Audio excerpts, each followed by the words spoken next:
going back. He's going to run down. Ball gets away. This one's over. Oh, my freaking goodness. But I got the Twins signing Carlos Correa. Jed Passan has the Giants getting Chris Bryant. I am taking the Atlanta Braves. What is going on? Everybody, welcome back to the 2023 MLB draft coverage. It is time to find out who we getting this year. And depending on your favorite team, who you going to get this year. This is going to be insane. There's so much talent, and we are going to be following it every single step of the way as long as the technology allows. So we'll see. But I want to thank y'all for jumping in. D. Porter, Hoodie, Lydia, Roger Bush, Bouchard, Bob Granelli. Bob Granelli, it's been a while. What's going on? D. Wolf, the Karaoke Connection. What drafts do the picks do the Giants have? Well, we have 16, and then we'll have 69. And where's Logan at? What picks do we have? We're going to find out right now. Giants have 16, as you can see right here. And then in the second round, we have 52.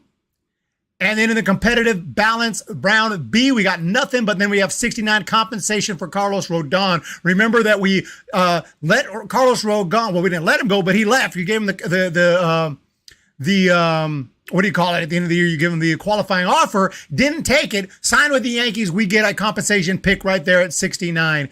And, but I'm interested in where all these teams are going to do. 117, that is in the fourth round. Number 117 we have. So, yeah, it's going to be interesting to see exactly how it goes. What's up with the color? Why is the color acting weird? I don't know what's going on with my... Look at this. I don't know what's on my camera. It's having problems. I ain't even tripping, though. We are going to freaking make it happen. And we have the draft upcoming right now. And we will keep an eye on that as we go. And whenever there is a new pick, I'll try to go ahead and listen up and see if we can hear it. It hasn't started yet, so we do not know what the first pick is going to be yet, but I do want to have opportunity here to kind of look at some of the prospects that will be available in the first round and some of the guys I got my eye on. Depending on what your favorite team is, you might have your eye on some of these guys as well, I would assume. So right at the top, though, these are the big guys here, the top 10, kind of out of range for the Giants, but you never really know. It's crazy. Every year somebody falls. Somebody who's in the top 10 will just keep not getting picked. We're like, who's going to take him? Who's going to take him? Who's going to take him? And we keep waiting, and finally somebody eventually does take that person, but sometimes it'll take a lot longer than expected. It'll take until like the second round or something. So we'll wait and see. But yeah, at the top, Dylan Cruz. The top kind of three guys are Dylan Cruz, Wyatt Langford, Paul Skeens, Walker Jenkins is kind of in there too. Max Clark, I mean, honestly, the Pirates could take Max Clark. Isn't it the Pirate? No, I'm tripping out. Last year was the Pirate. Yeah, Pirates. Of course, it's the Pirates always get first pick. Pirates always get first pick. What's going on?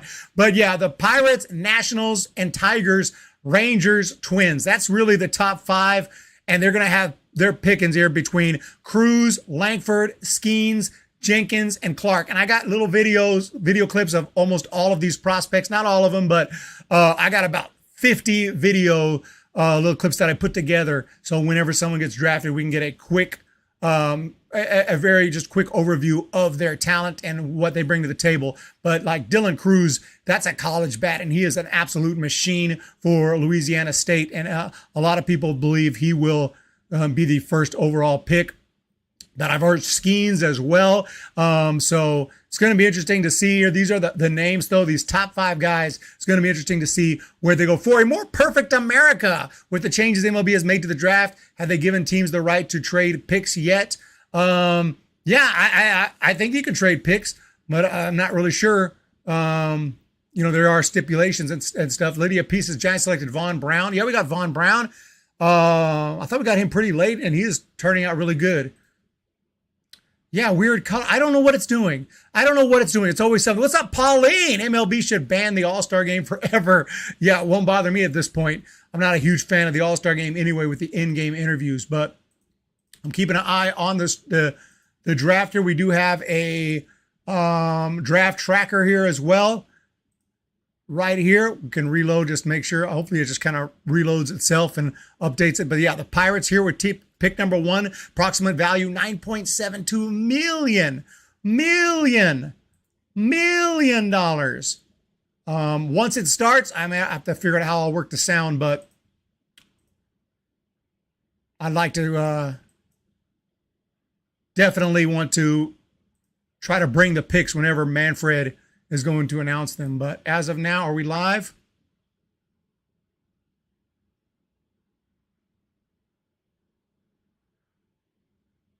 Oh, yes, we are live for the draft right there. So that's going on right now. They're just talking, chit-chatting right now. But we'll keep an eye on that, and we'll be bouncing back and forth from there. We don't want to. I can't keep it on that screen too long. It might get hit with the copyright. But yeah, right now I'm sure they're talking about the top guys. But like, yeah, you can trade picks. It doesn't happen too often, but I believe you can trade things like that. It has happened, so I'm not really sure all the rules on that. But as far as I know, there's nothing like that's happening. It's just pretty much straightforward, and we could see Pirates, Nationals, Tigers, Rangers, Twins, the top 5. Then the A's. A's got to pick good. A's better pick good. Reds, Royals, Rockies, Marlins. Then you got the Angels at 11, Diamondbacks at 12, Cubs at 13, Red Sox at 14, White Sox at 15, and 16. It's just like, that's the point where you're starting to lose all the top guys, but sometimes they'll fall through the cracks. They will fall through the cracks, and you can pick up guys. So I don't think those top 5, but Chase Dolander could fall through the cracks. He is a awesome pitcher for Tennessee, a starting guy who can hit 98 miles per hour, got a hard sweeping slider, really good. And then Arjun Namala, I've heard a lot of good things about him. He could fall. He is a high school kid and of Indian descent. So you don't see that too much in Major League Baseball, if ever. So that would be awesome if he makes it to the show one day. But as far as whether I want the Giants to get, if he's still available at 16, the Giants may go for him.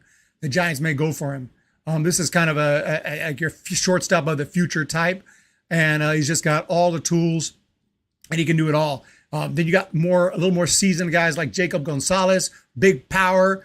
Jacob Wilson's the guy I was talking about who never strikes out. He just doesn't strike out. He's like 5 strikeouts all year long. So Jacob Gonzalez definitely is someone to keep an eye on. Adjust my lighting a little bit. I'm not sure if that's the problem or what's the deal with the freaking color scheme here, but it is what it is. But yeah, what we got going on here?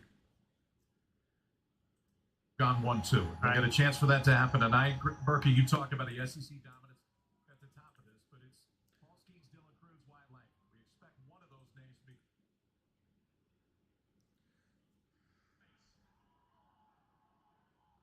Throughout our sport, the draft is considered by many to be Okay. the most important event in the calendar. Tonight and over the next 2 days, the entire baseball world looks forward to welcoming the next wave of stars.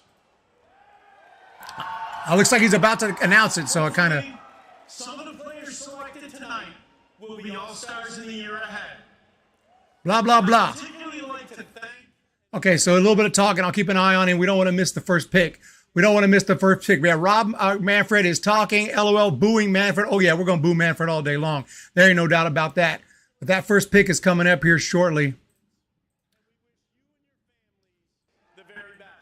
Very best, blah, blah, blah. We turn the 2023 draft over to the Pittsburgh. Okay, I think they're going to put him on the clock. First selection. Thank you and enjoy the night. Okay, Pirates are on the clock. Here we go. It's time. And if you want to guess from me, I heard Skeens, man. I think they're taking Dylan Cruz, dude. Dylan freaking Cruz, LSU. I mean, he's got it all. I'm going to say they take Dylan Cruz, but who knows? Maybe there'll be a shocker, right? It seems like every year there's a big shocker. Could it be Max Clark? Could it be someone else down here? Could it be a Jacob Wilson? I don't think so, but Paul Skeens, Wyatt Langford. Wyatt Langford's an absolute machine. Wyatt Langford and Dylan Cruz, they're both top of the line outfielders. So I don't know which one it'll be. It's going to be interesting to see. But let's freaking go. Hey, there's Logan right here. Logan is in the chat. Logan is in the chat.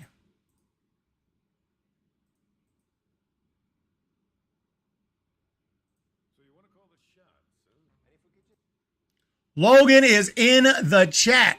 We're waiting on the very first pick right now of the 2023 Major League Baseball draft. The Pittsburgh Pirates have the selection.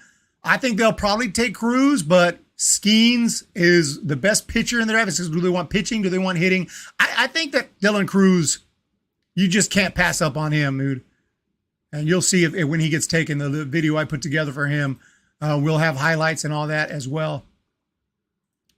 It is what it is, ladies and gentlemen. It is what it is. Skeens is their Garrett Cole if they draft him. They won't pay for Cruz. The Pirates will take Skeens or Langford. There you go. You don't think they'll pay up for Cruz.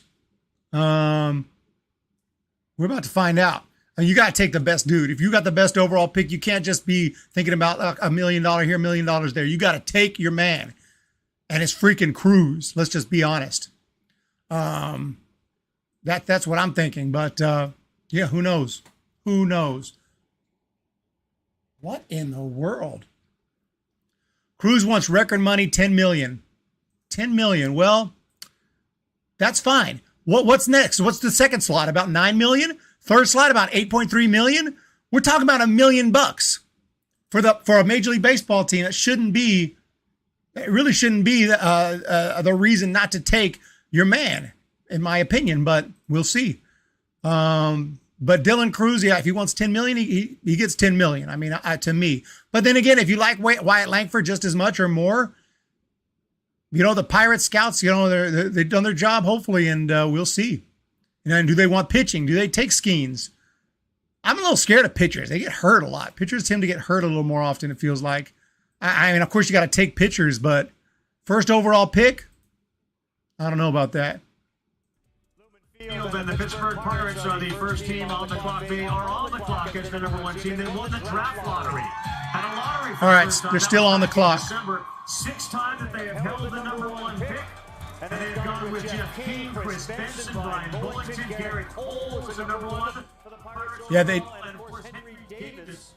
remember they took Henry Davis last year. That was a freak out. That was a surprising moment. I like that pick, catcher Henry Davis last year, and they've had some busts. Bollinger kind of ended up being a bust back in the day, and yeah, it won't be the first time the Pirates have had the first overall pick. So it's going to be really interesting to see. In my opinion, Cruz is a Tiger or National. D. Wolf. Yeah, which one's it going to be? Who's going to take him? I don't know. If we look at the not the tracker, but the MLB official ranking, this is MLB's website. They got Paul Skeens 1, Dylan Cruz 2, Wyatt Langford 3, and then Jenkins. Then he goes to the high school ranks, Jenkins and Max Clark, high schoolers, and Rhett Lauder. That's the most seasoned pitcher, I think. I mean, yeah, Paul Skeens is awesome. Don't get me wrong. Paul Skeens is like unhittable, but Rhett Lauder is someone to consider too. He just doesn't have the size and quite the intimidation factor, and he's not quite as dominant. I mean, he's dominant, but maybe not as much as Paul Skeens. But yeah, both really good, and we'll wait and see here. We will wait and see. Waiting on the first pick. The Pittsburgh Pirates are on the clock right now. Let me know in that chat who you think they're going to take. Who are they going to take? We got an echo. Microphone picks it up. I'll try to turn down the microphone whenever I turn up the audio of the, because I turn up the audio of the draft. It picks up, the microphone picks it up, causes a little bit of echo. I'm just keeping an eye right now. And here he comes. I'm going to turn down my mic. Here we go. Years ago, the Seattle Mariners opened the 1987 MLB Draft with the selection of Ken Griffey Jr. That pick would forever change the Mariners franchise and the sport as a whole. For 22 seasons, baseball fans had the opportunity to watch one of the game's very best players as his Hall of Fame career took place. I didn't know he was going to give a speech. No stranger to all-star festivities, Ken made 13 All-Star teams and was fans. I didn't know he was going to give a speech. I'm just listening here. When he gets to the pick, I'm going to turn it up. Oh, Griffey's coming out. Oh, Griffey's going to announce it. Okay. Here we go. Very nice.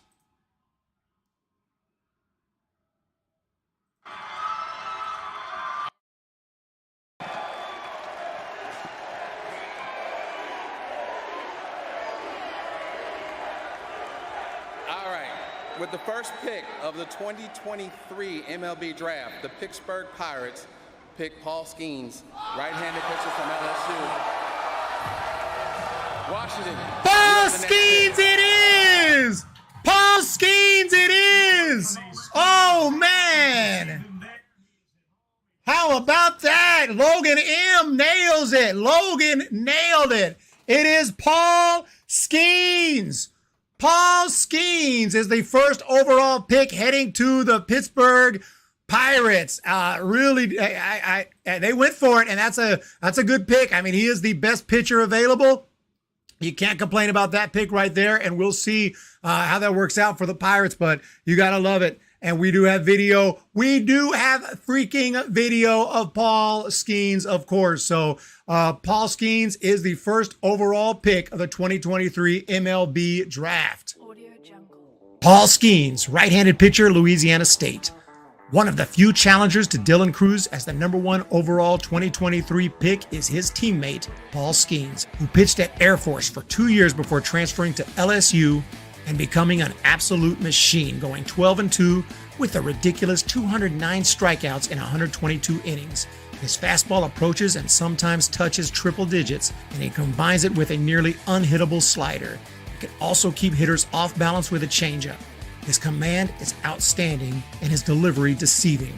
Add it all together and you get one of the most exciting college pitching arms in years. It will be very difficult for any team to pass on Skeens, especially if they're looking to seriously enhance their rotation in the next couple years, because Skeens has ace stuff written all over him. Wow. Very nicely done right there. Logan M. Let's see what the comments are saying about this pick right here. Skeens, I knew it. They're Garrett Cole. Yep, D Wolf, you were right. Y'all was right. You was right when y'all said what you said. You was right.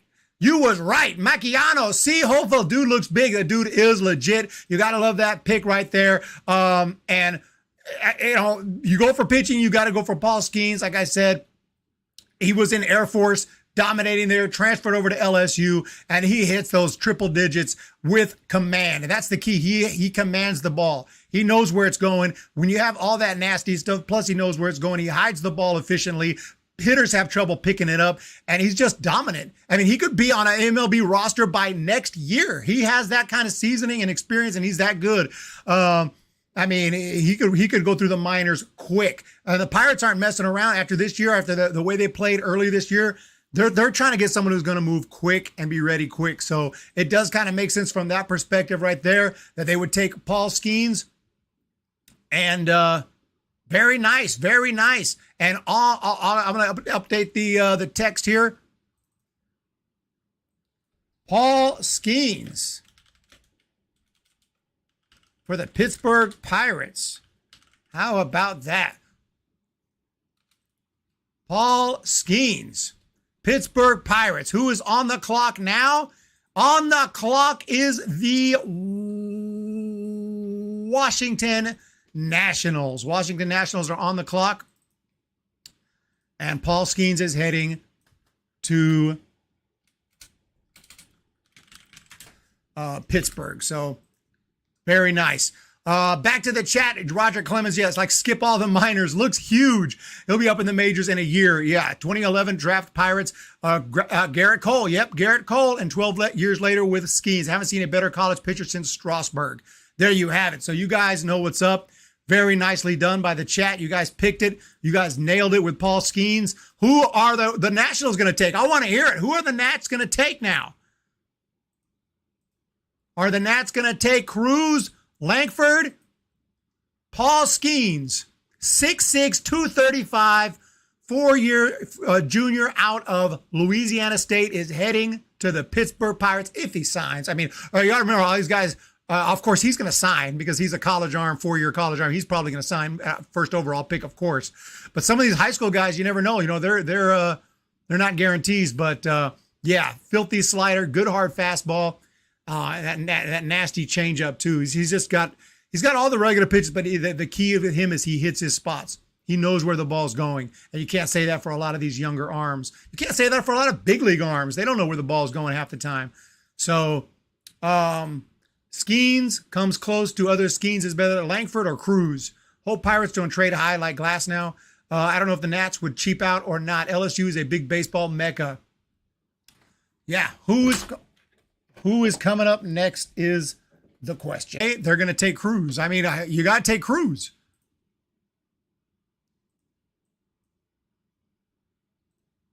Different story when the commissioner comes out. Pick. With the number 2 pick in the 2023 MLB Draft, the Washington Nationals select Dylan Cruz. Dylan Cruz it is! LSU. Dylan Cruz it is! You got to! You got to! You got to! Dylan Cruz out of LSU. And that's insane. That is insane. So the teammates go early. Cruz is more refined than Langford. Oh yeah, that's definitely no doubt about that. But yeah, I love Cruz. If I had the number 1 overall pick, I'm taking Cruz. And we're about to find out a little more about Dylan Cruz right now. Dylan Cruz, outfield, Louisiana State. One of the hottest names in amateur baseball since his high school days, Dylan Cruz has torn up Division I pitching for the last 3 seasons and is expected to go extremely high, possibly number 1 in the 2023 draft. He is an elite athlete with raw power combined with extreme patience at the plate. He waits for his pitch, and when he gets it, more often than not, he crushes it. Cruz hit .426 in 2023 with 18 bombs and has a total of 58 career college home runs. He has broken multiple offensive records at LSU and also brings solid defense and a plus throwing arm to the outfield. His ceiling is extremely high, and most mock drafts have him going to Pittsburgh at number 1. And there you have it. So Dylan Cruz to the Washington Nationals. And now for Langford. Is Langford heading to Detroit? We're about to find out here for the 3rd pick. But so far, I'm not saying predictable. Skeens was the only thing I wasn't sure who would go first. But yeah, I mean,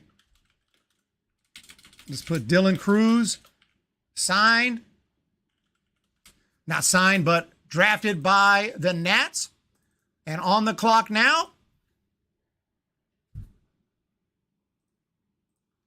are the Detroit Tigres.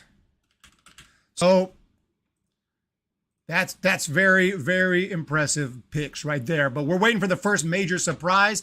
If it's not Langford at 3, I'll be very surprised. Yeah, that exactly. We'll see if we have a surprise here. Are they going to go for someone besides Langford? Walker Jenkins, Max Clark, Rhett Lauder, Kyle Teel, catcher, Noble Meyer, Chase Dolander, Arjun Namala, a lot of guys. I mean, there's options. And, maybe their scouts aren't that high on Wyatt Langford. You never know. You never freaking know. Keeping an eye on it here. I don't see any action yet, but if it's not Langford at 3, I'll be very surprised. But yeah, congratulations to the Nationals. I like that pick of taking Dylan Cruz. He has been a big-time prospect for a long mother effing long time. And I mean, the raw power is just insane. He doesn't chase.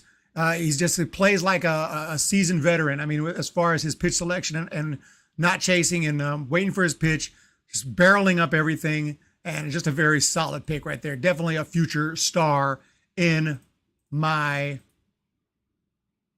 opinion. So we're talking about now the Detroit Tigers. Can they take Langford? Will they take Jenkins, Clark? Jacob Gonzalez is a possibility. What do y'all think in the chat? What's up, Luigi Stromboli? Hope the stream lasts 7 hours. I might have no voice in 7 hours, but we may still be going. What's up, Kona Island? What's up, Kona? Yeah. Oh, yeah. I'm sorry. I got to show you guys the right now. Oh, it's showing Paul Skeens. Paul Skeens went first. It hasn't updated it yet. I'm going to reload just in case I need to reload, but it's Skeens number 1 and Dylan Cruz number 2. Teammates. So Skeens to the Pirates, Cruz to the Nationals. Skeens to the Pirates, Cruz to the Nationals, and now the Tigers. I don't think they're going to take anybody from LSU, but they have a variety of options. But yeah, it seems like Wyatt Langford would be the kind of obvious pick. I mean, he's another guy with college experience from Florida, big time bat, big time power, amazing exit velocities. He can fly on the base paths, very polished player. He can field, he can pretty much do it all. So, I mean, Dylan Cruz just looks a little more of a can't miss prospect, but definitely Wyatt Langford is the next best thing I would say offensively in the draft. So it wouldn't be a surprise if the Tigers go for Langford. But what do you guys think? We're just waiting for the third pick of the draft. Lydia, what's going on? Tigers need bats. Definitely do. Definitely do. So we're just waiting on the pick here, but yeah, the top 3 were always probably going to be Cruz, Langford, and Skeens. So Langford has to be picked to finish that top 3 off and just confirm that. But what do you guys think? Who's it going to be? Clark is a possibility. Clark is a possibility. What's up, Jacob? Go Padres. Jim, what's going on? Jim says, Jim Skittles. Jim, what's the story on Langford? Yeah, like I said, oh, here we go. We're about to find out the story on Langford. With the third pick of the 2023 MLB Draft, the Detroit Tigers select Max Clark, an outfielder from Franklin Community High School, Franklin, Indiana. Max Clark! So Wyatt Langford doesn't go 1, 2, or 3. The Tigers elect to go with the blonde. Max Clark! They go high school. What a surprise. A little bit of a surprise right there. It's Max Clark.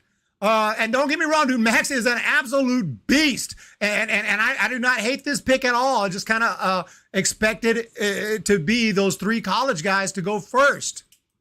Max Clark, outfield, Franklin Community. Perhaps the biggest high school name to ever come out of the state of Indiana, Max Clark is a pure hitter with a sweet, smooth, and consistent left-handed swing that produces line drives all over the field. His hit tool is perhaps his strongest, but he is also incredibly fast, plays near flawless defense, covering insane ground in center field, and has a rifle for an arm. The only tool in question might be his power, but he has adjusted his swing to add a bit more loft, and there is a strong possibility that Clark could hit around 20 to 30 home runs per year at the higher levels. Regardless, the remaining 4 tools are so strong that Clark is almost guaranteed to be picked in the top 10, likely the top 5. There you have it. Max Clark off the board. Max Clark to the Detroit Tigers. And now a team that is just getting excited is the Texas Rangers. They have a chance, if they want him, to take Wyatt Langford. Wow. Unbelievable. So Max Clark gets taken. And on the clock is the Texas Rangers. What do you guys think? I mean, I like Clark just as much as the other guy over Langford. Interesting. Very ballsy. Very ballsy. Very ballsy. Oh no, Luigi, I don't even worry about me this time. Jim Thurlkill Logan. What's going on, Logan? Swinging very power reminiscent of Pete Alonso. I have a feeling that all Cruz name and good take him ASAP, Luigi. But yeah, now the Rangers are on the board. They have a chance to take Langford if they want him. He's kind of fallen into their lap. I'd kind of be surprised if they don't. But we will see here momentarily.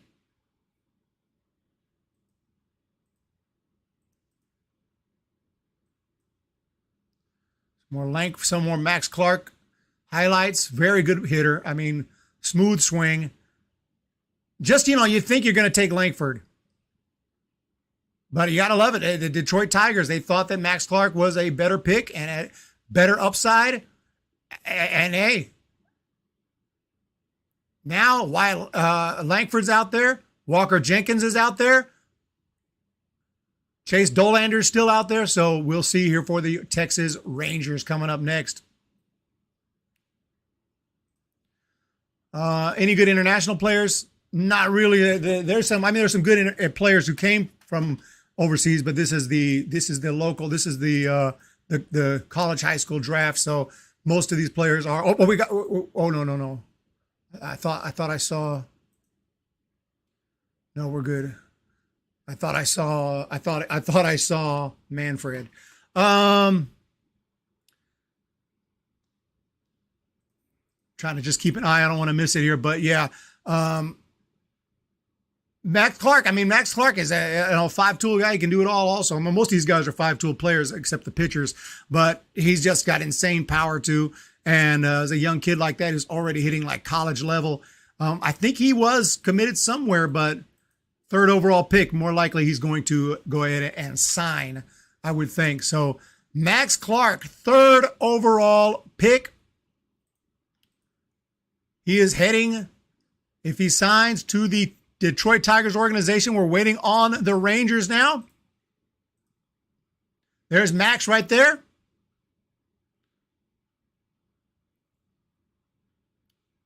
Eric, these are just dudes that won't be on your next World Series teams. Who are the Rangers taking? It's got to be Langford. It has to be Langford. You get a chance to get Wyatt Langford fourth, you take him. I think it's going to be Langford, but we'll wait and see. We're just giving it a second here. Wait until I see the man here come up to the podium. I think they're taking some time. The longer it takes, the more the draft goes, the longer they use their time up, because it's like, whoa, they got more option than you thought they were going to have. And already I think the Rangers got an option they didn't totally expect. So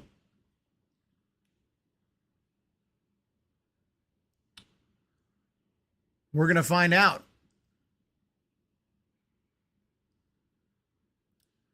I think he's about to step up to the plate. The pick is in. We're going to find out here. The pick is in.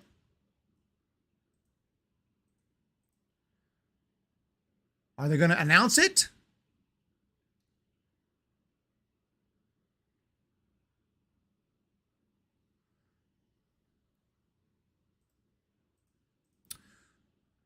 Jim Thurlkill has arrived. 100%. We've been waiting on Jim. It ain't no stream without Jim Thurlkill.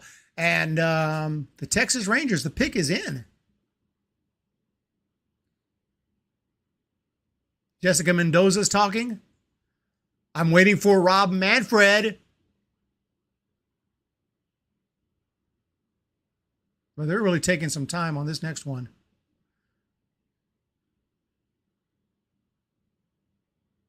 Harper is the guy that he takes after. And we'll just keep waiting. Are we buffering? Oh, my God. Don't tell me I'm buffering. Oh, my God.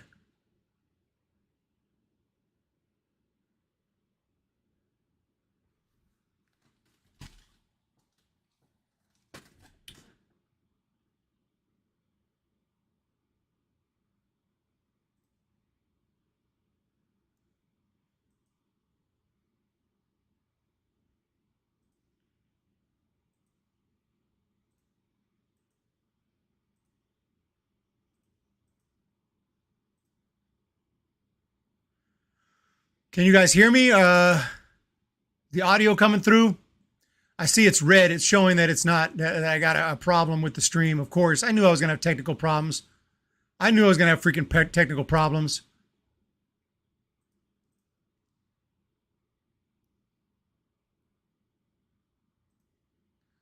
Are we back? I think we're, okay, I got green again. It's green again now. It's green again. It's green again. Here we go. With the fourth pick of the 2023 MLB Draft, the Texas Rangers select Wyatt Langford, an outfielder from the University of Florida. The Minnesota Twins have the next pick. Well, all right, it is indeed Wyatt Langford. No surprise there. Wyatt Langford gets the selection. I think you have to take him. If you're the Rangers and you see that opportunity, it's like, yeah, we're not going to miss out on that. So Wyatt Langford, you're about to find out some more about this absolute machine right here. Wyatt Langford, outfield, Florida. Rising to the top of the draft boards in 2023, Wyatt Langford has true five-tool potential. He smashed 47 home runs for Florida in less than 500 at-bats while maintaining a .363 average and a next-level 1,217 OPS. His exit velos are among the best in college baseball, and his excellent mechanics result in a low strikeout rate. His strength and technique both indicate a smooth transition into the pros. Langford has the athleticism and defensive capability to play any position, including catcher, and he also has fantastic speed despite only 16 college steals. The only tool in question may be his arm, but it is at least above average, and overall, Langford is one of the best-looking bats available in the 2023 MLB Draft. Boom! Yeah, great pick right there. Texas Rangers, Wyatt Langford, one of the better looking prospects with better hit tools in the entire draft, and he's a plus runner. He can fly, great arm, and now we are 4 in. And this winner really starts getting interesting here. It looks like the Twins have already picked as well. We are having technical difficulties. No surprise there. What is going on? Have the Twins picked?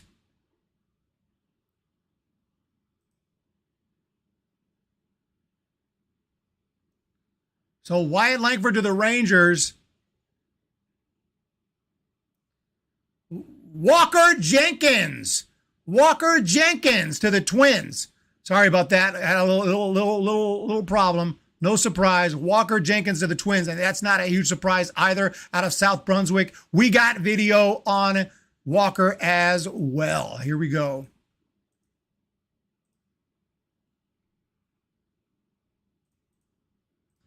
Walker Jenkins, outfield, South Brunswick. He is one of, if not the top high school talent in the 2023 draft. Walker Jenkins has the size and tools to turn into a superstar. With a quick and powerful left-handed stroke, he can crush the ball all around the field with a flawless swing that produces insane power. His career high school batting average is just under 500.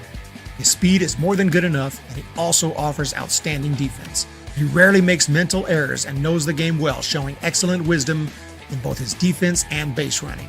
His plus arm strength makes him the full package, and Jenkins is expected to be taken within the top 5 of the 2023 MLB Draft.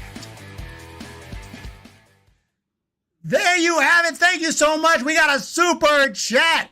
A super chat is here, and it is from, of course, none other than the great D. Porter. Best channel on YouTube. Thank you for all of the great content, Eric and McCovey. Oh, my goodness. Thank you so much. I do appreciate that. I have no words to describe my appreciation. The Oakland A's are on the clock right now. Oakland A's are on the clock. And this is a huge pick for them, obviously, because the A's are in a bad place right now. Walker Jenkins to the Twins. And we'll also look at all the picks so far. It moves pretty quick, so there's not a whole ton of time in between picks. But Walker Jenkins. Too much uppercut on his team. 1 minute. I'm gonna hold on 1 second. Walker Jenkins, outfield, South Brunswick.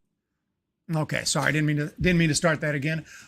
D Wolf, Calio connection. Giants get their first pick at 16. That's going to be very, very interesting. At 16, Giants will get their pick. Walker Jenkins to the Twins, and the A's are next. Now, obviously, right now, this is the top 5 we thought. I told you when we started the stream, like Cruz, Langford, Skeens, Jenkins, and Clark. Now, I don't know. It could be Dolander. It could be Namala. It could be Gonzalez. Jacob Wilson, if you want just a dude who can hit, who doesn't strike out, who just puts the ball in play. But Bryce Eldridge, I'm hoping Bryce Eldridge falls to the Giants like two-way players. Giants like switch hitters. I think he's a switch hitter. Correct me if I'm wrong on that, but he may not be. I think he is, but I'm not sure on that. But I definitely know he's a pitcher and a hitter, and he's an absolute machine. 6'7", and insane upside to Bryce Eldridge. So the longer he's not picked, the more I have hope that he falls to the Giants. But we'll wait and see.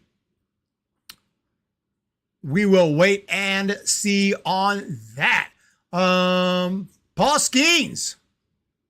Trying to get better every day. And going out and competing. It's been awesome, because I've loved it along the way the whole time, and just so grateful to be in this position. Did being the #1 overall pick affect the way that this day unfolded, or were you just feeling the love and wherever you were selected, it didn't matter to you? How important was being #1 overall?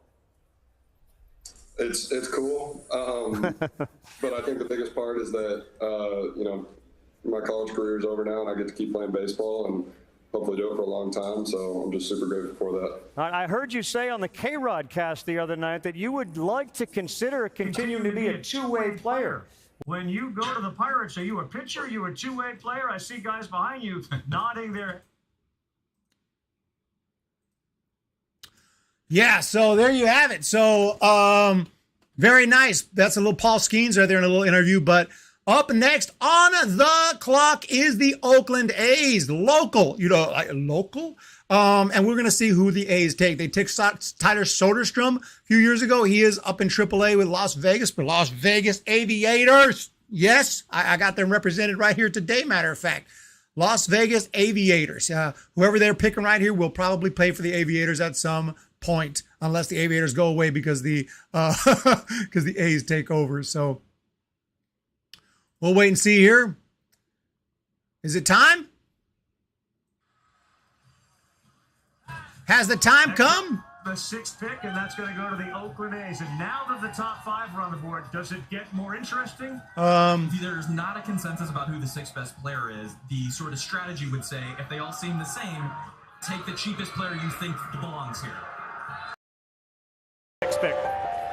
With the 6th pick of the 2023 MLB Draft, the Oakland Athletics select Jacob Wilson, a shortstop from Grand Union University. Wow!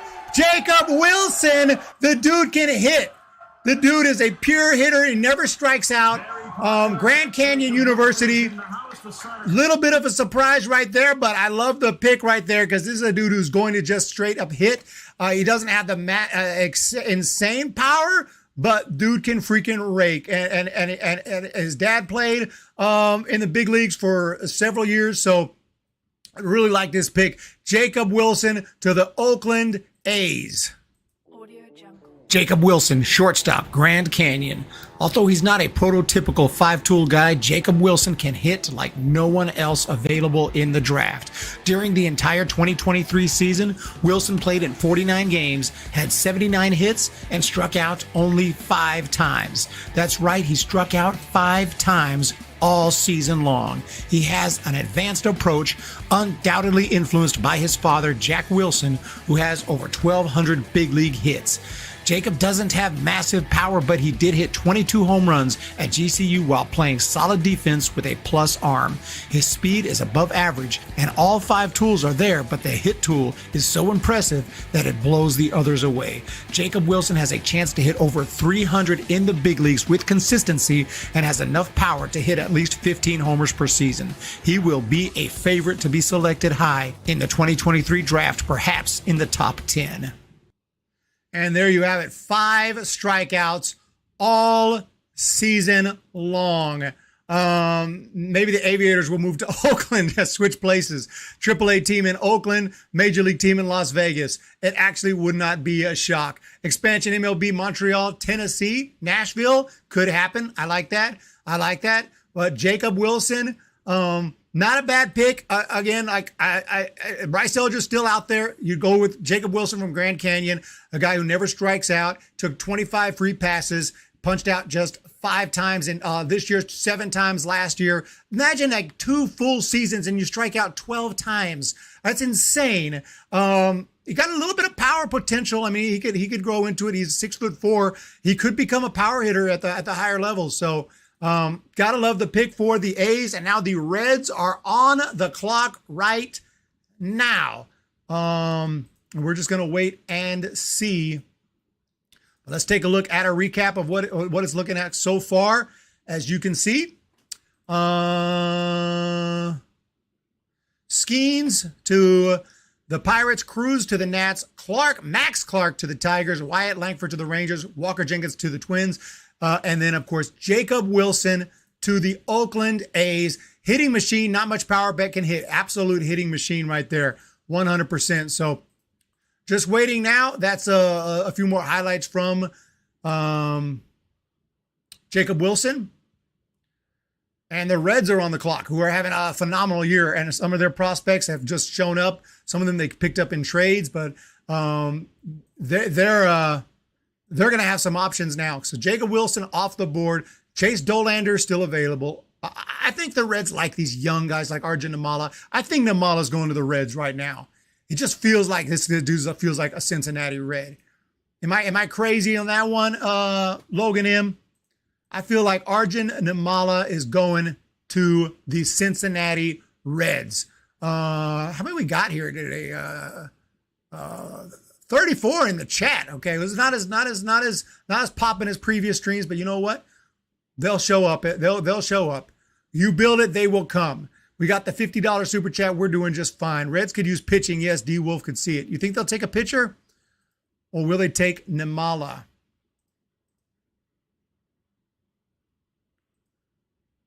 Will they take Nimmala? There's Jacob Wilson.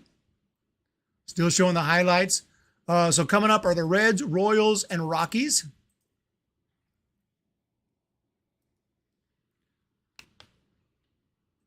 Whoa! He has a Reds name. Thank you, D Wolf.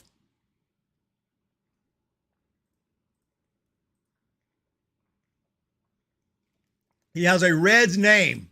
That's what I'm saying. He's got a Reds name, y'all. But Jacob Wilson, lowest strikeout percentage in all of college baseball. Not even close. And all of baseball, counting Little League. Like, the dude don't strike out. And that's just something it's something that helps because you put the ball in play. You know they're not going to strike out when they're up there in a rally, in a big situation. At least you know he's going to put the ball in play. Of course, sometimes a strikeout is better than a double play, but by and large, somebody who's like that, who just rakes, who just hits everything, he's got a high floor. He's more likely going to make it to the big leagues because he doesn't strike. He just knows how to hit. It's hard to see him struggling in the minor leagues. He's probably going to strike out a little more in the minor leagues than he did in college. But you know, he's not going to just suddenly forget how to hit. It's a dude who's just a pure hitter. So I love that pick here, Jacob Wilson to the A's. Mile high, go Colorado. Cincinnati Reds are next. Jacob Gonzalez is available. Kyle Teel is available. Here it comes. With the 7th pick of the 2023 MLB Draft, the Cincinnati Reds select Rhett Lauder, a right-handed pitcher from Wake Forest. Wow! The Kansas City Royals had the next pick. How did I? Oh, this is an easy guy to fall in love. There's Rhett Lauder right there. Now, this dude can pitch. I kind of forgot about it as I was thinking about who the Reds would take. This was an obvious pick, and I was hoping, I guess on the back of my mind, I was hoping he would fall to the Giants. But Rhett Lauder is an absolute beast, and I'm pretty sure I got video on Rhett Lauder. Here we go. Let's check out this guy. Rhett Lauder, right-handed pitcher, Wake Forest. Perhaps the most dominant arm in the Power 5 this year, Rhett Lauder went 15-0 with a 1.87 ERA. He won the ACC Pitcher of the Year award for the second year in a row and shot up the draft boards like a rocket. He broke several Wake Forest records, including wins, strikeouts, and win-loss percentage with a mixture of pitches, including a mid-90s fastball, a nearly unhittable slider, and an absolutely devastating changeup. He has a good feel for all his pitches and hits his spots, averaging just 1.2 walks per start. He held opponents scoreless in 7 starts in 2023. It's hard to imagine much going wrong with this pick. His floor is ridiculously high, and although some things like injury cannot be predicted, Lauder is one of the safest picks in the draft. So again, this is one of my favorite pitchers in the draft, and yeah, I would have loved the Giants to get him. I didn't think we really had a chance at getting him, but he ends up going to the Reds. Lethal nailed it. Lethal, nice pick. Knocked it out of the park. Do teams have a limited time to make it? Yeah, they have a limited time. Makes sense for the Reds. Fit-wise, they are stacked in position players. They need pitchers. Yeah, you're right. The Reds were a team that was known for their pitching a few years ago, 2020. That's back when they had Trevor Bauer and Castillo, and they had a stacked-up rotation. They had DeSclafani at that time. DeSclafani was in that rotation. That was when they had like a really strong rotation. And but you got to love this pick right here. Taking Rhett Lauder, it makes all the sense in the world. But now guys like Namala are still out there. Dolander was higher on a lot of lists, but I'd rather take Lauder than Dolander. So congratulations to Rhett Lauder. He's been picked by the Cincinnati Reds on the MLB list. He's 6th.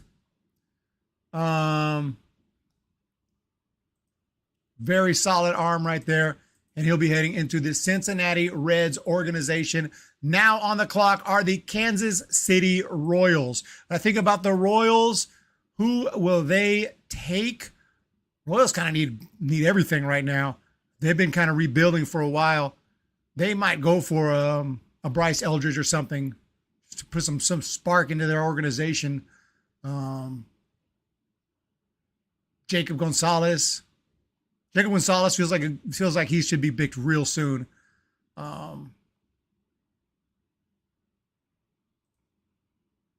But we'll see. What do y'all think? Who is next for the Royals? Mile High.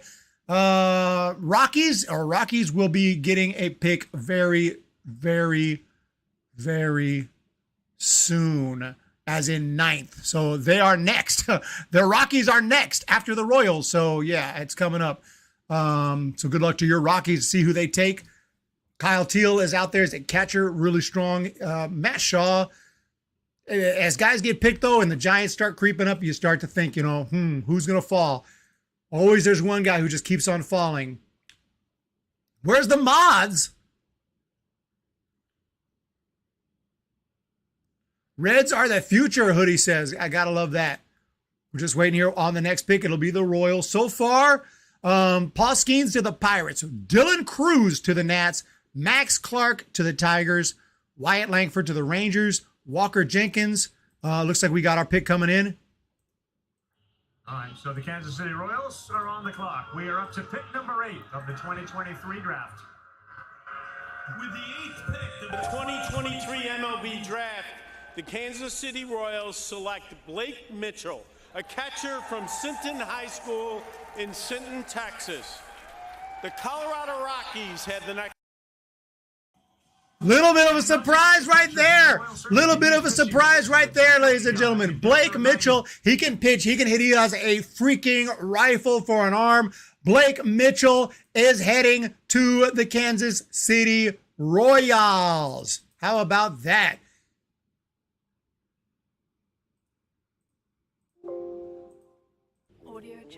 Blake Mitchell, catcher, Sinton High School. Catcher Blake Mitchell has one of the best arms in the entire 2023 draft, strong enough that he could have a career as a pitcher if all else fails. However, as a hitter, he is no slouch and brings tremendous bat speed and patience to the plate, which allows him to get on base, hit for average, and extreme power. He has a left-handed stroke that will attract him to analytical minds looking for a platoon option at catcher. Behind the dish, he has excellent framing and receiving skills that should translate well to the next level, but he can also play the outfield if needed. The only tool that is lacking is his speed, but as a power-hitting catcher with an absolute rifle for an arm, that won't be expected to be a part of his game. He is still a capable base runner and should be a first-round target for several MLB teams.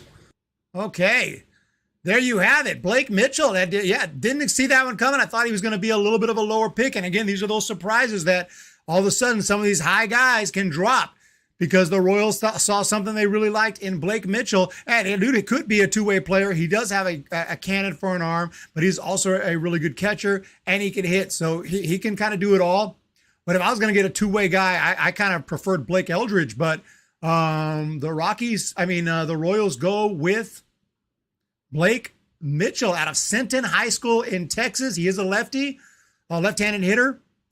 Very interesting pick right there. Little bit of a surprise. Damn lethal. Damn Mitchell over Teel. Yeah, over Teel. Over Teel. And now, if you're looking for a catcher, there are a multitude of options right now that are left over after because you had Kyle Teel, who I would have taken if again, maybe they're looking at that two-way possibility for Blake Mitchell, but I'll take Kyle Teel as a catcher all day long over personally over Blake Mitchell, because again, he's got that college experience, and Teel, I mean, we'll see when he gets picked. But yeah, the Royal, you got to love it though. Maybe Blake Mitchell ends up being big time, and maybe it ends up being a great pick for Kansas City, but didn't expect that. What's up, PWN guy? You know, a lot of these young guys don't play third base. They play like shortstop, but there are some good third basemen at college level third basemen. Brock Wilken is one out of Wake Forest. That is a guy with a big old bat and massive raw power. Brock Wilken should go at some point in the first round. Braden Taylor out of TCU and Aiden Miller out of J.W. Mitchell High School. All are guys who can play third base at the higher levels. Colt Emerson, some good high school names, Cooper Pratt. These are all high school kids, though. Jake Geloff is one college guy out of Virginia. I love his bat. His brother plays in the A system. He's on the Las Vegas Aviators right now, Jake Geloff's brother. So Jake Geloff's in the draft. So there are some third basemen to look out for. But we'll see who eventually it is. Pone.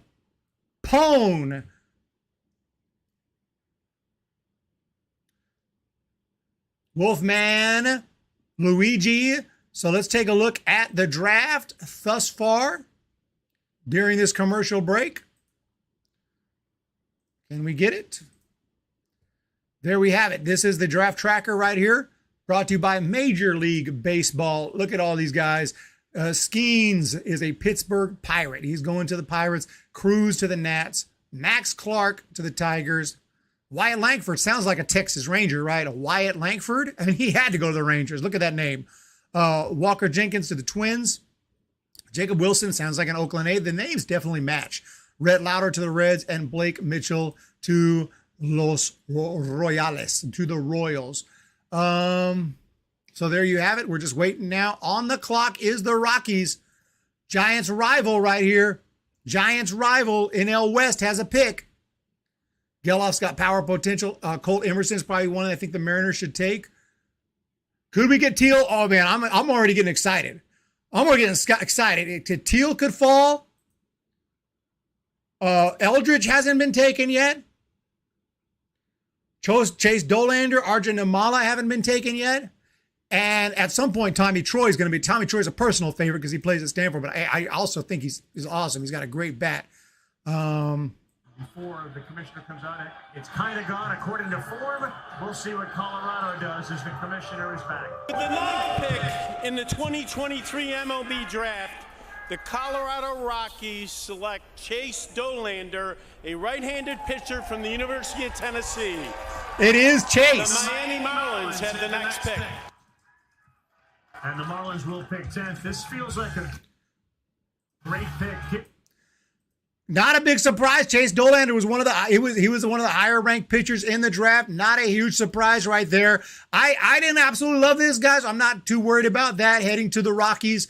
And I don't know how happy he is to head to the Rockies. You got to pitch at Coors Field, but congratulations, Chase Dollander. Not a surprise they would take a pitcher. The Rockies, you got to take a pitcher if you're the Rockies. Chase Dollander, right-handed pitcher, Tennessee. One of the most elite arms in the country, Chase Dollander's name won't be available for long in the 2023 MLB Draft.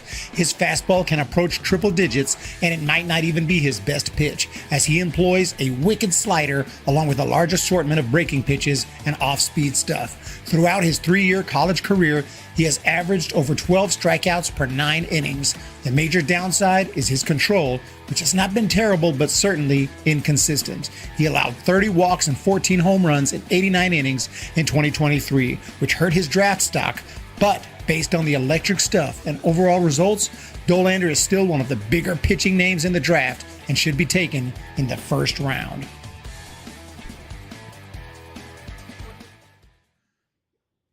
And there's your scouting report on Chase Dollander. I watched him pitch in the College World Series firsthand. I saw him pitch against Stanford. Very, very strong arm and very good pick here for the Rockies. Miami Marlins coming up next. What do y'all think of that pick? Logan, mile high, top 3 collegiate pitcher in the draft. Finally got one right. Rockies fans be happy.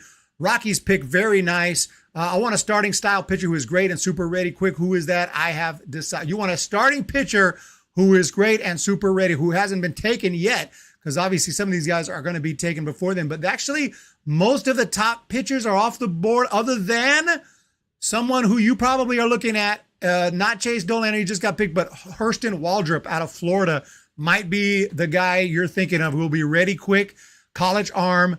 What do you think? To answer that question, Logan M., would you say Hurston Waldrop would match that description of guys who are left who are still potentially we could get? Hurston Waldrop is one that I would think would be a possibility. So here's here's the chart, and Hurston Waldrop is down here ranked 19, right-handed pitcher out of Florida, right in the Giants area. So as far as their pick, there's Wyatt. He's already got the Rangers hat. They had all the hats ready for him, right? He's got the Rangers hat ready to go. Not Hurston Waldrop, but the Dollander. So Chase Dollander. No, that's not Dollander. Who is that? That's the Rangers pick. Oh, that's Wyatt Langford. Yeah, that's Wyatt Langford right there. Wyatt Langford. Ubaldo Jimenez. Ubaldo Jimenez. Oh, yeah. Okay, so there is a Jimenez in the draft. His name is not Ubaldo, to my knowledge. Unless there's another guy named that. That's obviously a former MLB pitcher as well. Who we got coming up next is the Miami Marlins. Marlins and Rockies back-to-back. 1993 expansion teams. How many of y'all remember the expansion teams of 1993? Chase Dollander. I keep on forgetting to delete the video. Hang on one second. Chase Dollander, right-handed pitcher. I remember to delete that after it plays or it replays whenever I come back to this screen. Who do we got in the chat? Macchiano. Giants are taking Bryce Eldridge. Didn't Roger Clemens go to University of Texas? Sounds like torture material, I must say. Yeah, didn't Roger Clemens go to, I think he did go to UT, I believe. We got a connection issue again. I don't know why. I'm overloading. I don't know why.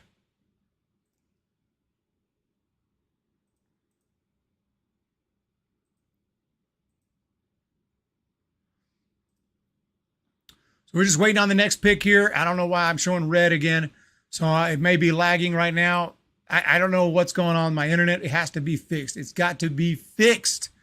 Marlins take. Oh, they already, you got the spoiler already? They take Gonzalez? Or are you predicting? Hasn't shown yet here. I'm just waiting for the pick right now. I apologize for the technical issues. I ended up taking a dislike to Gators. Gators baseball team this year. Maybe Meyer. I'm not that high on Bradfield. I like the other prospects better. Here we go. Draft. The Miami Marlins select Noble Meyer, a right-handed pitcher from Jesuit High School in Portland, Oregon. Noble Los Angeles Angels have the next pick. Noble Meyer, Jesuit pitcher. Another good arm right there. Let's check it out. This is Noble Meyer. I hope that the video plays okay. I'm still showing red here, but we're going to go for it anyway. Noble Meyer, Marlins.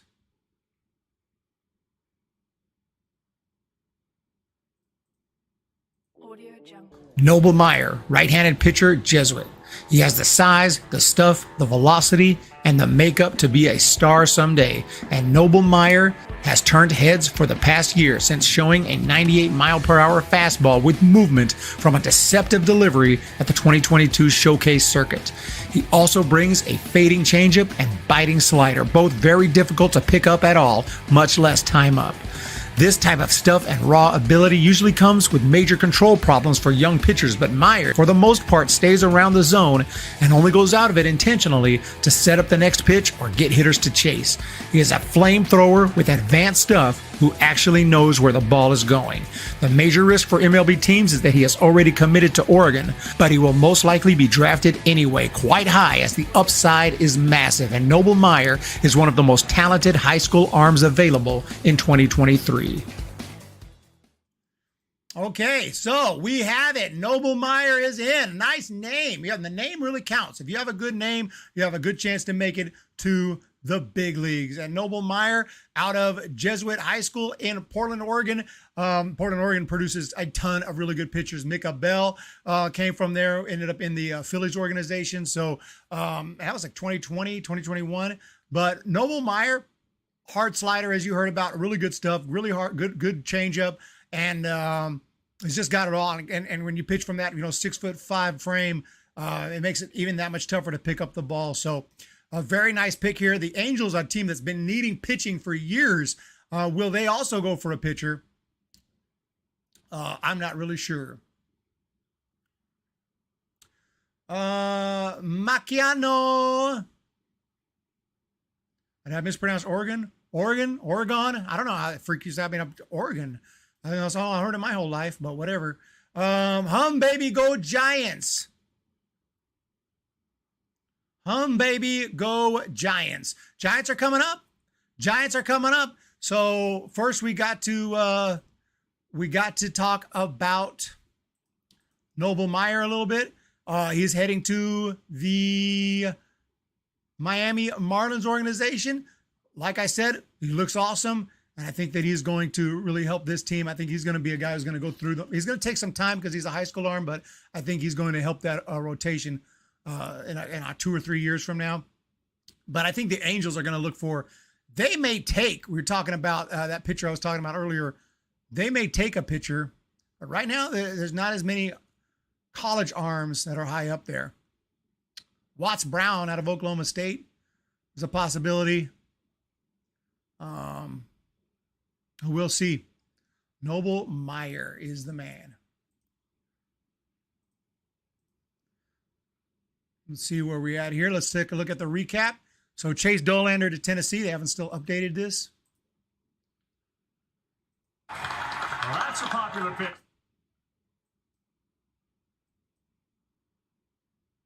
There's Noble Meyer. Young draft, y'all better start having kids soon. We are getting very much closer to the San Francisco Giants. We are at number 11, Angels, D-backs, Cubs, Red Sox, White Sox, and then Los Gigantes. It's going to be really interesting to see who they take. A lot of big names are still out there. Tommy Troy's out there. Kyle Teel is out there. Bryce Eldridge is out there. Jacob Gonzalez is out. Jacob Gonzalez, dude, I don't know, man. If he's still at 16, I think you pretty much take him. I mean, I've said that about other guys too, like Namala, but you want somebody who's going to be there quick. I have a hard time not taking Jacob. I kind of just assumed Jacob Gonzalez would be gone. He probably will be, but as of now, he's still there. Who took Myers? The A's, right? The A's took, oh no, they took Jacob Wilson. Meyer is the Marlins. Noble Meyer to the Marlins, Jacob Wilson to the A's. Jacob Wilson, an unbelievable hitter. Angels are their pick is in. That's pizzazz right there. Let's listen to the interview with Xavier Scruggs. Oh. Well, man, first of all, what's been the coolest part about this whole journey to get to this point today and be drafted? I mean, the development, I would say, just getting better every day. I mean, that's the part that excites me the most. And I mean, I wouldn't be anywhere without my family, coaches. I mean, it's every step of the way is wonderful. What's the emotion? Explain to me the emotion that you feel when you first hear your name being called and know that you put on that Miami Marlins jersey. I have no words. I mean, I'm on top of the world right now, so. Very, very nice. Noble Meyer right there. I thought we were going to have the pick for the Angels. I'm still waiting on that here. Or has that already come in? A little bit. No, it hasn't come in yet on this it hasn't come in yet. Hoodie Logan, what's going on, everybody? Thank you guys for being here today. We are covering the 2023 Major League Baseball draft. Waiting to see on the Angels. Oh no, they just announced it. Did they just announce it? In 1 second.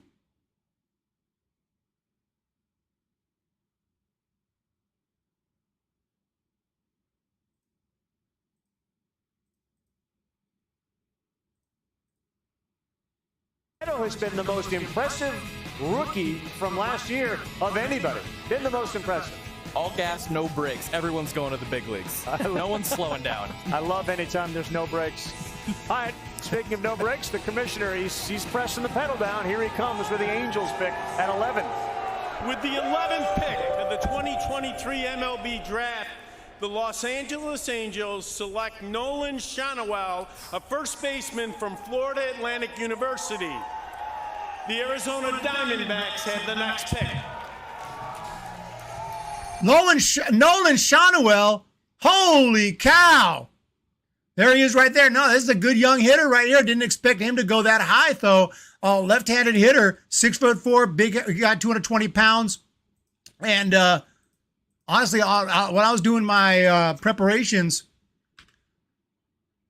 he was really ranked pretty low on most of them. He's a very powerful guy, but I was thinking like early second round maybe for him. So pretty impressive right there. He's got power. He hits for average. He can play both sides. He can play first base, third base, outfield, decent speed and everything. Just a very solid bat right there.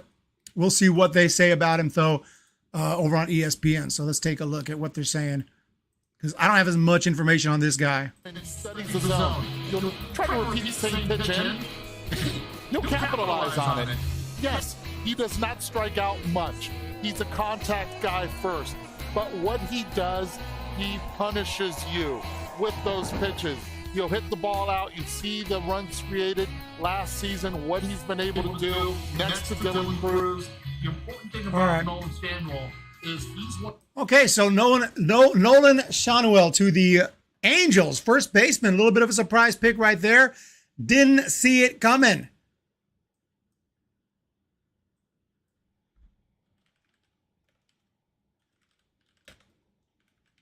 So he's to the Angels.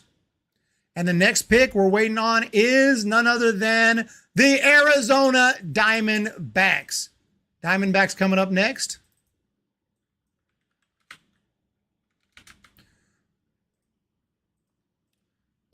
He's coming out already. Oh, my God. With the 12th pick of the 2023 MLB draft, the Arizona Diamondbacks select Tommy Troy, a shortstop from Stanford University. Oh, there he goes! There he goes! There he goes to the Draft enemy. picks out there, but he's the first in 2018 to be taken in the first round, and there's a lot of reasons why. It's a really pretty bat. Like This is one of the best bats in the draft. Tommy Troy gets taken by the Arizona D-backs. My guy. Holy cow. There he goes.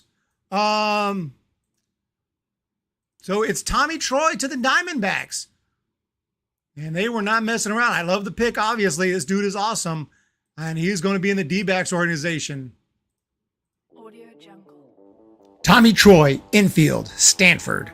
With one of the smoothest and most consistent swings in the draft, Tommy Troy helped propel Stanford to the College World Series in 2023, hitting .394 with 17 home runs. Troy rarely chases out of the zone and has a knack for making hard contact with nearly every swing. He has the potential to hit near or above 300 in the professional ranks with power, and also displays great speed and above average defense. His arm is strong enough to play all around the infield, including third base. However, his strongest tool remains his bat. Okay. There you have it.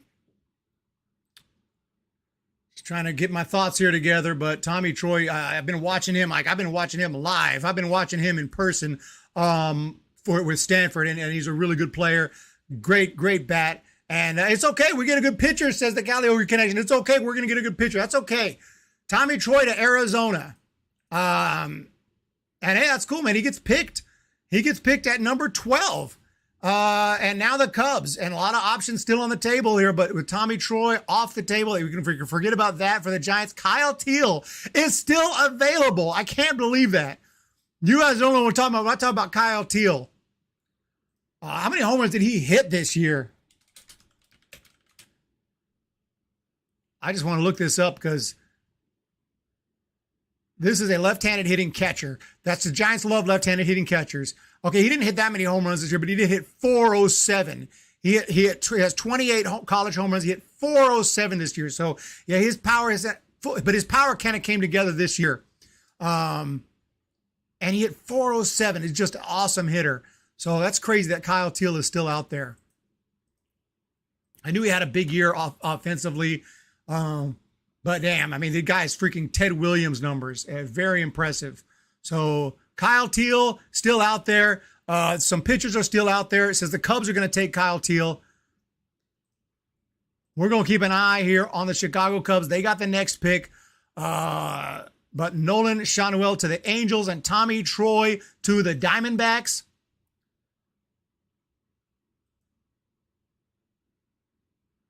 And we just wait on the next pick here. So we are getting very much closer to the Giants. If Teel doesn't go here, then I have no clue where he goes. We're getting closer. I don't think they're going to take Teel.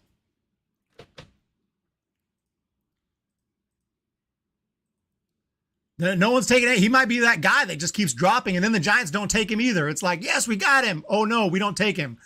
Here we go. Matthew Shaw, a shortstop from the University of Maryland. The Boston Red Sox have the next pick. You can hear.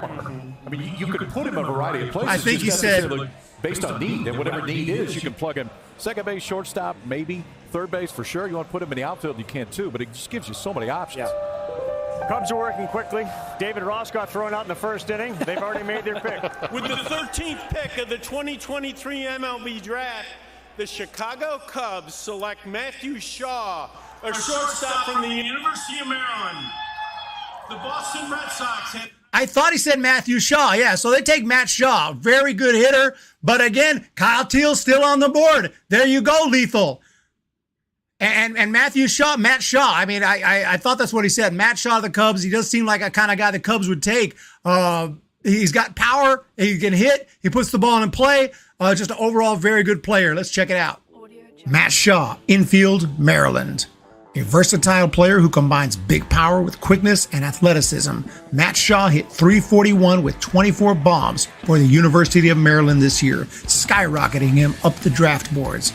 Shaw rarely strikes out, makes consistent loud contact, and can drive the ball to all fields. He walked more than he struck out this year and plays solid defense. He has been a shortstop but can also move around to second or third. He can also fly, and he stole 37 bases during his college career. Shaw hit .360 with power in the Cape Cod League, easing any concerns about the transition to a wood bat. He can basically do it all and will be a name picked very quickly in the 2023 MLB drafts, with hopes that he'll be able to smash 20-plus homers in the big leagues with speed and solid defense. There you have it. That is the scouting report on Matt Shaw. Very nice pick for the Cubs. I wasn't too high on him either, and I'd love to get a pitcher too. I see some questions in the chat. Who would I like to get for the Giants? It's just kind of depending. I mean, I think they're going to take Eldridge if he's still there. He's just exactly what they always pick. But if Jacob Gonzalez is still there, I'm hoping for Jacob Gonzalez if he's still there, because he is just an unbelievable hitter, and he's just the most seasoned power hitter left, I think. So, but Teel is another. Yeah, Teel too. Either or. I'll freak out if we get either or Eldridge. I imagine we'll take someone as like, who the hell? We're going to take like freaking Cole Schoenwetter. And I'm going to be like, Cole Schoenwetter, who is actually a good pitcher in high school. But I'm just saying, we're going to take like, it's going to be someone who I'm not on my radar. That's usually what the Giants tend to do. So we'll wait and see.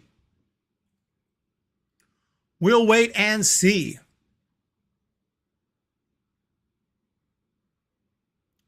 So right now on the clock is the Boston Red Sox. They like to go high school if I'm not mistaken, but we'll see. Enrique Bradfield's still out there if they want a freaking speedster. God,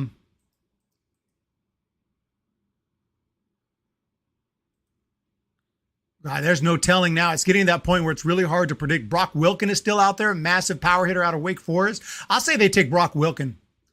That's kind of that's who I would take right here if I'm the Red Sox. But then again, you know, I'm just hopeful too for Kyle Teel. I'm hopeful that Kyle Teel or Jacob Gonzalez falls. Let's be honest, they're going to take Jacob Gonzalez. They're taking Jacob Gonzalez. They've already had a big time guy named Gonzalez in the system. I noticed when it changes colors because I'm reading other tabs, and so it's the screen that does it. The screen does that. Not sure how to fix that. But yeah, Gonzalez is coming up. Guaranteed. I mean, it's guaranteed. It's not guaranteed because you never really know what they're thinking, but lots of names have been out there. We're waiting now for the Boston Red Sox. Is their pick in? Bryce Eldridge is out there. Kevin McGonigal is out there. A lot of key names, a lot of big names are out there right now for the taking. Who will it be? Take a look at the list, the top 10. Jacob Eldridge is still out there in the top 10. Jacob Gonzalez, Arjun Nimala is still out there. I keep forgetting about Nimala.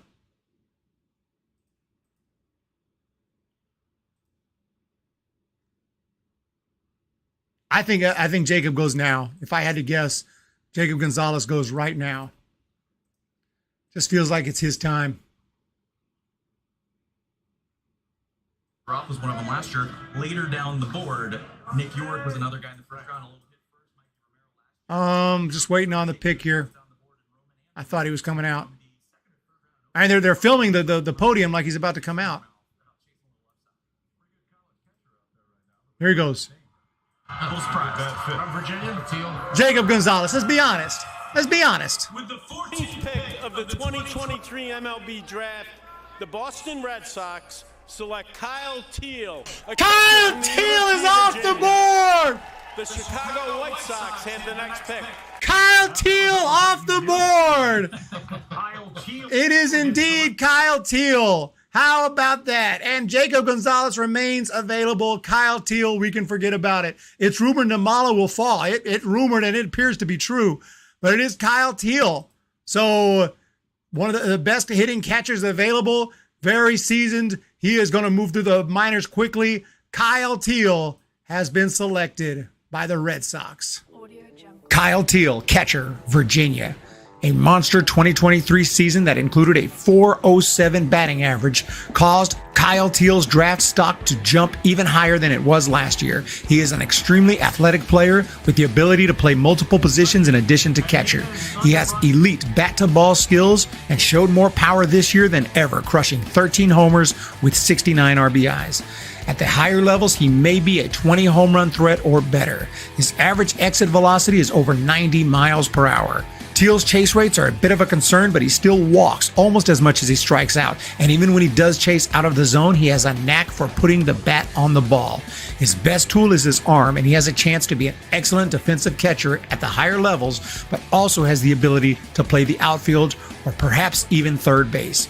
Ultimately, this is an all-around talent, sure to be drafted early in the 2023 draft. Well, there you have it, ladies and gents. Kyle Teel is off the board. He is heading to the Red Sox. The White Sox are next.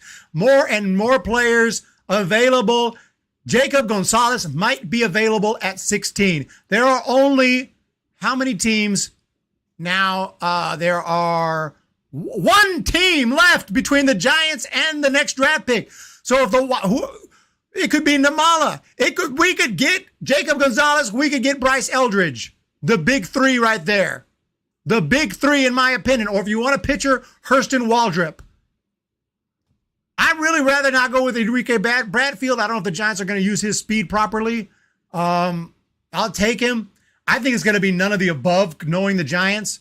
We are coming up on the San Francisco Giants right after the White Sox pick. Unbelievable. We are almost here. The moment we've all been waiting for. Giants better not disappoint. Sammy Stafura, yeah, good high school player, RC. Sammy Stafura. We're just waiting now on the next pick. Kyle Teel, 25 doubles, Virginia school record. He just tore it up this year. I mean, again, OPS of 1,130. Over 407 batting average, freaking Ted Williams numbers, man. I know it's college, but it's Power 5 college. It's not just any college. It's Virginia, ACC, and he just tore it up. So we're going to see right now who the White Sox are going to take. And then that's going to lead us to the San Francisco Giants. Eric, you know my opinion on Namala. You like him, right? You like Namala. From what I understand, you like Namala. So the Red Sox take Teel. But, I mean, let's just be honest. We ain't going to get Gonzalez. The White Sox are about to take him. White Sox are taking Gonzalez. White Sox are taking Gonzalez. If they don't take Gonzalez, and the Giants don't, I will be pissed unless we get Eldridge. But Jacob Gonzalez is about to fall off the board. Eric, I like the fact that the Marlins are sticking to what they know best, drafting pitching, because they know they can develop them hitting that well. Good point. Here goes Jacob Gonzalez off the board here for the White Sox, just waiting for... There's the commissioner. Rob Manfred will make his way to the podium. The White Sox select Jacob Gonzalez. The 15th pick of the 2023 MLB Draft, the Chicago White Sox select Jacob Gonzalez, a shortstop from the University of Mississippi. The San Francisco Giants have the next pick. Giants time! 2 years ago, Giants time! the year of his... Obviously, we were not going to get Jacob Gonzalez. Too good to be true right there. Kyle Teel, sorry catcher, about that. Virginia. Sorry about that, wrong video. Let's check out Jacob Gonzalez. He has been drafted by the White Sox. White Sox took our guy Garrett Crochet the other year, a few years ago too. White Sox always take the guy I want. But it's all good in the hood. Here we go. Jacob Gonzalez, shortstop, Ole Miss. A left-handed hitter with elite hand-eye coordination and nice power, Jacob Gonzalez has plenty of MLB scouts excited, and he should be a first-round target. His first season at Ole Miss was beyond impressive as he hit .355 with 12 homers and an OPS over 1,000. In 2022, his stats dropped some when he got a little too pool-happy, but he had a bounce-back year in 23. He walks more than he strikes out and plays elite defense. He has a smooth glove at short with a plus arm and has the potential to move through the minors quickly. The only tool lacking is his speed, but it is good enough, and he is a smart base runner. Gonzalez has the arm to move to third base if needed and has 25 home run potential, if not better. Look for his name to be called very early in the 2023 MLB Draft. Big power stroke right there. And we can get Bryce Eldridge. I think that's who you got to take. You got to take Eldridge now.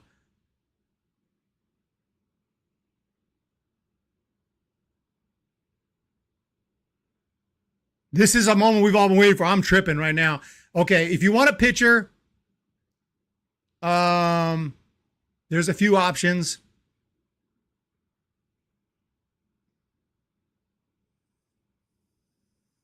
But what am I saying? Bryce Eldridge is a pitcher. He's a two-way player. You want a pitcher, you got him. Bryce Eldridge can pitch and he can hit. He can do everything. The dude is a freaking stud.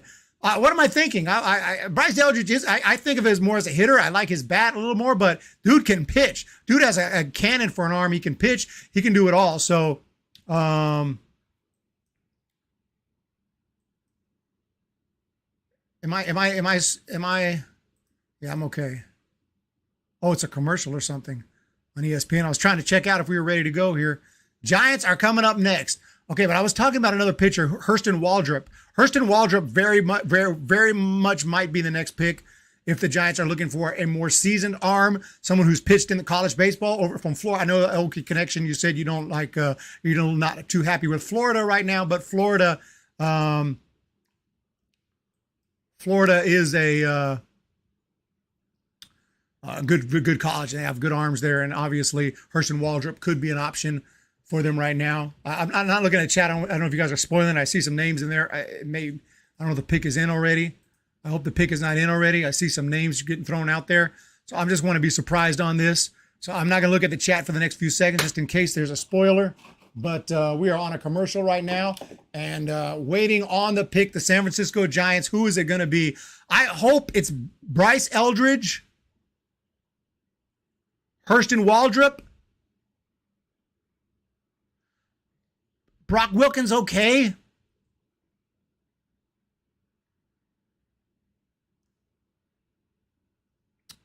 But it's probably going to be none of the above. It's probably going to be like, who the hell is that? Probably going to be someone I never heard of, but knowing the Giants because they think they're smarter than everyone else. But let's just stop trying to outsmart everyone and take the obvious pick. It could be Namala too. I won't be too mad at that, but I'm hoping for Bryce Eldridge. If it's my pick right now, I'm taking Eldridge. Because I never dreamed he would fall to us. Come on now, where is it? Where are we at? Giants are on the board right now. Giants are on the clock. I'm not looking at the chat. I don't know who it is. We're going to be surprised here. Blake Mitchell's gone. Tommy Troy's gone. I think they would have taken Troy probably if it got to him.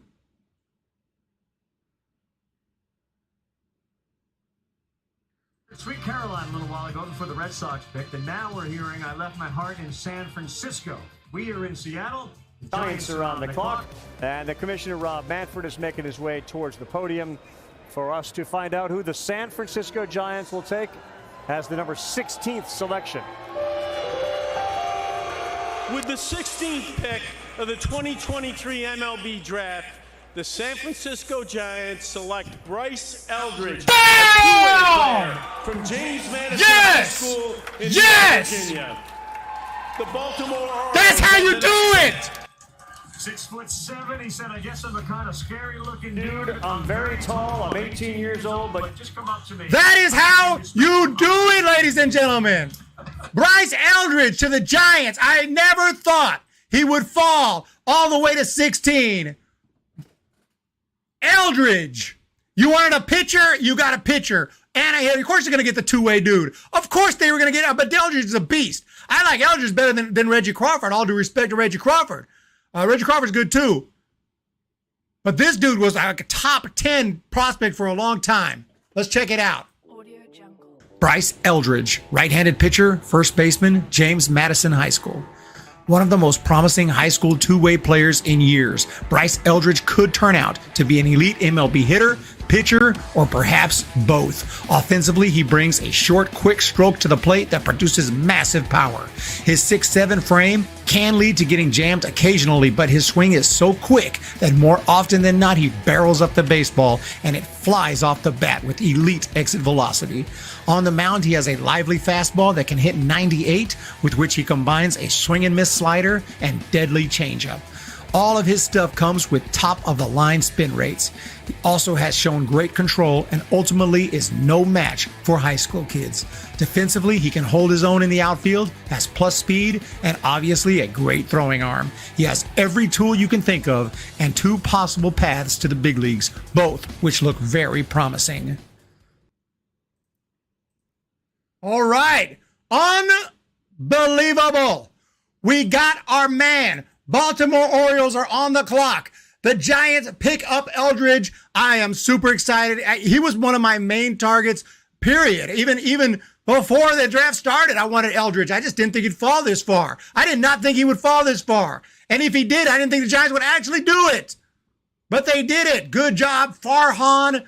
Okay, all y'all up there, Pete Putella, whatever the freak. Good job, front office. You came through here. Let's freaking go. 67, wow, happy fun boy, cool. Ron Simmons, Giants suck. Macchiano, dude is going to go be in the home run derby. This dude sounds like a big leaguer. He is legit, dude. And you wanted a pitcher, you got a pitcher. You wanted a hitter, you got a hitter. He can do both. He's a possible future Ohtani. The future Ohtani right there. Holy cow. When I was talking about Walker Jenkins and Max Clark standing guy at that East Coast Pro event 2 summers ago was Eldridge. He was up to 96. He was popping 100 exit velos as a 16-year-old. Both ways, which you don't see. Also, the Giants took Reggie Crawford last year.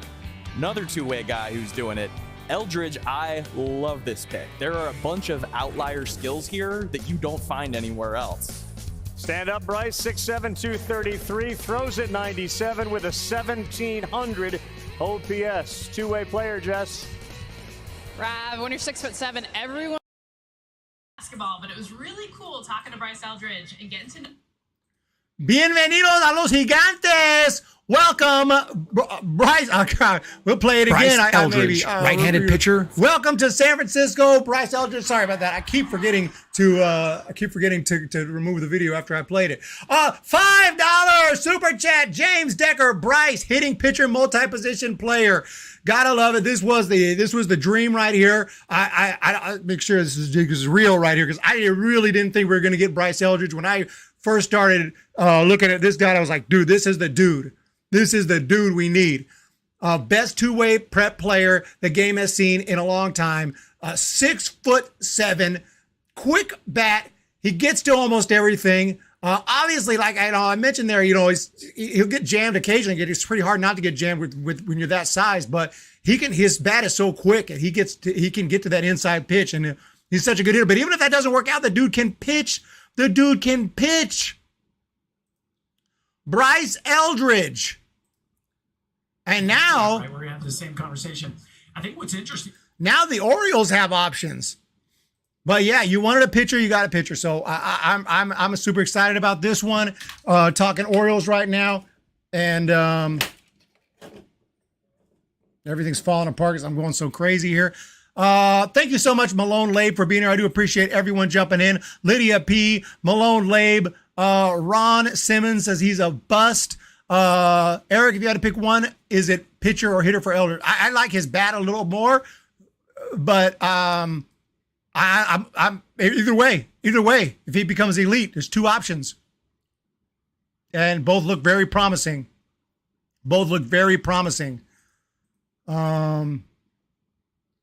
So here we go with the Angels.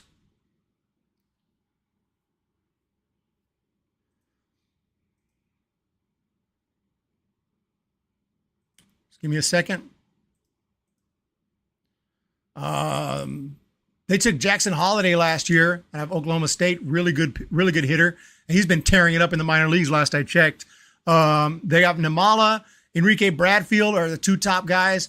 Probably they'll take Bradfield because he's the college, right? He's the freaking Flies, and he would fit in that Orioles organization. There's a really exciting organization. Here we go.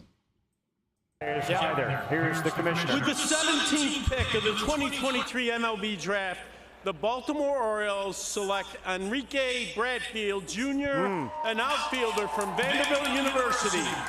Enrique Bradford it is. So there you have it. And the Orioles go with this guy can fly. He is one of he could be the next Ricky Henderson. I think the Orioles will use him right, and he is going to become, if he can hit at all in the big league level, he's going to become a star. Enrique Bradfield, outfield, Vanderbilt. Any team looking for speed can look no further than Enrique Bradfield, who was the fastest runner in the 2020 draft, but due to his strong commitment to Vanderbilt and pandemic-shortened draft, no team took him. That will not be the case in 2023 as he enters again as the fastest player available and also proved himself at the plate in D1 baseball, hitting .311 across 3 seasons with a .426 on-base percentage, 31 doubles, and 15 homers to go along with an incredible 130 steals. He was caught just 13 times.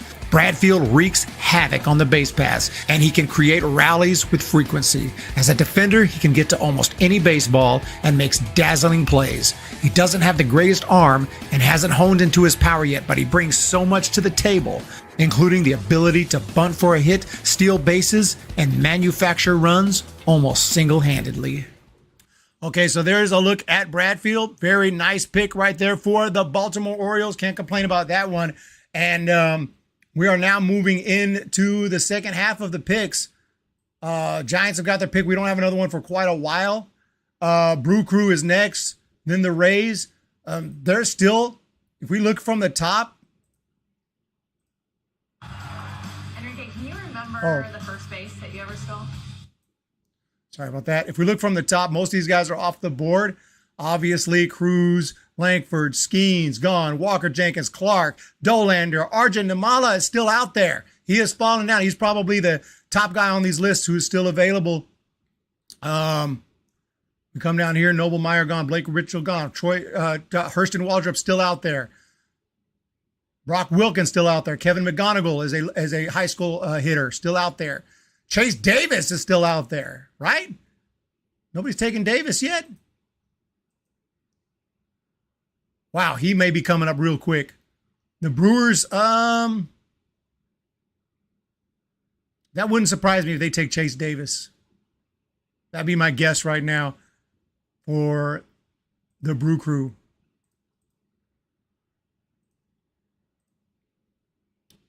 Oh, yeah, Eldridge. Yeah, oh, yeah. I didn't get a chance to play his interview, but Eric saw him live. He might be the first player to legit steal home. You saw him live. That's awesome. Can't say I saw him live. One of my favorites, Nimala, is falling. Will Farhan let him pitch and hit in the major? If he can do both, I bet so. We got the DH in the NL. We got the DH. So the Milwaukee Brewers are on the clock right now. And I'm really curious who they're going to take. We'll have to recap everything too.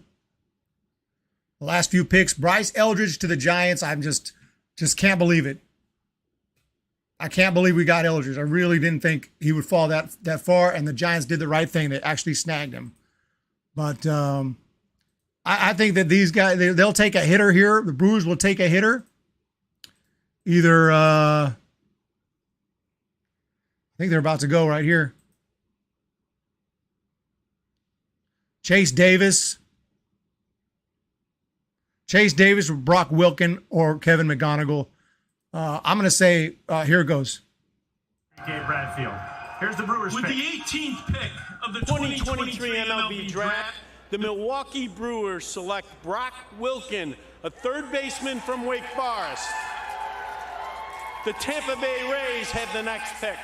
Brock Wilken! Another one of the guys we saw at Omaha at the College World Series, and you talked to Tom Walter and their program. Okay, so Brock Wilken, it is big power hitter. You can see this guy's size, quick swing, 6'4", 217, third baseman.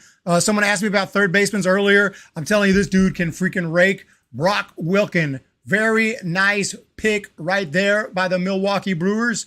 Let's check out the scouting report on Brock Wilken. Brock Wilken, third base, Wake Forest. He's one of the most powerful hitters in college baseball. Brock Wilken smashed 31 home runs and just 231 at-bats in 2023 with a Ruthian 1,313 OPS. His home runs are of the tape measure variety, and he doesn't do it while hitting 200 and striking out all the time. Wilken hit .345 this year and walked more than he struck out. He finished third in D1 baseball with 69 walks and finished the year with an on-base percentage over .500. He has good hands in the field and an arm nearly as powerful as his bat. Wilken can be an option at first base as well during his pro career. His speed is nothing special, but that should be the least of anyone's worries with this kind of power and on-base ability. He should easily be taken in the first round of the 2023 draft for any team looking for an absolute offensive machine who has the potential to turn into a power-hitting superstar at the highest level. Heading to the Milwaukee Brewers organization. Nice pick right there. The chat is going off. Yep, forgot about Brock. Can you show your Eldridge? How can I show my Eldridge reaction? I just streamed it. How the hell am I supposed to show it? I guess I'd have to go on YouTube and then you can rewind and watch it.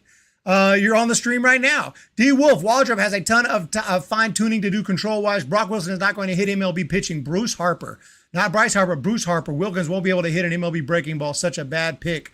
I mean, Wilkins has that big swing. We'll see how he develops. I'm going to remember that you said that, though. I'll remember that you said that. If Brock Wilkins ends up making it, you're gonna have to answer for that. But yeah, you know, first round, not everyone makes it. About 20 out of the 30 might make it to the big leagues, and about 10 of the 30 of the first round actually become impact players at the big league level.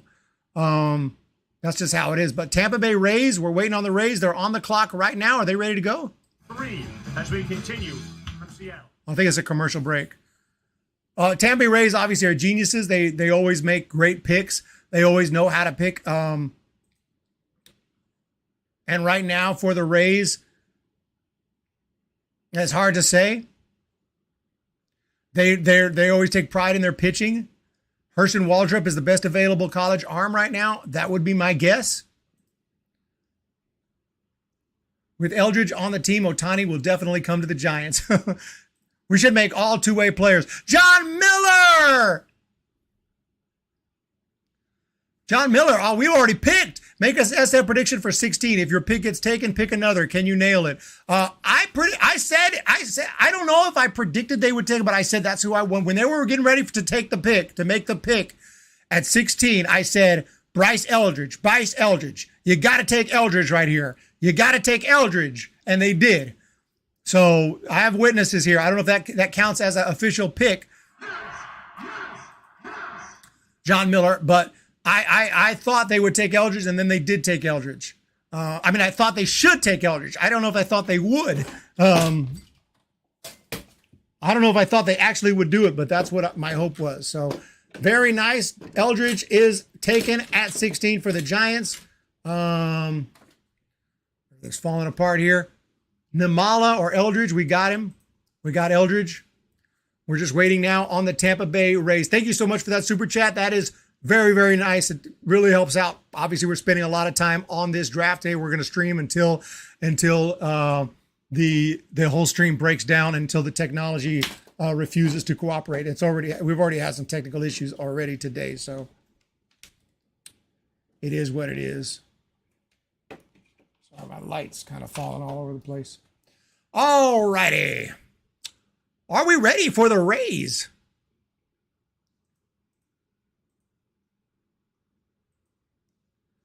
So Brock Wilken to the Milwaukee Brewers, Enrique Bradfield to the Orioles, and Nimala's still out there. He's that. Last year there was a high school guy who went to the Rangers who kept falling. This year it's Nimala who keeps falling. He may not sign, if it goes low enough. So we'll have to wait and see. Not all these high school kids will actually sign. And there are sometimes college juniors who don't sign. But Kevin McGonigal is a really good looking hitter who hasn't been picked yet. Chase Davis, I think, will go off the board really soon. When you think about the Rays and their philosophy,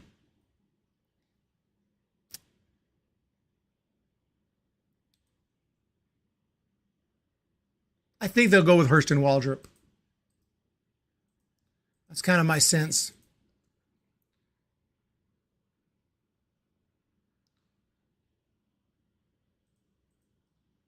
Sorry that you missed that John Wheeler.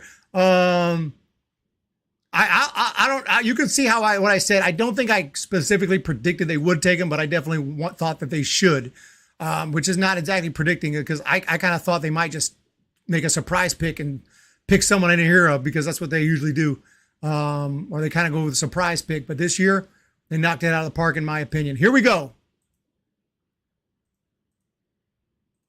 Eduardo Perez, Kyler McDaniel, and I'm Number 19, the Tampa Bay Rays. Occasionally the Rays like to do things a little differently. Generally have a great deal of success with it. Let's see what they will do with their first pick of this draft. Hurston Waldrop is just a guess. With the 19th pick of the 2023 MLB Draft, the Tampa Bay Rays select Braden Taylor, a shortstop from TCU. The Toronto Blue Jays have the next pick. And he's in the house, Braden Taylor. Kirk Sarloos, going to be a big smile on his face for what Braden Taylor can do. And Berkey, we talked about it during our Baseball Tonight show. He looks on the field as polished as any player in the country. Yeah, and there's another jump left in. At 21 years old, he looks like there's. All right, so Braden Taylor. Yeah, you never know with the Rays. You know, they make some surprises. Braden Taylor, obviously, I mentioned him earlier, a third baseman, very good player, handled himself well. He hit well in the Cape Cod League with the wood bat as well, so you don't have to worry about that. Very quick swing, very short, solid player, can pretty much do it all, doesn't chase pitches, and just is just an overall solid player. So I think that's I did it again. Brock Wilken, third base, Wake Forest. I think sorry about that. I think that's a solid pick for the Tampa Bay Rays. So gotta love that. Calliope connection. Eric has been disappointed too many years in a row to predict what he wants. Exactly. Aiden Freya. This year was the first year. I mean, I'm obviously some of these picks have worked out. Joey Bart, I was pretty happy about, but that was the second overall pick. Like I was pretty sure we were gonna get Bart. Since then, I've been okay with the picks. I didn't love the Patrick Bailey pick, but obviously that's turned out to be an awesome pick because look what he's doing for us. Patrick Bailey has turned out awesome. Hoodie, I don't know if he's a better hitter. I just like his bat. I love his bat. I love his swing. I'm a hitter, so I can maybe analyze it a little better. I'm not a pitcher. It's hard to analyze it, but I mean, as a baseball fan, as scout as I am, the pitching looks awesome. It looks amazing. So it's hard to pick, but I just love his bat. I think his bat looks just sick. So I think he can do both. He can be genuinely a two-way player. So Braden Taylor, wait, hold up here. Getting behind.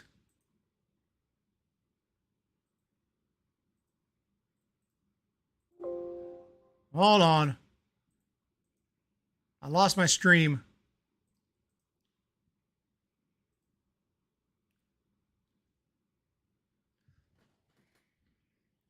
There are some really good players who are still out there now, and I would assume the Toronto Blue Jays, they got to be thinking about some of these top guys who are still out there. But sorry, I had a little bit of technical issues, so we are good. Blue Jays are next. Blue Jays are next. Braden Taylor to Tampa Bay. And Jays on the clock. Back to the chat. The chat is running the show today. 100%.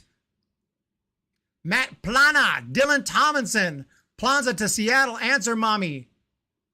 Eric, I'm worried about Bednar. Yeah, Bednar had a little injury issues. Yeah, Bednar was one too. I liked the pick. I didn't freak out about the pick. Oh, here we go.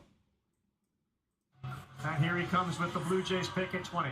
With the 20th pick of the 2023 MLB Draft, the Toronto Blue Jays select Arjun Nimmala, a shortstop from Strawberry Crest High School in Dover, Florida. The St. Louis Cardinals have the next pick. Of course, Nimmala. It's a wildly significant pick, not only for the Blue Jays, but for Major League Baseball, given his descent from India, where they haven't had a player. As he said, I watched $1 Million Arm. He grew up on cricket, really was raised in the United States, but this is a player that's toolsy. Yes, the sales pitch here is really easy. He could have the highest upside in the entire draft. Wow. Like, we're talking about that historic top 5. He could be better than all of those guys.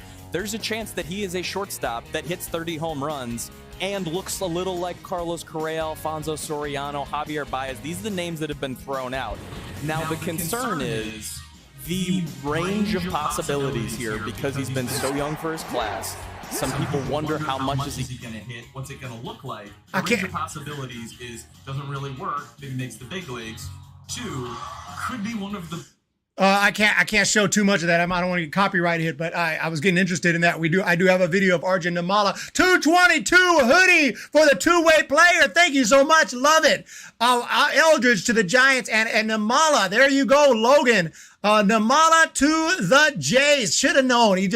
That fits. He's heading to the Blue Jays, and he's up on this one. Blue Jays fans should be really celebrating right now. Arjun Nimmala, shortstop, Strawberry Crest.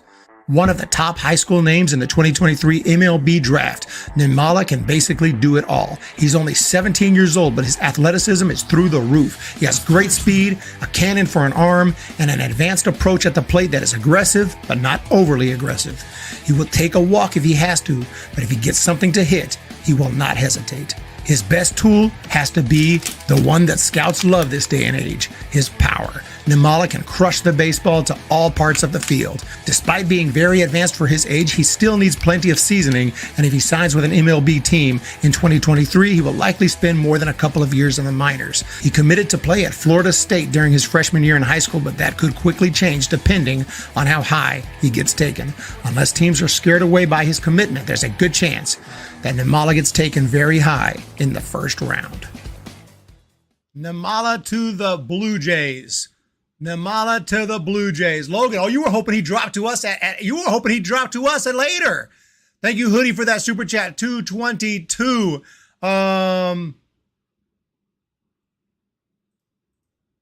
now we're waiting for the next pick.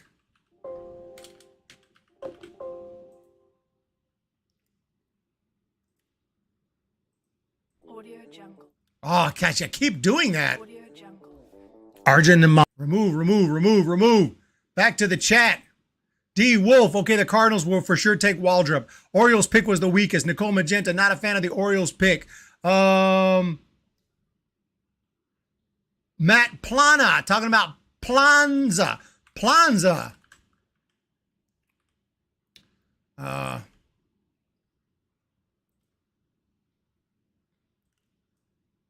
exactly sure who y'all referring to be honest. Calliope Connection looks great. Love that swing. Holding on to the chance he dropped to 56. There wasn't no name. Nimmala was dropping to 56. But congratulations to the Blue Jays. They picked up a top 10 prospect. He could end up as superstar. I mean, like you heard them say there on ESPN, he could end up being a freaking superstar. And now the Cardinals, when you're looking at who's left, it's getting harder and harder to figure it out. But yeah, Hurston Waldrop, best pitcher available. I think you got to take him really quick. I mean, one of these next two teams really need to take Waldrop, I think. But we'll see. Chase Davis is another option, a really good outfielder for Arizona, but I take Waldrop. I'm taking Waldrop. If I'm the Cardinals, I'm taking Waldrop. If I'm the Mariners and they don't, I'm taking Waldrop. I'm the Guardians, I'm taking Waldrop. It's Waldrop's time right now. I totally believe that. Because like he's the best pitcher. Yeah, our next pitch 56. Yeah, come on back for the next pick, Giants fans. If you're just here for Giants picks, I'm gonna try to still be here, but we'll see how long I last. We're waiting on the Cardinals pick now. Colt Emerson is out there still. I mean, there's some players out there, but I do think Waldrop is the guy right now. It's just you want to take advantage of someone who's fallen to you. And don't just, I know you may have had someone else in mind if you're the Cardinals who you really were thinking about that's going to be likely available when it gets to you. But if someone falls to you and falls in your lap, I think you just got to take them. And Hurston Waldrop is the best pitcher right now available. Colin Houck is out there. Yohandy Morales is out there from Miami. These are all good names. So there's always options, but Waldrop is the man. Emerson, not yet. Not yet, Ashley. Not yet. Not yet. We're just waiting on my man to appear. So right now, it's the Cardinals, Mariners, Guardians, Braves, Padres, Yankees, Phillies, Astros for the first round until we start to get some incentive picks and competitive balance round A, stuff like that. Some teams will get a second pick. Mariners get 2 picks in a row here. They got Julio Rodriguez for winning Rookie of the Year. I mean, that's pretty. Look, the Mariners got 2 back-to-back picks because their rookie, who was in the top 100 MLB pipeline, got Rookie of the Year, and then you get a freaking prospect promotion incentive pick. That is freaking sick. Oh. An outfielder from the University of Arizona. Damn it. The Seattle Mariners have the next pick. Chase Davis. Well, the Mariners get the biggest applause because that's who the fans are coming to see. And they'll have a handful of them, but Chase Davis is a...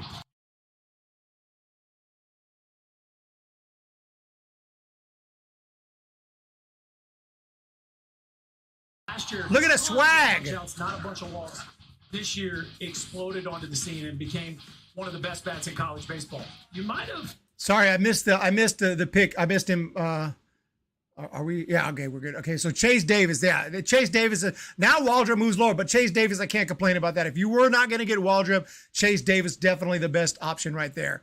I mean, that's a guy with all the tools and big power. If I'm thinking of, thinking right, he hit quite a few home runs. Let's check him out.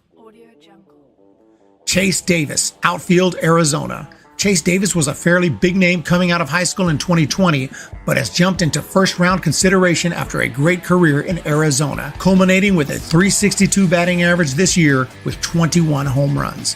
He's a left-handed hitter with massive raw power and can hit tape measure bombs even to left field.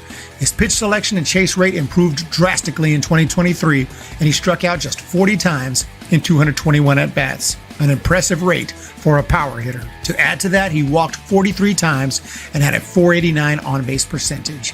Defensively, he is excellent and has an arm as powerful as his bat. He also has great speed, although stealing bases isn't a big part of his game. There are few more well-rounded players available in the draft, and Chase Davis has first-round potential written all over him. Lagging again, Chase Davis, there you have it. I'm showing red again. I hope I'm not lagging for you guys. Lawrence Thomas, what's going on? Logan, what's going on? Pone, what's going on? Golden Jets, everybody, thank you so much. But yeah, very nice pick there, Chase Davis from Arizona. Like I said, very good pick. But now you have to think, at some point, Hurston Waldrop has got to fall off. But Chase Davis, very, very solid pick. I wouldn't have been too pissed if the Giants took him either, but because we got the chance to get Eldridge, we had to take Eldridge. So definitely like this pick here for the Mariners. The Mariners are going to have picks galore here. I mean, for the Cardinals. The Mariners are up next. Mariners got 22, 29, and 30. Mariners got 3 of the top 30 picks, and they're already a team full of really good young talent. So Mariners are someone to watch here. Matt Brash is filthy. Waldrop to Seattle is funny. Yes. 61 in the chat. We're keeping an eye out here. Seattle is on the clock. Keep having technical issues, though, with the stream. I hope we make it. I hope we can make it today to the second round before the freaking technology just lets us down. Seattle is on the clock. Chase Davis to the Cardinals. Matt Brash is filthy. As we wait on the next pick.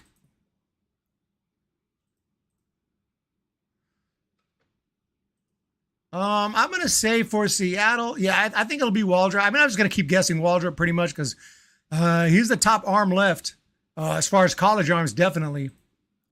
What do you guys think here? Jumping into the chat. Lydia P., the Calliope Connection. No problem. Just, I should be live for a little while. I feel like pitching is the last thing the Mariners need. You can never have too much pitching, though. I mean, it takes a while for these guys to get through the system. Here we go. Year-old Tiago Viernes, who is an unbreakable bond with one of baseball's brightest.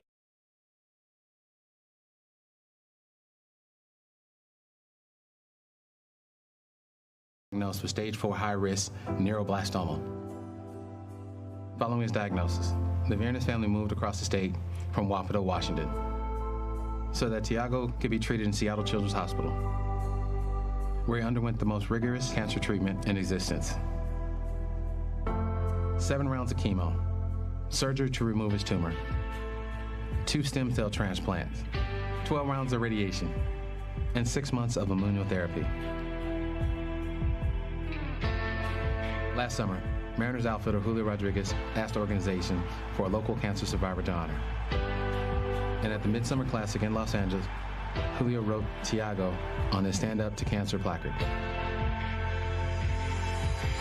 Today, Tiago is back in Wapato living cancer-free and playing baseball. And early this season, the Mariners welcomed Tiago to T-Mobile Park to throw out a ceremonial first pitch. Sorry, I didn't know they were going to have that story, but I'm glad the kid's okay. Here we go with the pick. I hope. Tonight, we recognize Tiago's immense courage in overcoming his battle with cancer. We're thrilled to invite him to the stage to announce the Seattle Mariners' first-round selection. All right, here we go.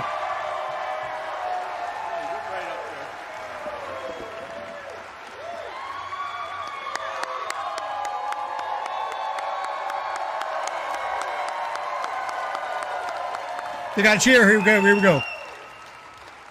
With the 22nd pick of the 2023 MLB Draft, the Seattle Mariners select Cole Emerson, a shortstop from John Glenn High School. Cole Emerson!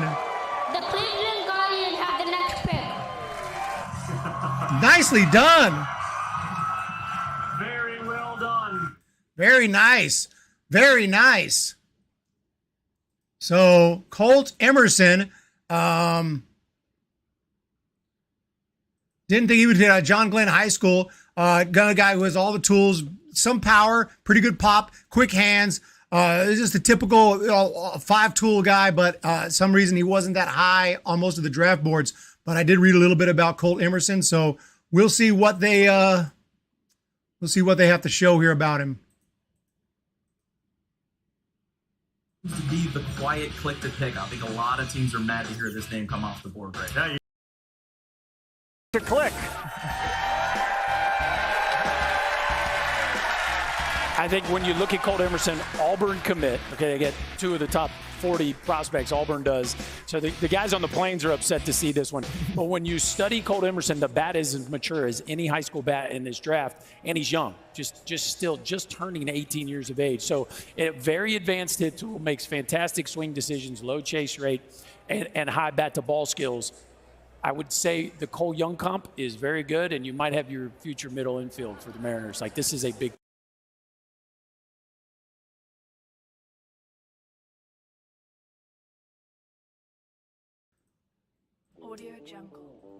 Chase Davis, outfield, Arizona.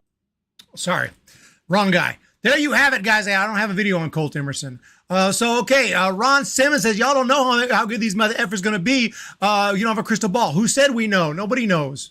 Who said that? Obviously, nobody knows. The teams don't know. The fans don't know. The scouts don't know.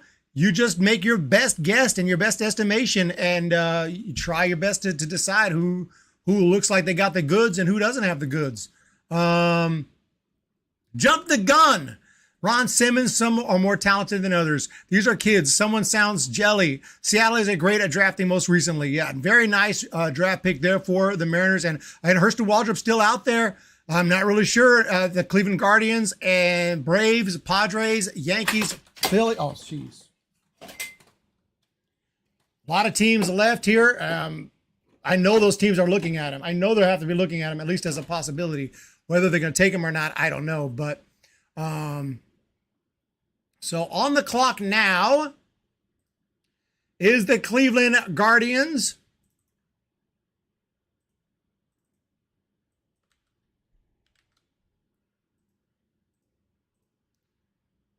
Colt Emerson to Seattle.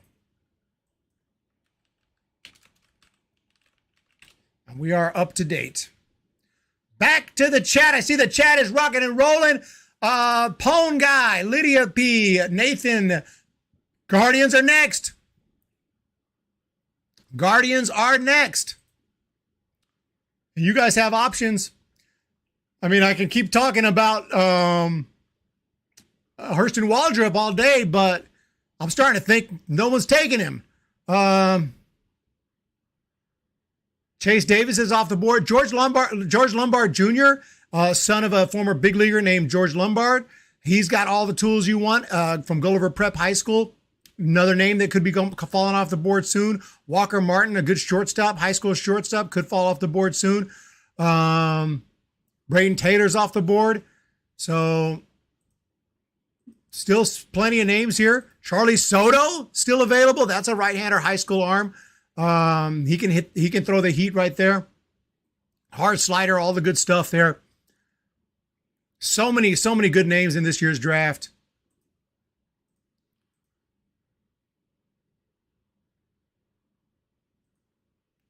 So we're just going to wait here and see.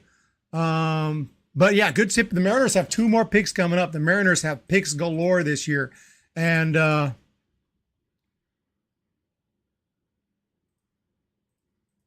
after this, we'll have Cleveland Guardians, Atlanta Braves, San Diego Padres, New York Yankees, Philadelphia Phillies, Houston Astros, New York Mets. And Dodgers don't get a pick till third. Dodgers spent so much money on it. They exceeded the tax like they always do. They don't get a pick till 36, but they still always pick good. They don't care. They still pick good. Dodgers, so we'll see. Juan Soto, what's up, everyone? Haley is here. Haley Katz has made it. Eric is still on the board. I've been on the board since 1998. Am I doing all 200 rounds? Do you want me to do all 200 rounds, Luigi Stromboli? Do you want me to do all 200 rounds?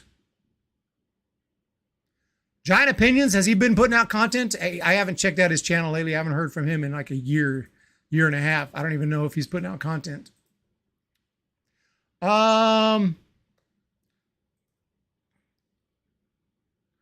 the Cleveland Guardians getting ready to pick.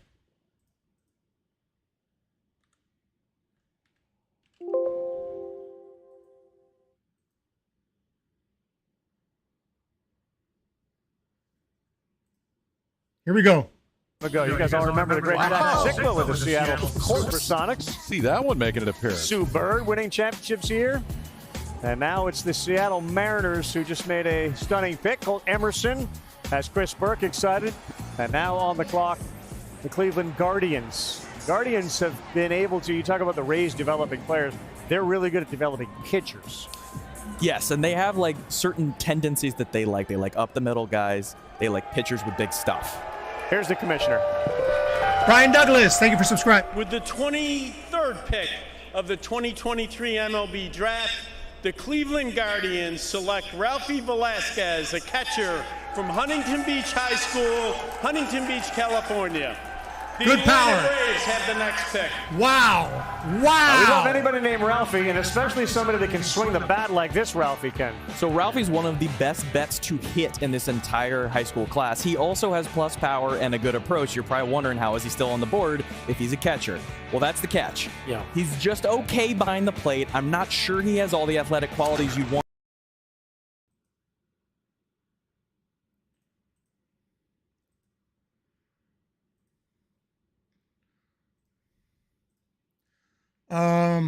Not sure why I'm lagging there.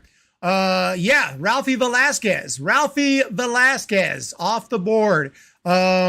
good power hitting catcher, good loft in his swing. Definitely, like they said, his catching ability he may move to first base, may move to left field, but the dude can hit for power, and the dude is just a very solid hitter. So, didn't think he'd come off the board this quick, but Ralphie Velasquez off the board.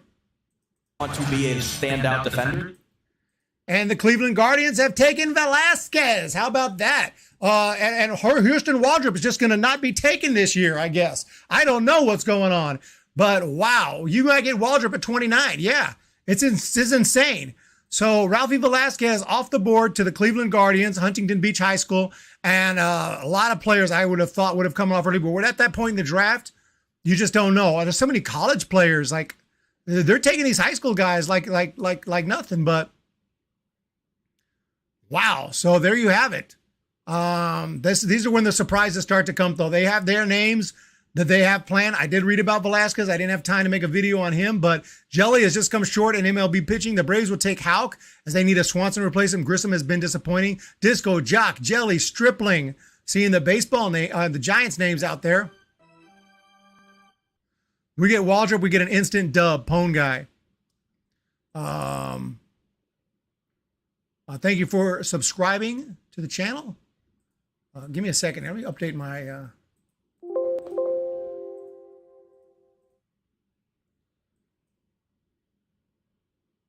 stream labels. Okay.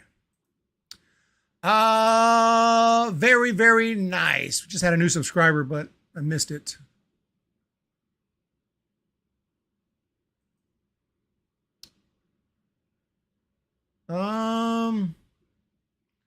Jacob Hagany. Thank you for subscribing to the channel, Jacob.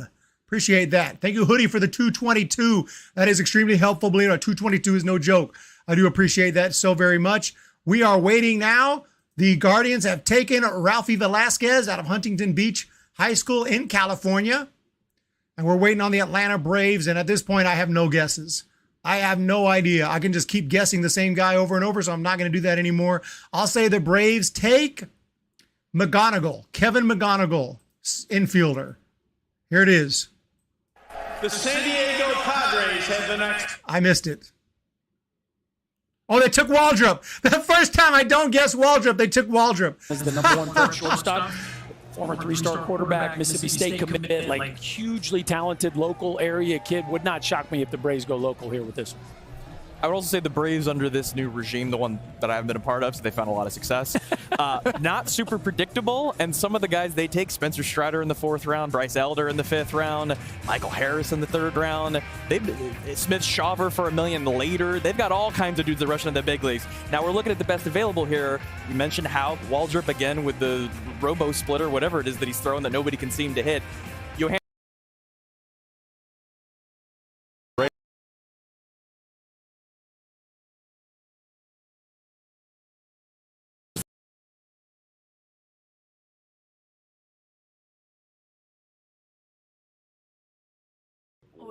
Hurston Waldrop, right-handed pitcher, Florida. The former Southern Miss flamethrower, Hurston Waldrop, transferred to Florida for the 2023 campaign and went 10-3, striking out 156 batters in just 101.2 innings. His fastball jumps out of his hand at velocities approaching and sometimes exceeding 100 miles per hour. He also has a hard slider and elite curve that he's able to throw consistently for strikes. On top of all those standard pitches, Waldrop employs a deadly splitter that misses bats with regularity. His entire makeup is first class, and he is fearless on the mound. He is also strong and durable, and he can go deep into games. Waldrop can occasionally struggle with control, but for the most part, he is very reliable, and with just a bit of seasoning in the minors, he could become at least a middle-of-the-rotation arm, if not better. All right, Hurston Waldrop it is. Hurston Waldrop to the Braves. Sorry, my microphone was off a minute ago. What happened? What did I miss? I had to do something. What happened after Tampa? Okay, let's do the recap. This is a good time for the recap. Recap! Let's check it out, ladies and gentlemen, real quick. At the beginning, we had Paul Skeens, went to the Pirates. Best pitcher in the draft. Dylan Cruz, absolute monster, went to the Nats. Max Clark, high school bat, amazing. Went to the Tigers. Wyatt Langford to the Rangers, and Walker Jenkins to the Twins. That was the top 5 consensus. Jacob Wilson went to the A's, who never strikes out. Really good hitter. Rhett Lauder to the Reds. Blake Mitchell to the Royals. Solid catcher. Chase Dolander, an awesome pitcher for Tennessee, went to the Rockies. Noble Meyer to the Marlins.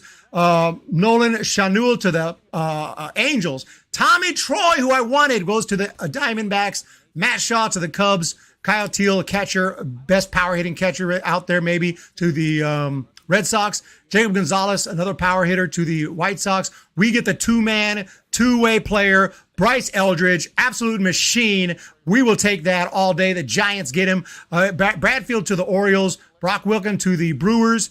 Braden Taylor goes to the Rays. Arjun Nimala, very exciting young shortstop, to the Blue Jays. Chase Davis, good hitting college player, to the Cardinals. Colt Emerson to the Mariners.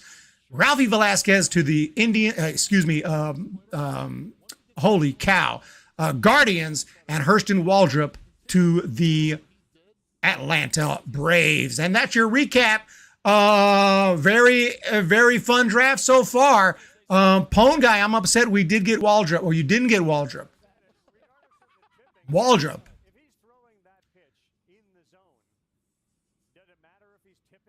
Rhett, amazing.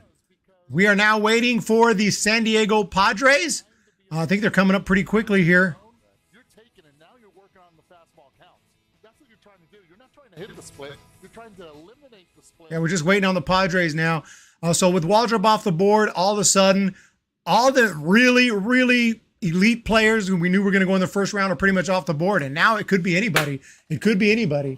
It could be George Lambert Jr. It could be Walker Martin. Honestly, I thinking of the Padres, George Lombard Jr. wouldn't surprise me. Even though they have Tatis Jr., they love just exciting young toolsy kids. So, and he's out of high school, so he'd be a while before. I think they'll pick a high school guy. Just kind of my thoughts, but I could be completely wrong on that. But let's see what happens here. There's Hurston Waldrop, 63.4% whiff rate on the split change. Yeah, he's got that deadly splitter. Just amazing that he falls to the Atlanta Braves. The Atlanta Braves, a team that's known for their pitching, a team that's known for just always having an amazing rotation of 2021 world champs. Of course they're going to take Waldrop. I mean, that was obvious. I just thought at that point I kind of gave up on him. SG Sports Talk channel member for 5 months. Hi, Eric. How's your day going? Not too bad. Not too shabby. Not too shabby. Not too shabby. Thank you so much for your membership. That is very much appreciated. Helps out more than you can possibly know. So we're waiting now for the Padres. I'll take George Lombard Jr. for the Padres. Here we go. MLB Draft. The San Diego Padres select Dylan Head, an outfielder from Homeward Flossmoor High School in Flossmoor, Illinois. The New York Yankees have the next pick. Was a high school player. Yankees draw a boo. Head is a terrific athlete. Yeah, we got a pure 80 runner here. We're talking about Enrique Bradfield Jr. This is the starter kit for that. He's an 80 runner. He's a plus defender. He's an incredible athlete. He can really hit. Line drive. The question is how much impact will be in the bat. Again, we're talking about some of the same stuff with Enrique Bradfield, but the swing's not really geared for power right now. There is power in there. Yep. I could see 10 to 15 homers. We're not sure Bradfield ever gets there. Head could because he's getting there earlier. All right. And so you see there that, we're going above. Yeah, Dylan Head, another guy I definitely looked at, and not a total shock that they took him. Like I said, I thought they would take a high school kid, young talent that maybe takes a little bit of time to develop. It's going to be in the minors for a little while, but has the potential to develop some power, the potential to be a good hitter at the higher levels. He does have that premium speed. The guy can absolutely fly. Left-handed stroke, just can repeat it over and over and over, and is a really good looking young talent right there. So Dylan Head is heading to the Padres organization. Can't complain about that pick. And up next, we have the New York Yankees. Yankees are a pretty unpredictable team. Eric, you don't do a video package anymore.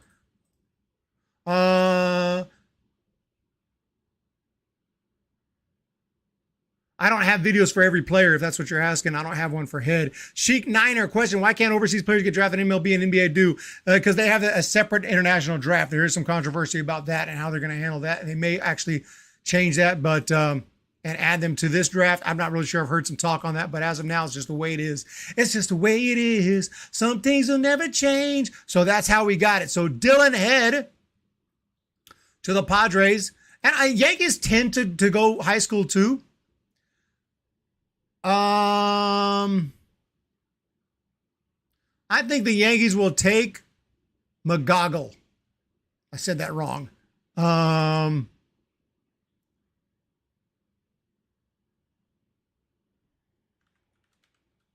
the heck? Now I'm tripping out.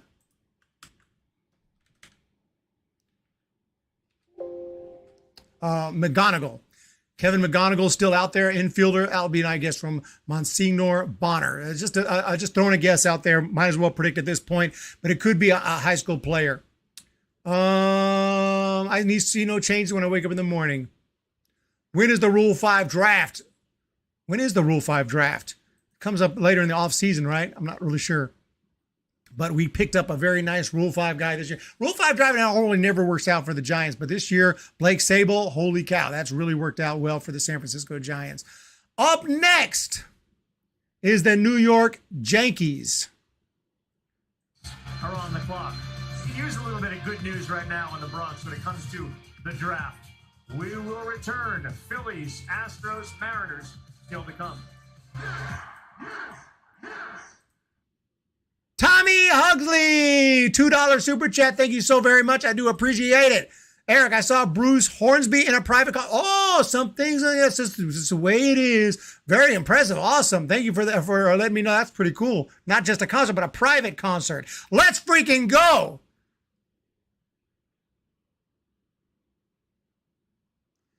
Eric did like 3 videos tonight. What do you mean packages, Luigi? Explain. I don't know what I really don't know what the freak is going on. Thank you so much. I do appreciate the super chat from Tommy Hugsley. We're going to take a quick break. We will be back here. I'm going to get some water. Going to be about 5, not even 5, about 1 minute. Might play. You guys just hang on. I got to get some water. We'll be back with the Yankees pick here in a moment.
We are back.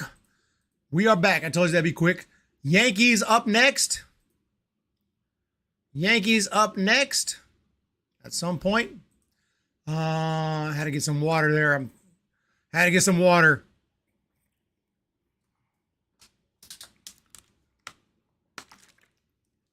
I'm talking about prospects video, dude. Luigi Stromboli. What's the problem? What's the problem right now? Here we go. Major League Baseball draft pick. McGonigal is my guess. We have made it to the 26th pick of the first round. That's the New York Yankees. They're on the clock. And they will be followed by the Phillies, the Astros, and then the Mariners again. The Yankees have been criticized a little bit for not developing many of their picks or their picks not becoming stars. Are you worried that Aaron Judge and Anthony Volpe aren't enough? I'm not as skeptical as the Yankees. Well, no, I think the expectations are high when they hit that big on guys. Their strength, the thing that they are the best in baseball at, is rounds 5 through 8. They turn college pitchers into guys that they can trade. Let's get to Manfred. He's the commissioner. He's got the Yankee selection. With the 26th pick of the 2023 MLB Draft, the New York Yankees select George Lombard Jr., a shortstop from Gulliver Prep School in Miami, Florida. The Philadelphia Phillies have the next pick. 6'3", 1. George Lombard Jr. It is a very good pick. I knew that was a possibility. And again, his dad used to play big league baseball. I do think I do have some clips on this player here. So let's check it out. I think. Yes.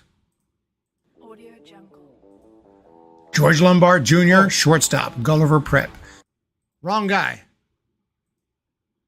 That's a wrong guy. Why is it the wrong guy? I thought I picked George Lombard Jr.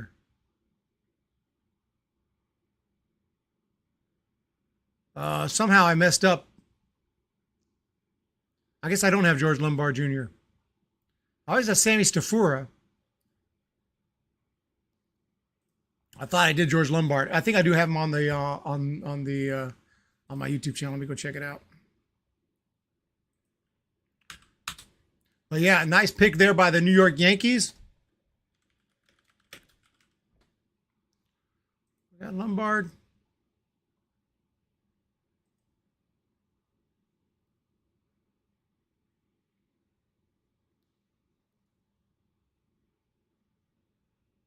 I thought I could have sworn I had a video on him, but I guess not. Well, nevertheless, very solid pick right there from the New York Yankees. And he does feel like a Yankee for sure. Like I said, another toolsy guy. Someone you would think the Yankees would take. Not a big surprise. Got the hit tool. Got big power, athletic frame. He can fly. He can run. Big guy. And he might move around. You know, we're not sure position-wise where he's going to play, but I like the pick there. George Lombard Jr. for the New York Yankees. Lydia P. is out. Luigi's Tommy apologized. Rejected. You called me a clown. Rejected. He apologized. Freaking apologize. You got to accept the apology. What are we doing here? George Lombard. So the Phillies are on the clock. Let me update all that. I made a video, but I must have deleted it or something because, man, on the clock are the Phillies. Okay, here we go, Phillies. Here we go with the Phils. Are we live?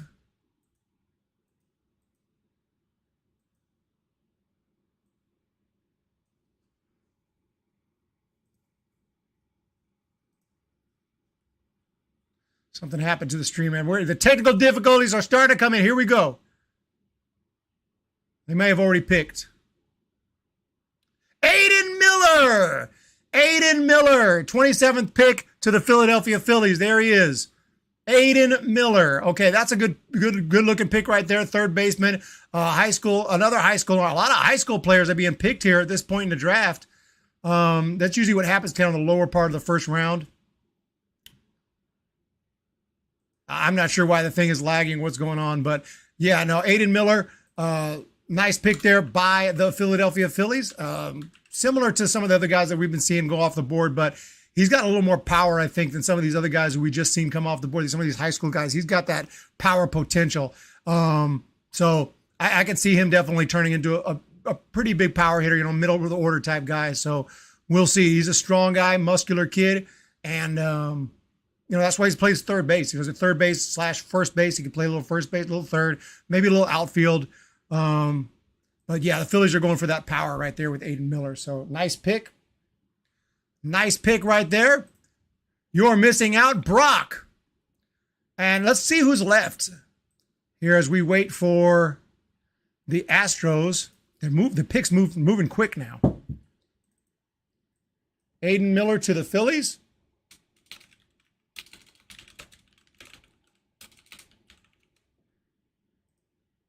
Astros are on the clock.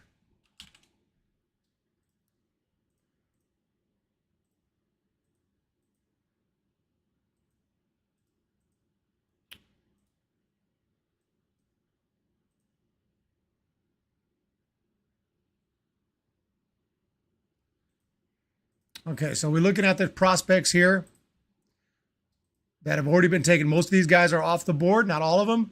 Obviously, Hurston Waldrop is gone. Yohandy Morales is still there, another third baseman. So Dylan Head off the board. This is when some of these guys here in the ranked lower than 30 will start getting picked. Jake Geloff, I don't know why no one's taken him yet. He's a guy I'm really high on. Kevin McGonigal, I'm pretty high on. Sammy Stafura, I'm pretty high on. I checked out all of these guys pretty much. Kemp Alderman, a big power hitter. He could fall to the Giants in the next round. Ty Floyd, great pitcher. He could fall to the Giants too. So a few options down there. But right now, the Astros, it's hard to say, man. It really is hard to say. You're at that point where they're all kind of just blending together. But Sammy Stafura seems like a solid pick that the Astros would take. Let's check out what's going on in the chat. I'm making sure I don't want to miss this pick here. So Aiden Miller to the Phillies out of J.W. Mitchell High School in Florida. Chill out, okay? For Tesla, I got to go. I will check back and hope to see the Giants next pick. Who did the White Sox pick and how do you feel about it? Stan Adams. Yeah, the White Sox took Jacob Gonzalez. Yeah, that's who they needed to take. I love that pick. Jacob Gonzalez was probably the best power hitter available at that point. Obviously, they could have taken Bryce Eldridge, but I would have probably taken Gonzalez slightly over Eldridge. But when I saw that Eldridge was available, that's a no-brainer for the Giants. But no, I love that pick. Jacob Gonzalez is a massive power hitter. I think he's going to become a great player. He looks like he has what it takes, in my opinion. But obviously, you never know how these guys will play once they hit the minor leagues. It's kind of a crapshoot, but up next, ladies and gents, is the Houston Astros, the beloved Astros, coming in at 28.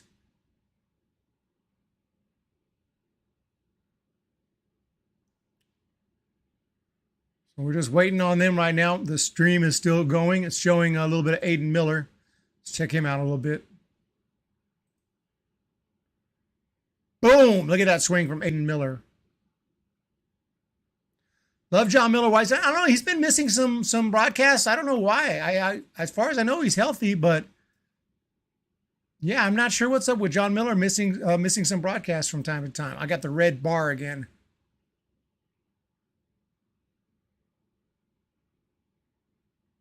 Yohandy Morales definitely sounds like an Astros.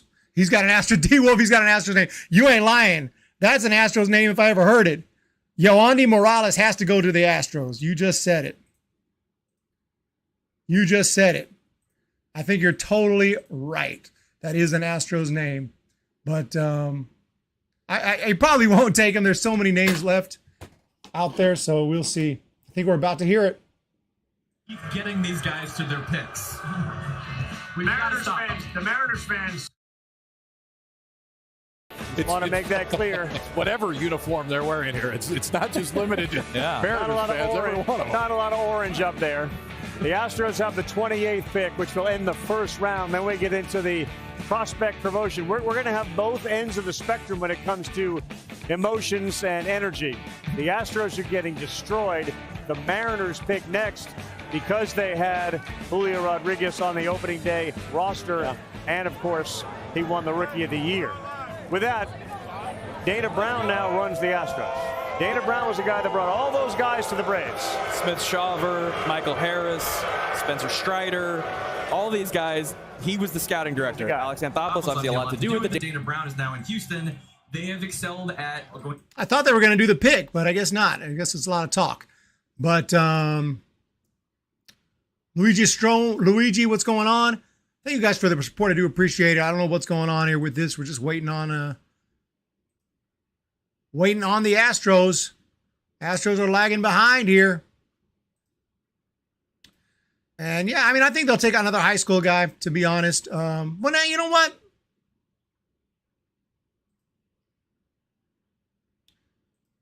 maybe not. Maybe the Astros will take, Yohani Morales does have an Astros name, but I'm just looking through some of the prospects. It's hard to say. Very much hard to say. I think we're getting ready for it, though.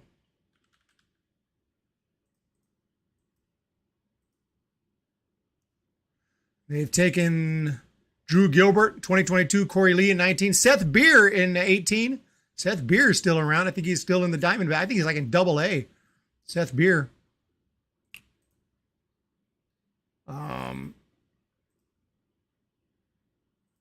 Getting ready for the pick here.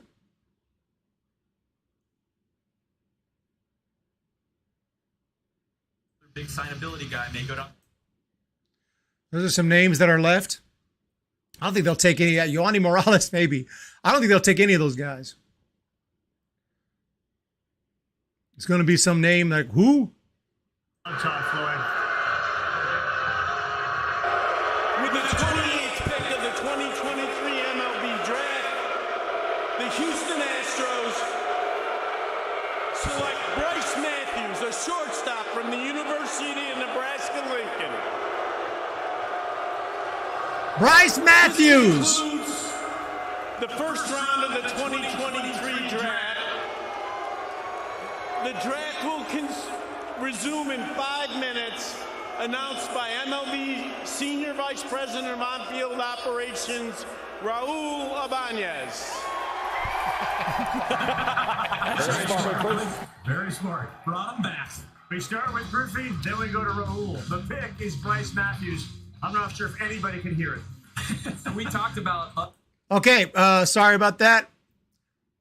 Bryce Matthews is the pick. Bryce Matthews, like I said, as somebody we didn't really see coming, is shortstop out of Nebraska. Very good hitter, very athletic, solid defense and everything. I don't know about the power. I think he still needs to develop some pop as he goes through the minor leagues. But, it's just a very, very good player who's got a high ceiling, and Bryce Matthews could end up definitely helping the Astros in the near future. Already has some good seasoning. Let's take a look at his stats, though. That's just what I kind of remember reading about him, but when we get into the statistical stuff, you get a little better idea just what this guy can do. Right-handed pitcher, infielder. His power came around this year, 20 home runs.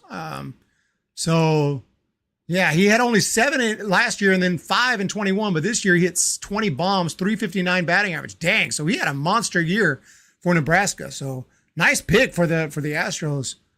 I hadn't realized he had such a big year, 67 driven in. So looks like his game is really coming around. His power is already developing. So I definitely like that pick for the Astros. This guy was kind of under the radar. I hadn't looked too deeply into Bryce Matthews. I've seen him play a little bit, being on Nebraska, but wow. So Bryce Matthews to the Astros, and that does it for the first round. First round's in the books. Let me update that real quick. We'll get to the chat. Bryce Matthews, Houston. On the clock is Seattle. And we are finished with the first round. So it's going to be a few minutes before we continue on. But Bryce Matthews has been taken by the Astros out of Nebraska. We'll recap this entire draft. Let me know what you think about your team this entire first round. We have wrapped up the first round. And what's up in the chat? D. Wolf, Matthews is ready to be an Astro. Lagging again. Am I lagging? Joey Bart is still good. Joey can be a Joe Mauer. I'll take Mauer. I'll take a young Mauer over Joey Bart. Bart, he's in AAA. A lot of fans not liking the Eldridge pick. We need to jump over on Twitter and see what the fans are saying about the Eldridge pick or what.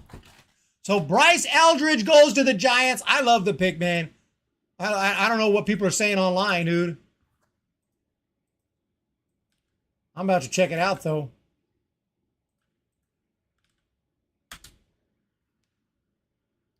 As we go into the second round here. There he is. What crap are you going to talk? I'm going to re-quote it. I'm quoting it. I'm going to put the fire emoji. That's it. That's all I got to say about that. With the second pick in the MLB draft, Giants have selected two-way player Bryce Eldridge out of James Madison. Another two-way player, let's go. What the F happened to Hunter Bishop? Not important right now. 3 two-way players on the team, going to be crazy. I expect to see him signed up to help this team. Looks like people are feeling it.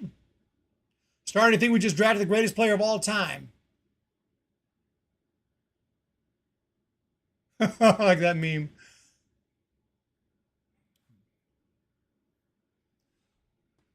Something's cooking. Well, gotta love it, man. You gotta love it. What do you guys think? You're good now, Eric. No, he's not. I believe in him. I don't give up on Bart. Still young. Luigi Stromboli. Thank you so much. Bart is good. I like the guy, but kind of fits as a backup catcher or a catcher of choice for select pitchers. Bryce is a sweet pick. Bryce Matthews and Bryce Eldridge. 2 good picks here. A couple of Bryces in the draft. I think there was a third one. We had like 3 Bryces. That's a very popular name. If we can get to it. We had Bryce. What the heck? Oh, we're already on the bonus round.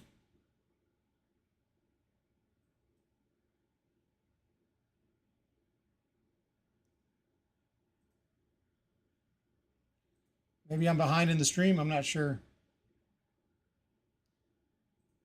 Mariners also have the next pick. Johnny Farmelo! Just brings good news. Johnny Farmelo for the Mariners. Out of Virginia, where they have all sorts of talent that ends up at the major league level, and the Mariners will pick again in a minute. He had 2 huge matchups this spring facing Bryce Eldridge. Tons of scouts were in there. Now, there's going to be something Mariners fans are going to this spring, I'd say even earlier in the spring it happened with Farmelo. Later in the spring it happened with Emerson. The sneaky pick to click that everybody had. Not sure if we're going to be allowed to take him, but this is the guy I want. This is the guy I think can hit. Farmelo was maybe the #1 guy this summer where everyone said, this guy can hit. He's got some power. He looked like a right fielder. He then got 2 grades faster. He's now a 65 runner. He can now play center field. All right. Potential above average everyday player against Seattle. Okay, I'm not entirely familiar with this guy. I'm not gonna lie. Center fielder. I saw his name. I read through his scouting report, and I don't remember a whole lot except what they're saying right here. Very exciting kid though. So interesting that the Mariners go with Farmelo. So if we can how do we get back to the first? There's got to be a way. Okay, let's go back to the first round. Oh, here we go.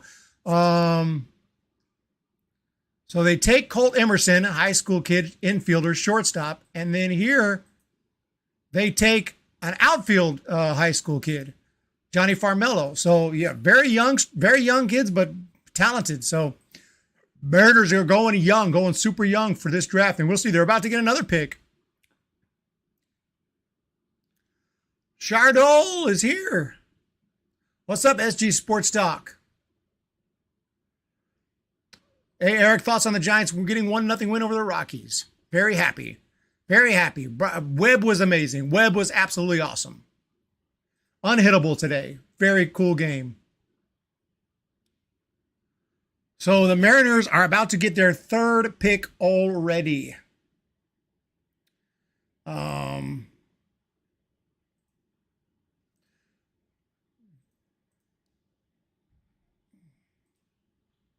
Johnny Farmelo is an interesting pick.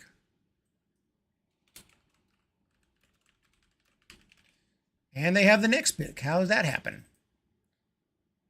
Seattle on the clock. They got their last pick. They got the next pick. But Johnny Farmelo, 18-year-old outfielder. See how he rates on these. Hit rate is 50, power 50, run 60, arm 50, field 50, overall 50 for Farmelo. Just checking out his numbers here. Not overly familiar with him, but the guy looks like he can fly.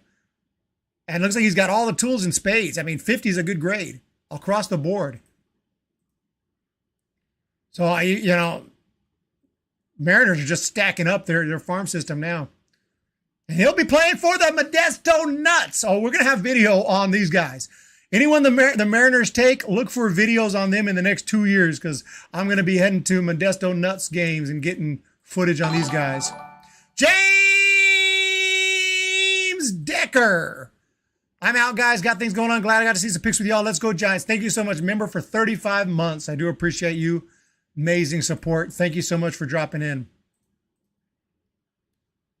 Mariners select Ty Pete, a shortstop from Trinity Christian School, Sharpsburg, Georgia.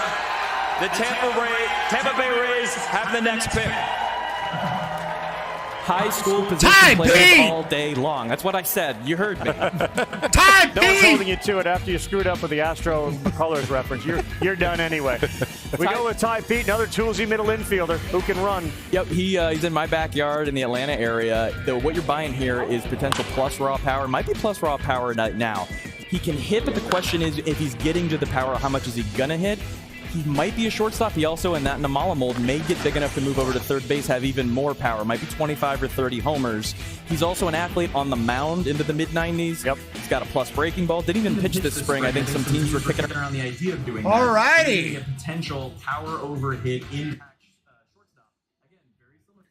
Well, another high school shortstop. I thought they might go college. I thought they might go pitcher. They go for 3 position player infield high school players in the first round. So Johnny Farmello and then Pete. A little bit surprising, but not too shabby for the Seattle Mariners. Like I said, going super young. And these 3 guys are probably going to be teammates soon in the minor leagues. Very interesting pick. So who is next? It's the Tampa Bay Rays. So we are now in the round A. Still the first round, but here's some of the bonus picks here. Bonus round A.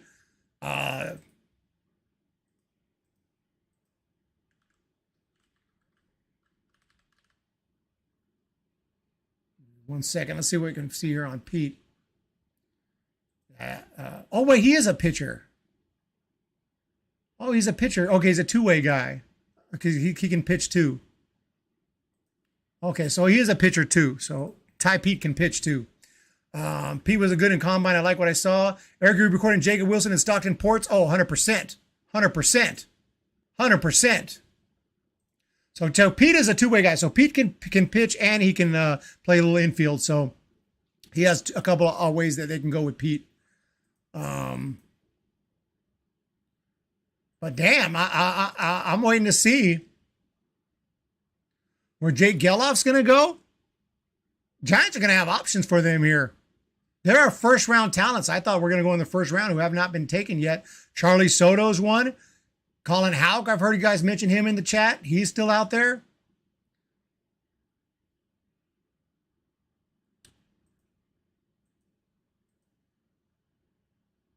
Derby, got to set a ramp up for that. We'll pregame. Okay, so Rays are next.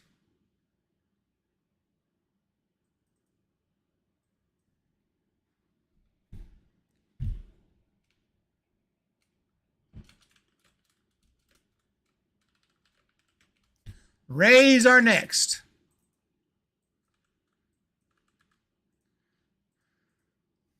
Chic Niner, what's going on? Welcome to the channel. Hit that thumbs up. Hit the subscribe button. We are waiting for the Tampa Bay Rays pick. Philosophy. Should be coming up any minute here. At this point, it's kind of unpredictable who's going to go, who's not going to go. But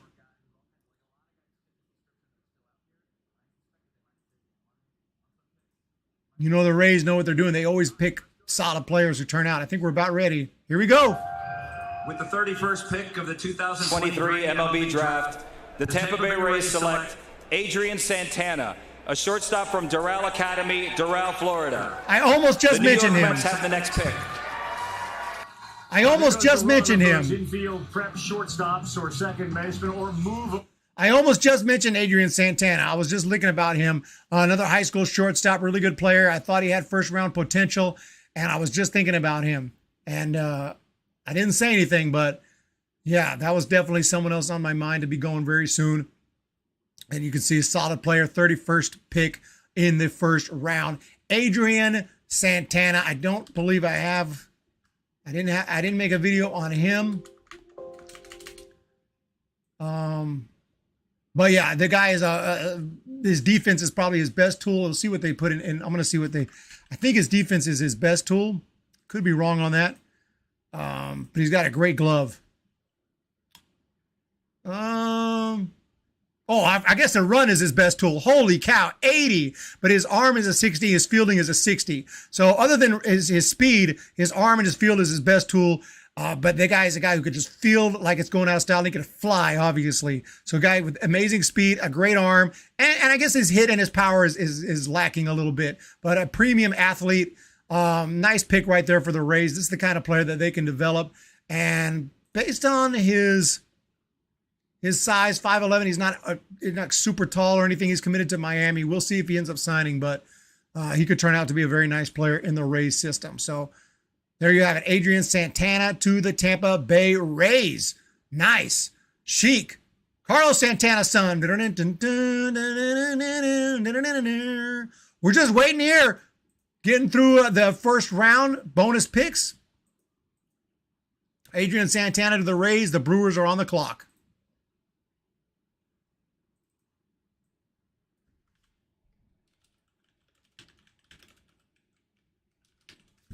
Adrian Santana and the Brew Crew on the clock.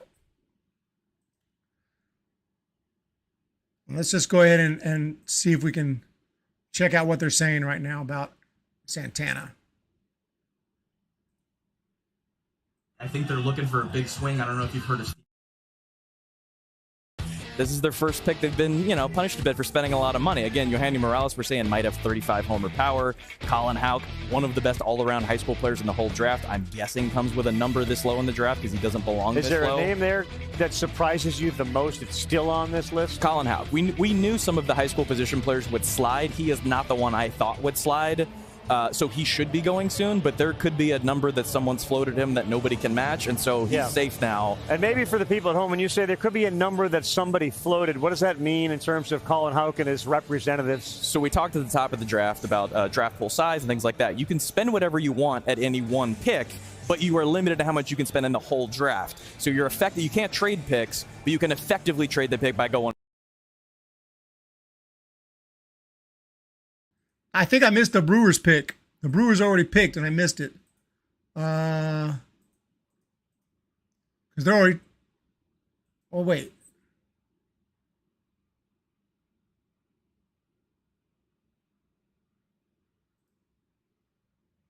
Oh, the Mets have the next pick.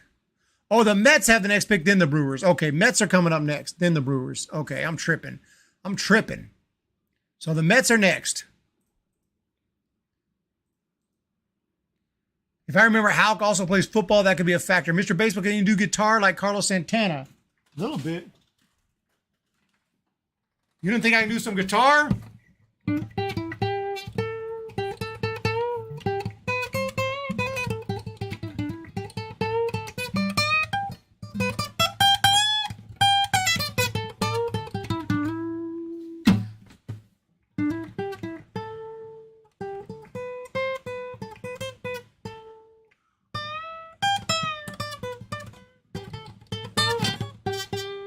There it is, little guitar. Little guitar. Colin Houck to the Mets. Colin Houck to the Mets. Colin Houck to the Mets. Wow, what a late pick. This dude can rake. Kind of forgot about him. I can't believe he went this late. And the Mets come up on Colin Houck. How about that? 6'2", 193, big power. Do I have a video on Houck? I don't think I did do one. I don't think I did one on Houck. Should have, but I didn't. But no, very, very, very nice pick here from the New York Mets. So they take Houck. Milwaukee is now next. So congratulations to the New York Mets. But yeah, like you said, he does play two sports. He could have an opportunity to play quarterback at the D1 level if he wants to go play quarterback. But dude is got the arm. He can hit. He can fly. He's got a chance to go play minor league baseball. You do not turn that down. You got a chance to play pro baseball. Let's go. You don't know what sport to play, Colin Houck? Come on. Very nice pick right there. Big power, and we'll see. We'll see here. Let me update this. Colin Houck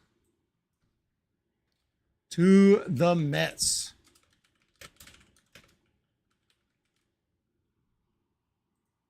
So Houck to the Mets. Soto next. Mets took Houck. Steele second. I don't know if that was Santana. I was just improvising. Jesus Christ. Okay, so we are in round 1. Competitive balance A.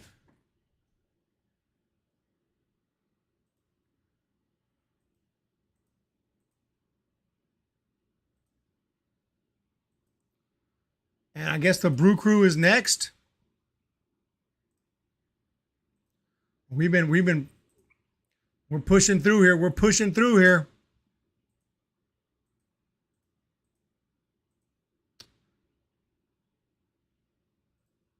Mets are cursed. I'm really curious who the Giants are going to take when we get to them, but they're still a ways off. Second round.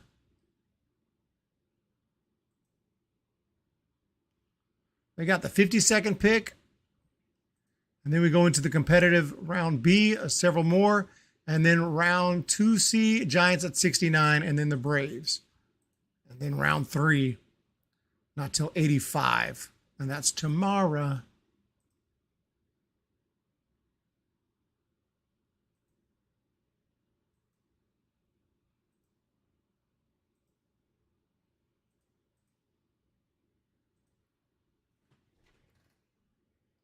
Surprised I didn't say Jiminy Christmas. I do say that a lot. Logan, Rebel 444. What's up, everyone? Thank you for jumping in today. I do appreciate the support. We are ready almost. You've got the ability to do it right now. And I think if you're the Mets, I mean, Kyle, correct me if I'm wrong. I don't think you thought this guy'd be here unless you were cutting something ahead of time and just jumped out in front of everybody. But if you got to wait until 32 to pick and you end up with Houck, that's not a bad night. And I get the impression last year they kind of pulled Parada down to that pick. Once he got a couple picks down, they got him there. Just doesn't feel weird that the Mets were cutting a deal with somebody this good this late. Here's Raul. They pick Brock Wilken. Here are the Brewers With the again. 33rd pick of the 2023 MLB Draft, the Milwaukee Brewers select Josh Noth, a right-hand pitcher from Patchogue Medford High School. Josh Noth! The Minnesota Twins have the next pick. Josh Noth, high school arm. Long Island, they take prep school pitcher, and you get a chance to watch some video of him there, and he's a pretty imposing figure. Yeah, the Mariners fans don't deserve him. They booed me. I don't like it. They don't get this pitcher that everyone thought they should have. So Noth has maybe some of the most unique characteristics from the high school pitching class. This spring, I was getting texts from scouts after they left to start saying, where's he going? And that is code to me for, he looked like a first rounder, and I don't know if everybody has him there. On the right days, he's 94 to 97 and has a 3,000 RPM breaking ball that it might be a 70 grade pitch, which is why I was saying Lance McCullers Jr., because he's a good athlete. He's not the biggest guy. The velo isn't always there. It's a little bit of a late bloomer. Didn't face great competition. Over the summer, it was more 90-93. Like, it's not a completely finished. Not a bad pick right there. Josh Noth to the Milwaukee Brewers. Without all the rep. Josh Noth to the Brewers. Now the Twins are on the clock. So you got to love that pick. Another really good arm. High school arm heading to the Brewers organization. We'll try to remember Josh Noth.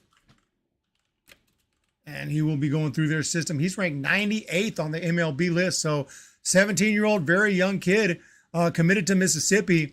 But he's got that curveball. That's his bread and butter right there, and a hard fastball.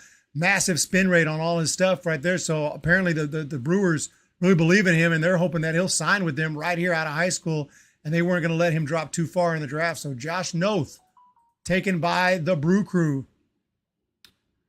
Hoodie, one day Eric will watch as usual suspect. I still haven't got it in the mail. It's Sunday. There's no mail today. No mail today. No mail today. We are covering the draft. Hope y'all enjoying it. Josh Noth to the freaking Brewers. Twins are on the clock.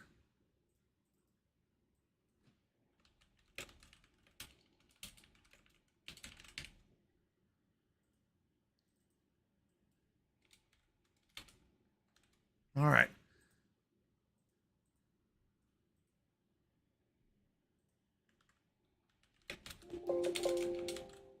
So Josh Noth, right-handed pitcher. Who will the Twins take? What about Homer Bush Jr.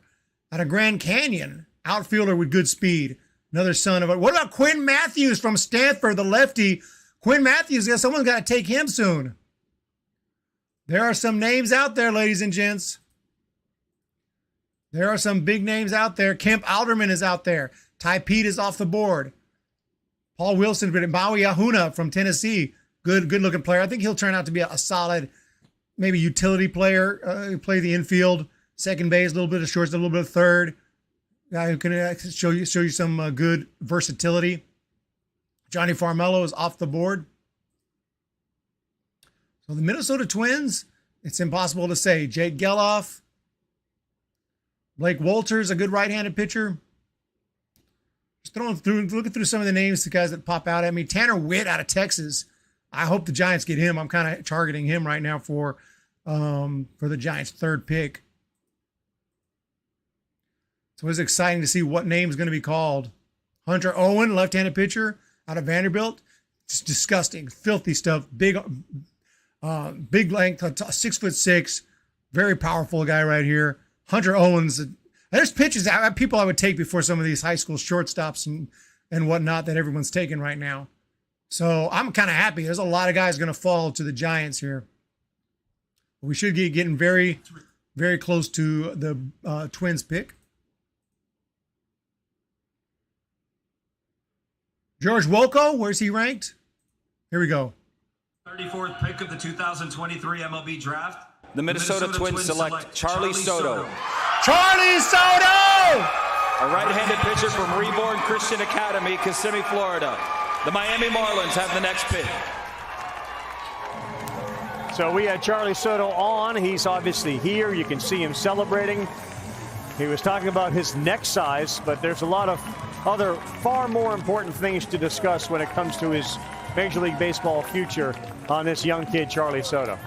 Yeah, he was at that same tournament that I saw Colin Houck at. He was good over the summer, looked like he'd be top couple rounds. This spring he came out firing 94 to 99, plus slider that he showed us how he threw in the pregame show. Above average changeup, athleticism to start, explosive guy. I talked to Arjun Namala, said, who was the toughest pitcher to face? And he just immediately said Charlie Soto. I didn't want to face him. Right. He's wrong. Right? This is the kid that was a shortstop through. Charlie Soto, ladies and gentlemen. Yeah, that's another big name. Big name, that first round talk. And I guess he did go in the first round. And definitely a nice pick there for the Minnesota Twins. Charlie Soto. I want to get to what you asked me a minute ago. And you wanted me to look for someone specific. Yeah, George Wolko. Charlie Soto, nice pick. We'll look at both these guys, but before I forget, Wolko, 71. Wolko is in at 71. Out of, committed to South Carolina. Downers, Growth North, Illinois. Big power, strong arm. The hit tool's a little bit lower, but super tall. I mean, Spencer Jones type, like very lanky, very tall, very powerful. George Wolko. I don't know. We already got a freaking super tall guy with Eldridge, but hey, we'll take George Wolko. But Soto, Charlie Soto, heading to the Minnesota Twins here. He's easily ranked 28, ranked in the top 30, committed to Central Florida. He looked pretty excited, like he's probably going to be signing here. 6'5". Great stuff all around the board. So his fastball 60, slider 55, changeup 50, control 50, everything at 50 or above. Very impressive. Charlie Soto to the Twins. So I think that's a pretty damn good pick right there for Minnesota. I was waiting for him to fall off the board. And now with Soto gone, it's the Miami Marlins' turn. Miami Marlins are next. So Soto to Minnesota. Miami on the board. Hoodie, what's going on? Ron Simmons, when do the Reds picking? What's up, Ron? Reds will be picking soon, 38th. We're at 35. So Miami, Detroit, and then the Reds, and then the A's for the competitive balance A. Still in the first round. So this is the first round. It's just the competitive balance first round, but we're going from the top. Skeens is off the board. Cruz gone. Langford gone. Jenkins gone. Clark gone. Lauder gone. Teel gone. Meyer gone. Dolander gone. Wilson gone. Nimala gone. Hout gone. Miller gone. Mitchell gone. Taylor gone. Shaw gone. Troy gone. Gonzalez is gone. Waldrop gone to the Braves. Morales. Is he still on the board?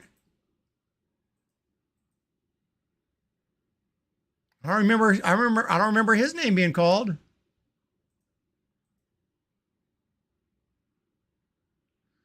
Yeah, Morales is still available. So the reason that Colin Houck went out of order, because Colin Houck went to the Mets in the first round, not the competitive round or anything like that. So the Dodgers still have the last pick of the first round whenever we get to the Dodgers, like the literal just the first round, not some kind of special pick or competitive round balance or anything like that. Standard first round pick for the Dodgers. After the Marlins, we do have the Dodgers. So, but yeah, Morales is still out there. 6'4", 225, big power, big arm. Overall, just a really good hitter. Yoandy Morales, he's got to be like, what's going on?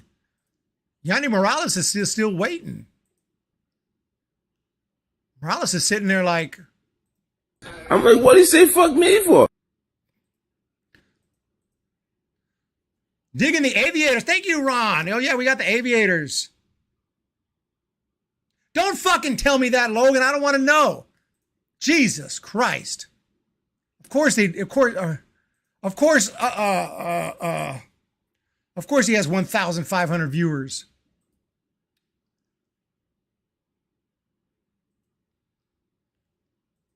Why would you even tell me that? But anyway, Jesus Christ. Thank you so much, Ron Simmons. So we're coming back here waiting on the next pick from the Miami Marlins. I think we're ready. Let's do. I know it's on the mound of everybody. Here comes Raul Ibanez with the answer.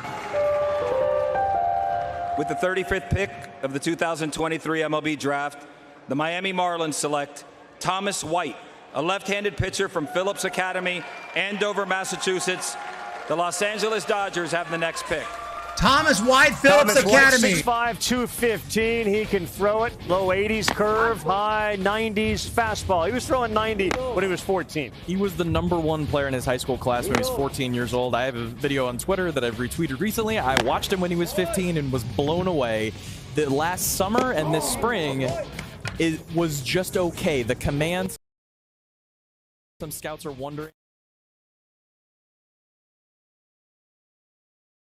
Miami, Thomas White to the Miami Marlins. Very nice pick right there. Miami Marlins, Thomas White. Good pitcher right there. Yeah, what are you thinking? Like, genuinely.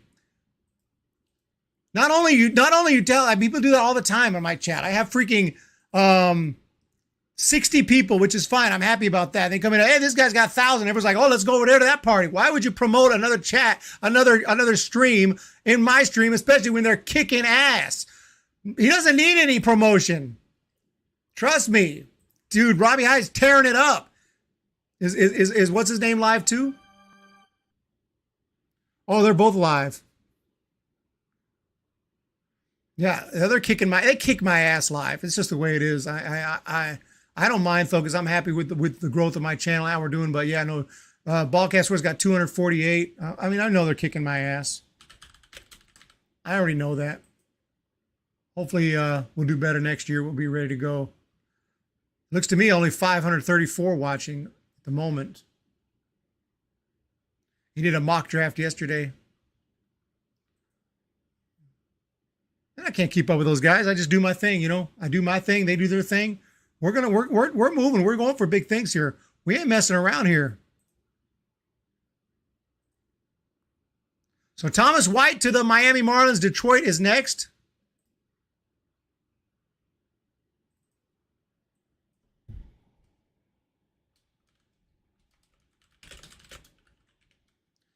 Tigers are next.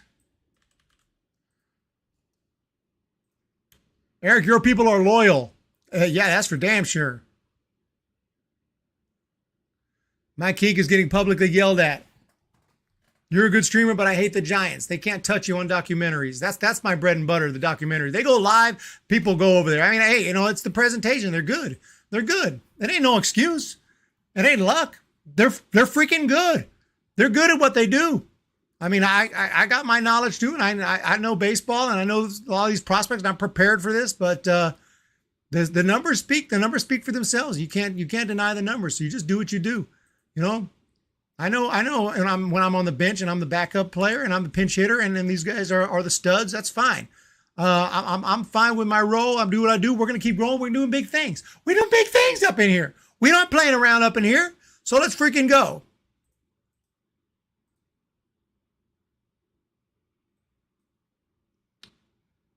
The pick is in for the Dodgers.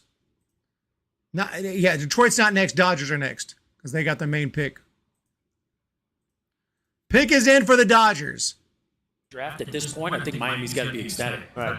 Let's get to the organization that's sort of known for its rookies of the year and their ability to draft. And even this season, where the Dodgers are at the break, which is 1 or 2 games behind the Diamondbacks, their young players have always been looked on to have to produce. And it's been interesting this year because it hasn't been something that they've all done yet. They've ridden the backs of Mookie and Freddie. And they have one of the top farm systems in baseball. I don't remember if it's 1 right now or 2 or 3, but they have so many guys near the big leagues that they have turned into a better player than they have been. And I can't even. I'm just waiting for the pick right here. Dodgers. Who are they going to take? Yoani Morales. That's kind of a Dodger name too. Walker Martin. That's a Dodger name. Walker Buehler. Walker Martin. They've had guys named Martin and they've had guys named Walker. That's a Dodger name if I ever heard one. These are some of the recent drafts. Bobby Miller. He's made it to the big leagues. Dalton Rushing. Diego Cartaya. Gavin Stone. They do everything.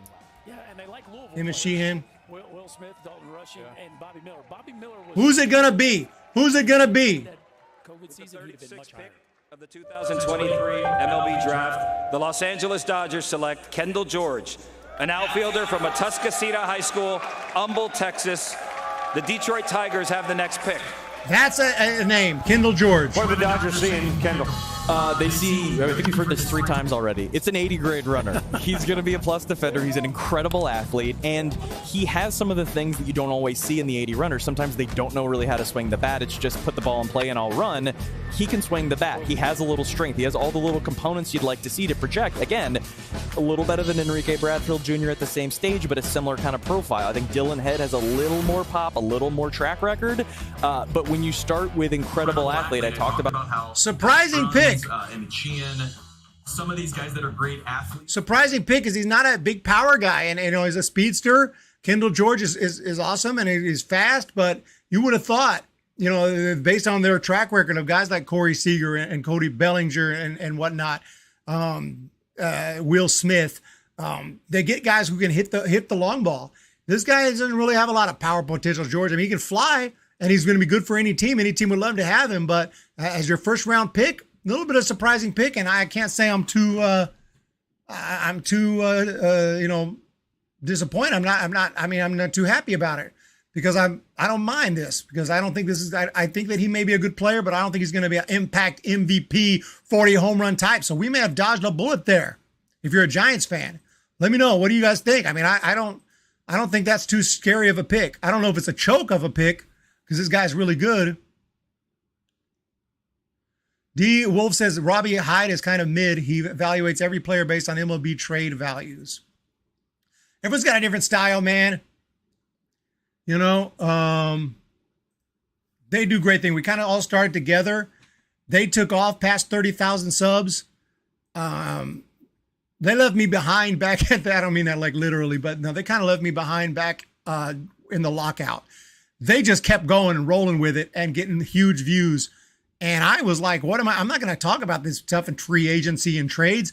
I don't give a freak right now because nobody's playing. Like, I don't care. I'm not going to talk about it. Like, because I'm like, I just want them to get this thing resolved. So I actually talked about the lockout and nobody was trying to hear about it, but that's fine.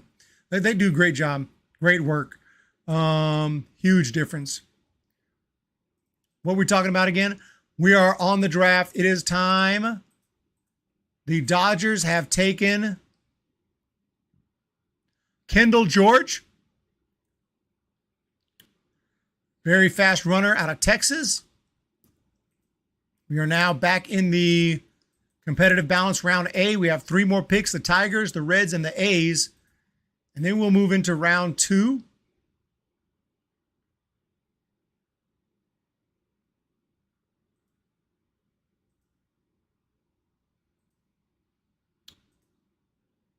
But it is what it is, y'all. Andrew Crokin, Yankees need a new third baseman very badly throughout the 2023 MLB draft. Josh Donaldson sucks, so the Yankees need to get rid of him ever since he got to the team coming from a Yankees fan. I never thought that Josh Donaldson, I didn't like the huge contract after that big year with the Braves. The Twins gave him some huge contract. I was like, dude, guy's injury prone. He's older. He had a big year on a contract year. Now with the Yankees, yeah, just not that great, man. I've never been too high on him. I mean, he's got power and everything, but I think he's a little bit overpaid. 18 is still a kid, in my opinion. It is a kid. It's legally grown up. You know, they want to be grown up. They want to say, I'm a man, until they start, I'm a man, I'm 40. They want to be a man until they start getting into trouble. They're like, we young, we just kids. Remember the NFL player driving drunk 160 miles per hour in residential and kills a girl and her dog. And then people defending him, we young. Get the fuck out of here, we young. Get the freak out of here. You drove 160 miles per hour drunk in a residential. I don't want to hear about we young. We dumb, more like. We dumb and going to prison if it's up to me. But that's where that is. Here we go. Next pick. It's the Tigers.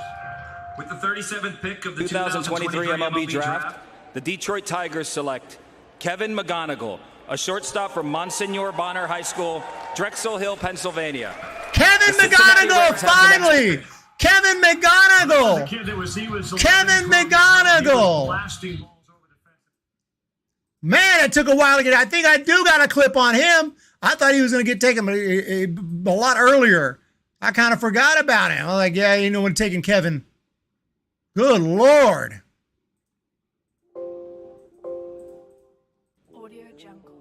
Kevin McGonigal, infield, Monsignor Bonner. One of the best pure high school hitters available in the draft, Kevin McGonigal has elite bat-to-ball skills that scouts believe will translate well to the higher levels. He has a patient and advanced approach, avoids chasing, and hits line drives all over the field. He doesn't have massive power but has a quick bat and can put more than a few balls over the fence. He's quick in the field, has great instincts, and good hands. His speed and range are solid but not spectacular, and he may eventually move from shortstop to second base. McGonigal has committed to Auburn, which may hurt his draft stock, but based on the pure hitting abilities, some team will take a chance on him anyway. There you have it, Kevin McGonigal. Reds are up next on the clock. Kevin McGonigal, really good looking hitter, really good player, good athlete. He's got all pretty much all the tools.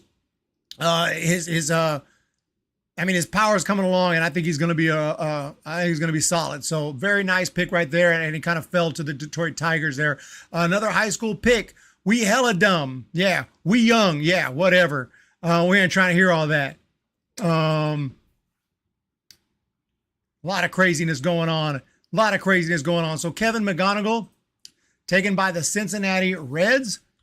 Someone I had on my radar for a first-round possibility, Monsignor Bonner. Smaller, twitchy infielder, lightning for hands, impressive core strength at the plate, and has hit everywhere he has gone. He's got that very compact swing, quick, and very advanced hitter for his age, and I like it. And he can play the defense. He can play defense. He can play. He's got an arm. He's got it all. Kevin McGonigal, good overall player. I thought he was going to go around like 2021. So nice for the Detroit Tigers to pick him up late in the first round. And only a couple more to go in the first round. We have the Cincinnati Reds coming up next. The Reds are next. They're probably going to take a pitcher. Who did they take in the first round? They took Rhett Lauder. It's time to stack up at pitcher. It's time to stack up at pitcher if you're the Cincinnati Reds right now. Let's freaking go.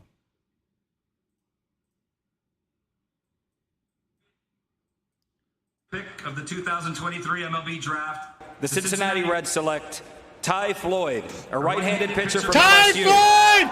The Oakland Athletics. Oh my freaking goodness, they got him! I don't do a pick-to-click or a hell yes, but if I had one, this would be the guy right here, just based on what we saw. LSU, Ty Floyd. Now we're back in the... Oh, gosh, dang it. Kevin McGonigal, infield. Monsignor... That's not him. That's not him. We know we got Ty Floyd up in here, though. I like him out of LSU. Very good pick. Get some college picks. I mean, all these high school kids. We need the real deal Holyfield. Ty Floyd, right-handed pitcher, Louisiana State. A solid right-handed starter who could project as a middle-of-the-rotation big league arm. Ty Floyd went 7-0 in 2023 using a variety of pitches to strike out 120 batters in just 91 innings. He walked just 37 batters and came up big during the College World Series, striking out 17 batters in one game against Florida. He has shown nice spin rates on his pitches, including a good curveball, a nasty slider, and a go-to pitch, which is his mid-90s fastball. Floyd also has a low 80s changeup that he uses occasionally. Overall, he has shown some inconsistency, but when he's on, he's nearly unhittable and will definitely be a target for multiple teams in the 2023 draft. And there you have it. Ty Floyd has been taken by LSU, by the Cincinnati Reds. I thought they'd take a pitcher, and now Oakland A's are next up. And they took Jacob Wilson earlier. The opportunity to really, they need to get someone good here. The A's, of course, are a team that's in kind of free fall here. Damn good pick. I was hoping we got him a hoodie. I'm pumped. Great pick. Ron Simmons. You got it for the Reds. Great pick right there. The fact that he was still there that late, awesome. Ty Floyd, love that pick. And now it's the Oakland A's. Who will they take? Maybe they'll take... Is Brock Wilken still out there? Brock Wilken's a possibility. We got a new subscriber. Joe has subscribed. Thank you so much. Joe has subscribed to the channel. We're doing big things right here. We can talk. We've had 1,553 people stop by. Carl has just subscribed to the channel.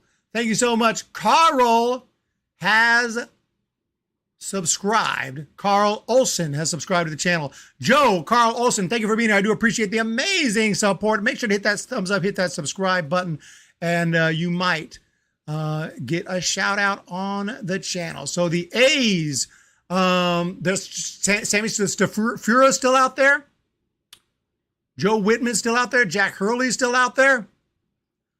Out of Virginia Tech, these are some college arms too. Trent Caraway,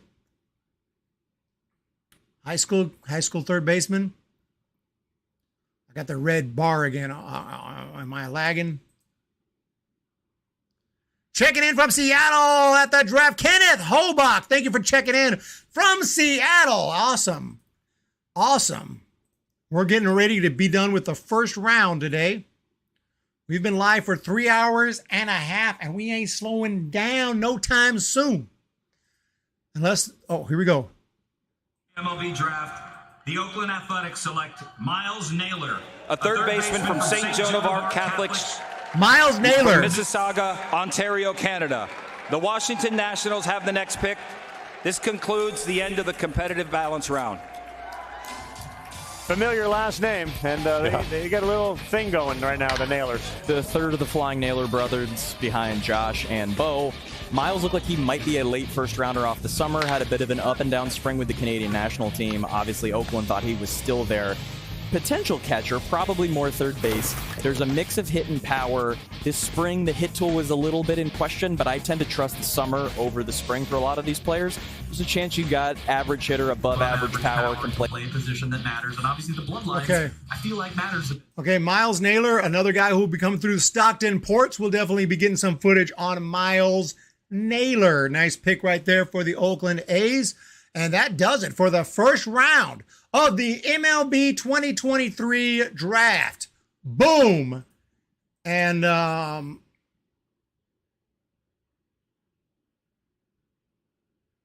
they going to broadcast the second round as well? I don't know. I haven't really prepared for that.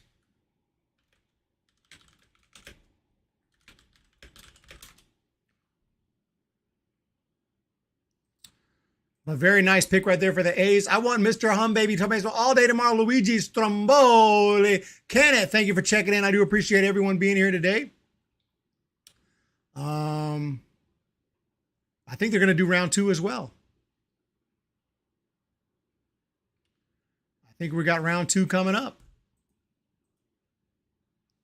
We're going to find out very shortly. Let's do a recap while we wait. And this has been a lot of fun. A lot of big names have been on. I've been wondering who is going to go where. And now we know. Round 1, Paul Skeens to the Pirates. Dylan Cruz to the Nats. Max Clark to the Tigers. If you're a Tigers fan, you just got an absolute stud high school player. This dude's going to be awesome. Wyatt Langford to the Texas Rangers. Walker Jenkins to the Twins. Jacob Wilson, big hit tool, doesn't strike out. He goes to the A's. Rhett Lauder to the this is a big pick right here for the Reds. Rhett Lauder is serious. I mean, he is just as good a chance, I think, as Paul Skeens to be an ace at the big league level. Blake Mitchell, catcher to the Royals. Chase Dolander, another really good arm. Tennessee, he heads to the Rockies. Noble Meyer to the Marlins.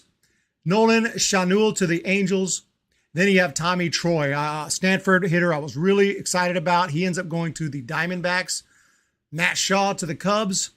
Kyle Teel, power hitting catcher to the Red Sox. Jacob Gonzalez heads to the White Sox. Bryce Eldridge, two-way player, absolute beast. The Giants get their man. I love it. Enrique Bradfield Jr. to the Orioles. Fastest dude in the draft. He can fly. Brock Wilken to the Brewers. Braden Taylor heads to the Rays. Arjun Amala, very exciting player, dropped all the way to the Blue Jays. And Chase Davis, a power hitter with quickness, speed, great defense. He goes to the Cards. Colt Emerson to the Mariners. Mariners got 2 more guys already. Ralphie Velasquez, high school catcher, to the Cleveland Guardians. Then Hurston Waldrop, one of the better pitchers in the draft, somehow falls all the way to the Braves. He's got that Braves name, Hurston Waldrop. He's going to be in that Braves rotation soon. Dylan Head, very exciting player with some pop, but mainly speed. He heads to the Padres. George Lombard Jr. to the Yankees. Aiden Miller to the Phillies. Bryce Matthews to the Astros. Colin Houck all the way down to the Mets. How Colin Houck fell that far, I don't know. And Kendall George, a speedster, goes to the Dodgers. That's the first round. Then there was a pick that the Mariners had at 39. They took Johnny Farmelo. And then in the round A, Ty Pete to the Mariners. Adrian Santana to the Rays. Josh Noth to the Milwaukee Brewers. Charlie Soto to the Twins. Thomas White to the Marlins. Kevin McGonigal to the Detroit Tigers. Ty Floyd to the Reds. And Miles Naylor to the A's. And now we're in round 2. Round 2. Woo! That was a mouthful. Nathan, damn it, wish Cleveland could have gotten Naylor so we could have all 3 Naylor brothers. Guys, you know who the Jays picked? I just went through it. They picked Nimala. Rangers don't have another pick till the 4th round. Damn. Rangers don't have another pick till the 4th round. Damn. It is what it is, ladies and gents. It is what it is. You pick when you pick. Let me check up here. I'm not sure if we're going to get the second round picks. We're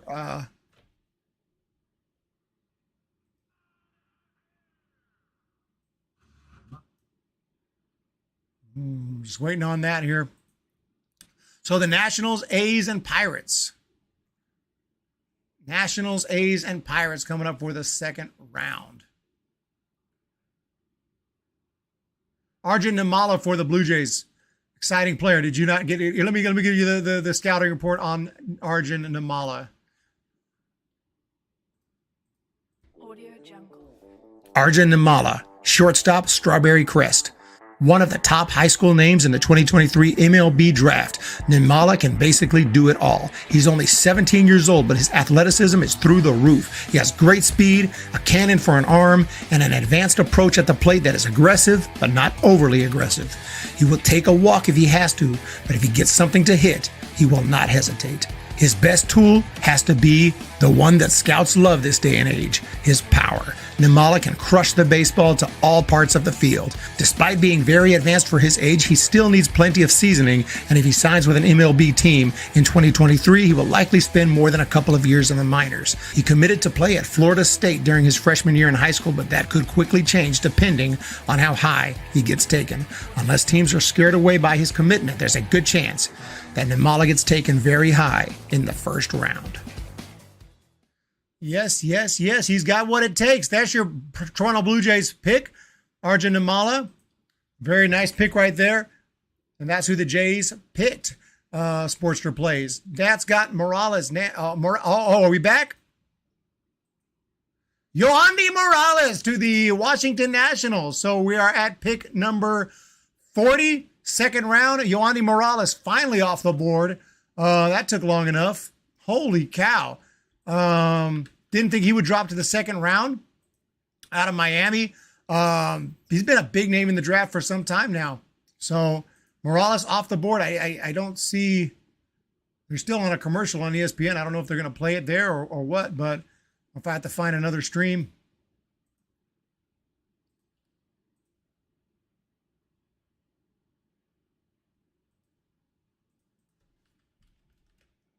Let me see what I'm doing here.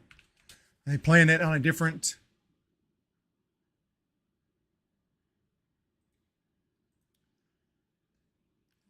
Yohandy Morales off the board.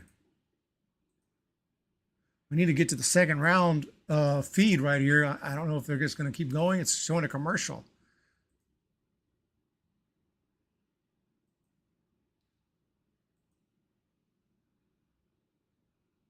What the fuck?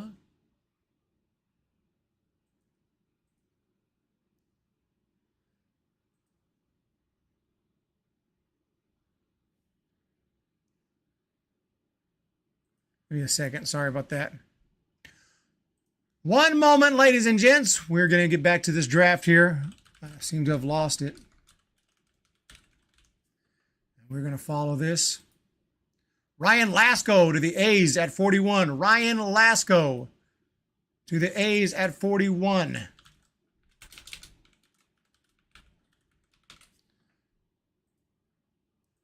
Ryan Lasko. Out of Rutgers. Another guy who can play, pretty much do it all. Very good hitter, very patient hitter. Young guy. Got a pretty good power. But a quick swing and good defense, solid all-around player, Ryan Lasko. He'll be heading to the A's organization. Okay, second round. Okay, I got it coming up now. Sorry about the delay. Got it coming up now. So Lasko to the A's at 41. Now the Pirates are on the clock. And we are back. We are back with the stream. I just had to switch it up. They changed channels on. They changed it up. Ryan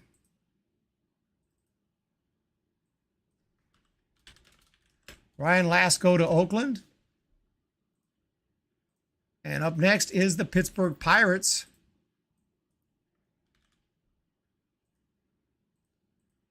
Okay, so we have Pirates, Reds, Royals, Detroit, Rockies, Marlins, Diamondbacks, Twins, Red Sox. Red Sox, White Sox, and then finally the Giants again. We got a ways to go. We got a ways to go. We'll have another conversation about that. With the 42nd pick of the 2023 MLB Draft, the Pittsburgh Pirates select Mitchell Jebb, a shortstop from Michigan State. The Cincinnati Reds have the next pick. Mitchell Jebb! A little run on Big Ten players here. We go shortstop, Mitchell Jebb from the Spartans of Michigan State.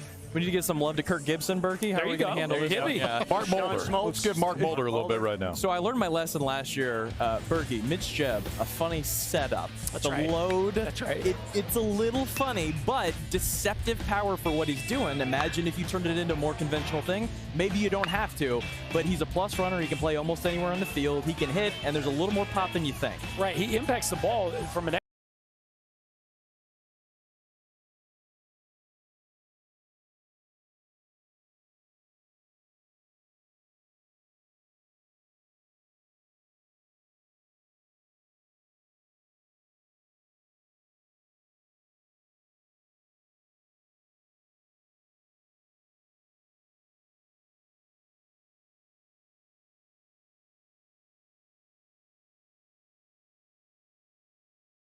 exit velocity standpoint. Every almost offensive category out there, he stole over 20 bags too. So I mean, this is where when you go to a league like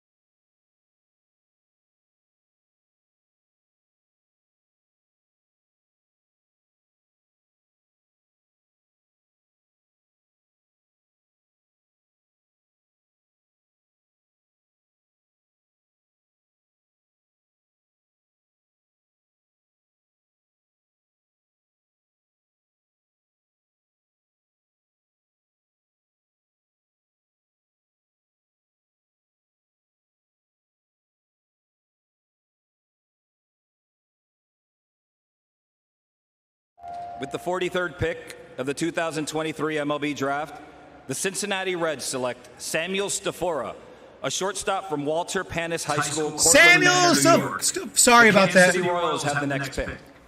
So another guy that you had, could be. Sorry, I didn't know I was muted. My bad. I muted myself and I forgot to unmute it. Sammy Stafura. So the Reds take Stafura, and I think I might have a video on him. I got so many things. I don't got no producer. I do this all myself. Trust me, this shit ain't no joke.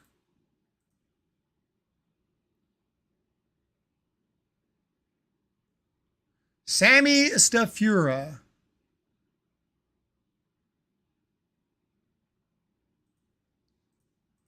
Sammy Stafura, shortstop, Walter Panis High School, New York. Quick, strong, and powerful, Sammy Stafura combines blazing speed with a quick bat, bringing electricity to the ballpark every game. He can crush the ball to all parts of the field while playing excellent defense at shortstop, and he can also play the outfield. He has 5-tool potential, with his best probably being his speed, but he did hit .516 against local high school pitchers who offered very little competition.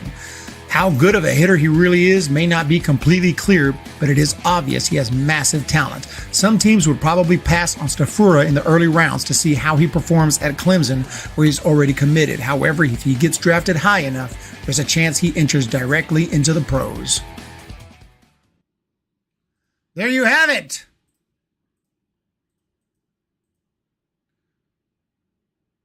There you have it. So Sammy Stafura to the Cincinnati Reds. Gotta love that. Really good player, obviously. And now, next is the Kansas City Royals again. We're moving back in the right direction here, moving along. Who's out of here? Hey, it's all good.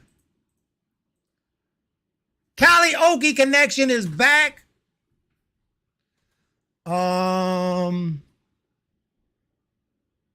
Sorry, I was muted. I was muted for 6 minutes? No way. There's no way I was muted for 6 minutes. 2 minutes, 3 minutes tops. Royals have taken Blake Walters. Oh my goodness. So Blake Walters off the board, heading to the Kansas City Royals. That's the name we've talked about a little bit. A good pitching arm out of Illinois, high school in Illinois. Very good player, 6'4". He plays basketball, plays baseball, multi-sport guy. Good fastball, hits 98, hits 99. Can obviously touch 100 at times. And just nasty stuff all around. So Blake Walters off the board, heading to the Kansas City Royals.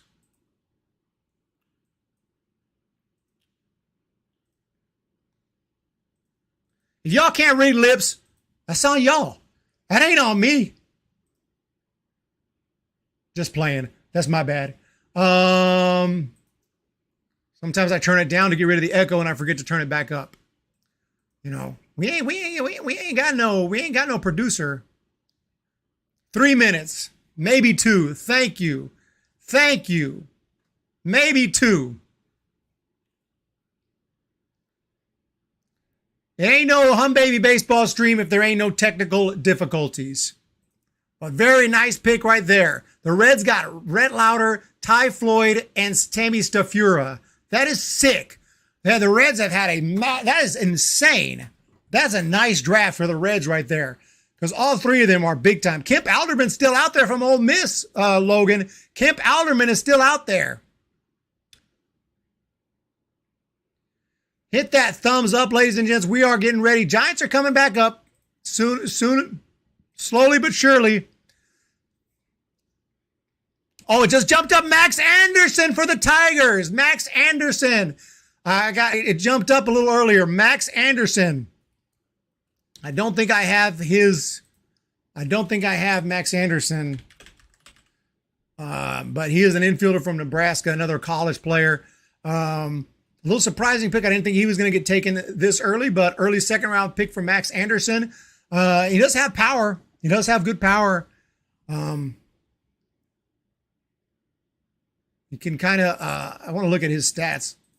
It says here. Kansas City Royals select Blake Walters, a right-handed pitcher We're from back on Blake Senior High Walters. School, Muhammad, Illinois. The Detroit Tigers have the next pick. We're way behind. I thought he was going to say, I thought he was going to say Max Anderson. Okay, so we're a little behind. I got to catch up. Let that stream catch up to us. But Max Anderson has gone to we already talked about Blake Walters to the Royals, Max Anderson to the Tigers, and now we're waiting on the Colorado Rockies. But yeah, I'm not sure how many home runs Max Anderson hit this year.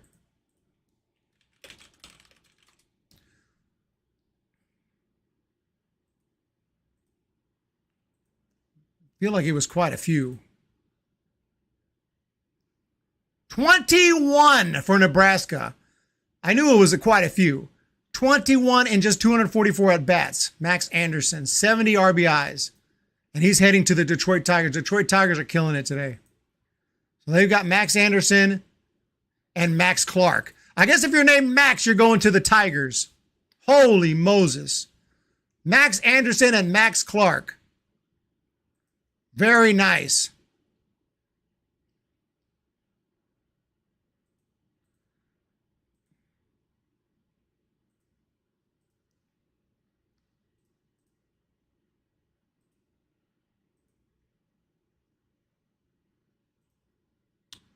Okay, Reds are killing this draft. Yeah, very nice picks for the Reds. I totally agree.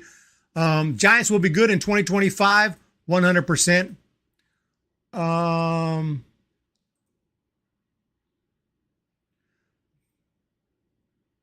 Let's see if I can get this here. Okay, the Colorado Rockies are coming up next. So far, Yohandy Morales to the Nationals, Ryan Lasko to the A's, Mitch Jebb to the Pirates, Sammy Stafura to the Reds, Blake Walters to the Royals, Max Anderson to the Tigers. And it's Sean Sullivan to the Colorado Rockies. Love this guy right here. Nice pick, Wake Forest. I've been following Sean Sullivan. He's had a few issues, not perfect, but he's got the stuff right there. I was hoping he'd get picked here in the second round.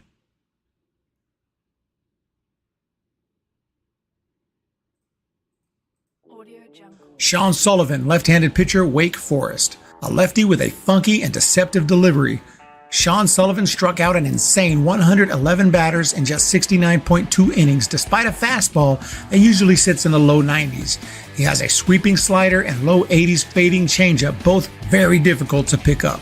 He can usually hit his spots, but can struggle with control when everything's not clicking. When it is, however, his stuff is tough to hit, and the 90-mile-per-hour fastball can look like it's coming in at 100 from his low release point and 6'4" frame. Any team looking for a funky reliever that can throw hitters off balance should look at Sullivan, who might make for a great setup man or left-handed weapon out of the pen. Yeah, I have noticed that Elliot Ramos has been tearing it up for Sacramento. You're right, and I'm hoping he gets another opportunity. Hit the like button, hit the thumbs up, because late to the party, did we get Bryce? Oh, yes, Pern Amori, we got Bryce. Bryce Eldridge, Giants, we ain't playing. What's up, Lethal? What's up, Logan? Everyone's coming back here. 91 in the chat. And Eric knows I'm messing with him. We always play around. What did you say?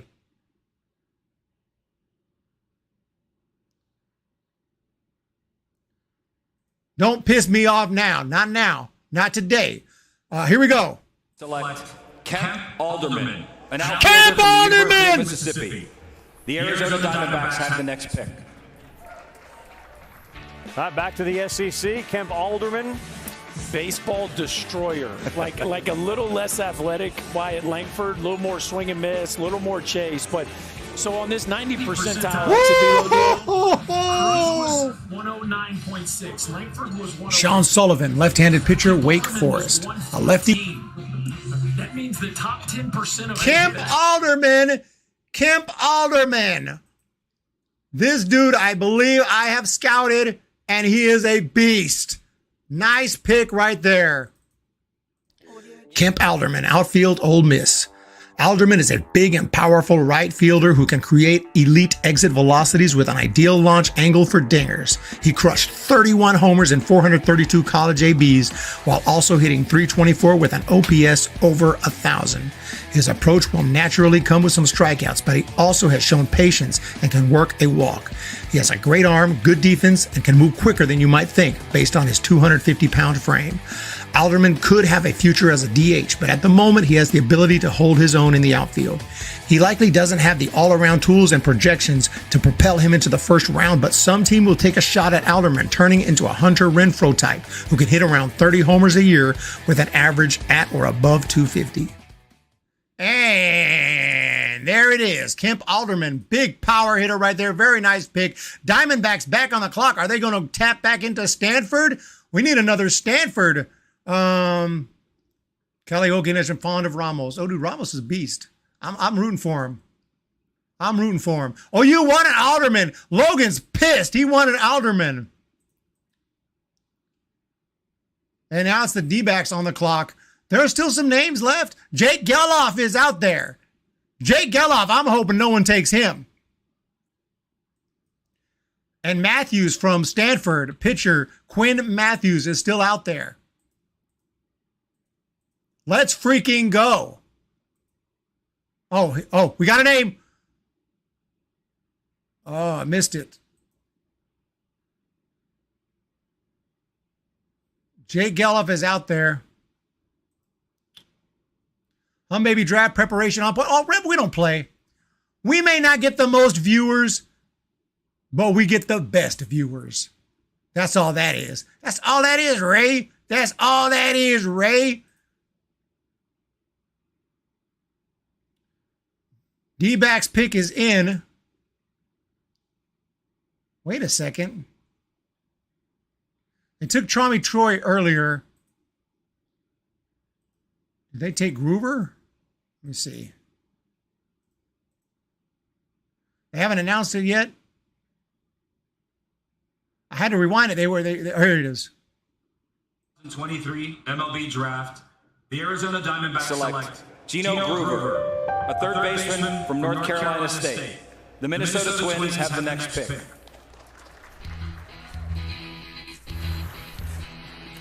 So I mentioned this is where the guys that have maybe hit, maybe power, maybe position, but they perform. Right. This is where they go. I mentioned Groover might be the next guy off. He is maybe a third baseman. He can hit. His power took a jump this year. Some people wonder if that's going to be for real. If he can be above average contact guy and power guy. Yep. Maybe he's left field, first base, right field. He fills in at third, but he's going to give you something offensively. He's going to at least be a platoon guy. He's going to get there and give you something, and that's the kind of guy Arizona's been taking of late. Ivan Melendez has some stuff in common with that. He also will be a big leaguer of some sort. Yeah, we're getting to these high impact, the ball kind of college hitters, and Gino Groover hasn't done it yet for. Okay, Gino Groover hit 13 homers. He's got decent pop, good overall player, solid pick right there for the D-backs. But I'm happy that Geloff is still on the board. I'm happy that Matthews is still on the board, and there's some other names I like as well that I would have taken above Groover. So congratulations to the D-backs, but let's keep going and let's see. Kemp Alderman, outfield, Ole Miss. Gosh, dang it. Alderman is a big and powerful. Keep on forgetting to delete the video after I put it up, and then it comes back on whenever I switch back over here. I forever hate the Marlins with that passion. D. Wolf, you like, why, Mr. Logan? We got Logan. That being said, I will take Geloff and his power. Geloff. Why are you pissed? Why are you pissed? Why are you pissed? What are you talking about, Luigi? What's Luigi talking about? Democrat, Republican. What the hell? What the hell are you talking about? Who are you talking to?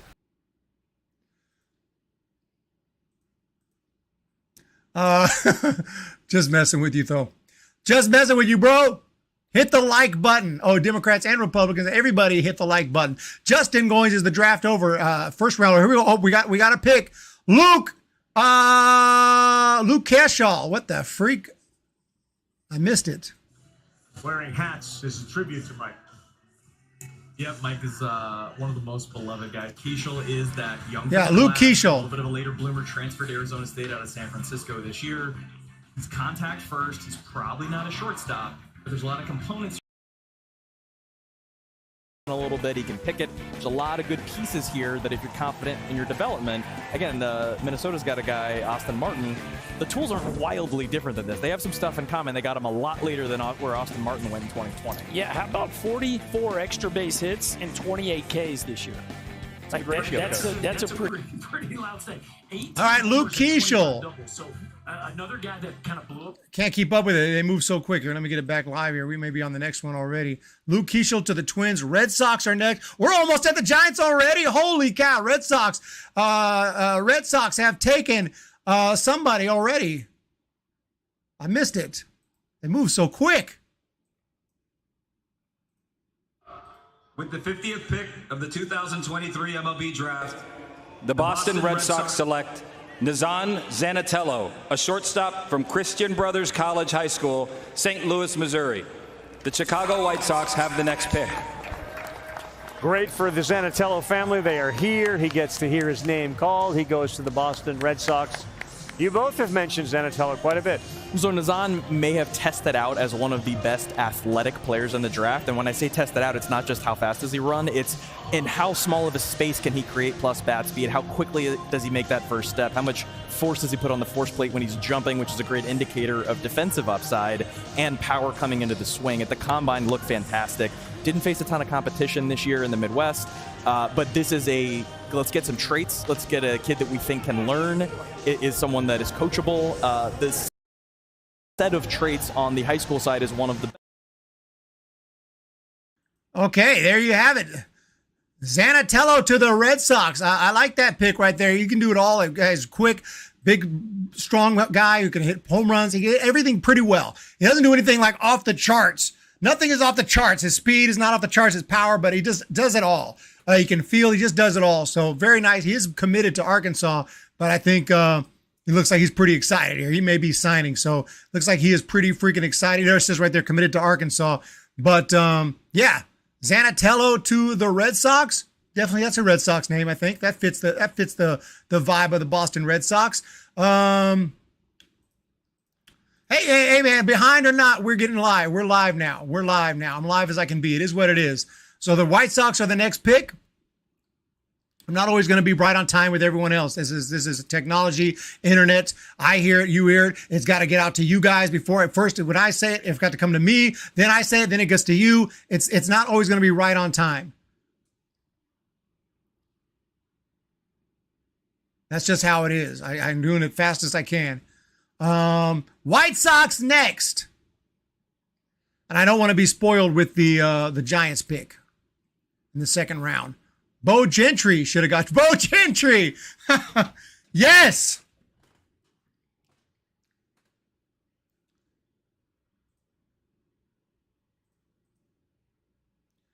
Walker Martin's still out there. Jack Hurley's out there. Joe Whitman's out there. We don't play around here at the Hum Baby Baseball channel.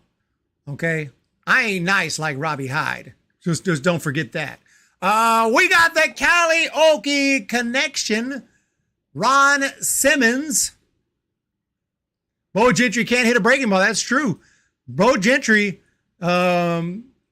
he flinched. He flinched. Can't hit that breaking ball. That's a bunch of crap. Hit a home run, but he can't hit the breaking ball. Here we go with the White Sox.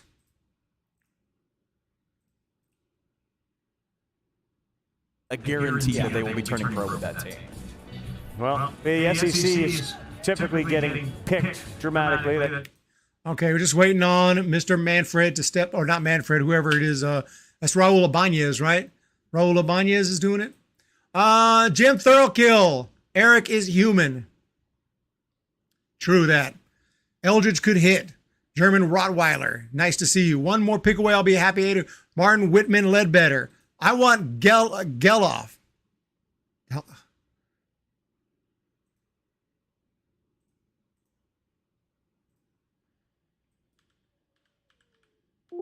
If we get both picks I wanted, that'd be insane. There's a couple other guys I'll take. I'll take Matthews. Someone's probably going to get Geloff here. White Sox probably going to take him before we can. Here goes. San Francisco Giants have the next pick. Grant Taylor.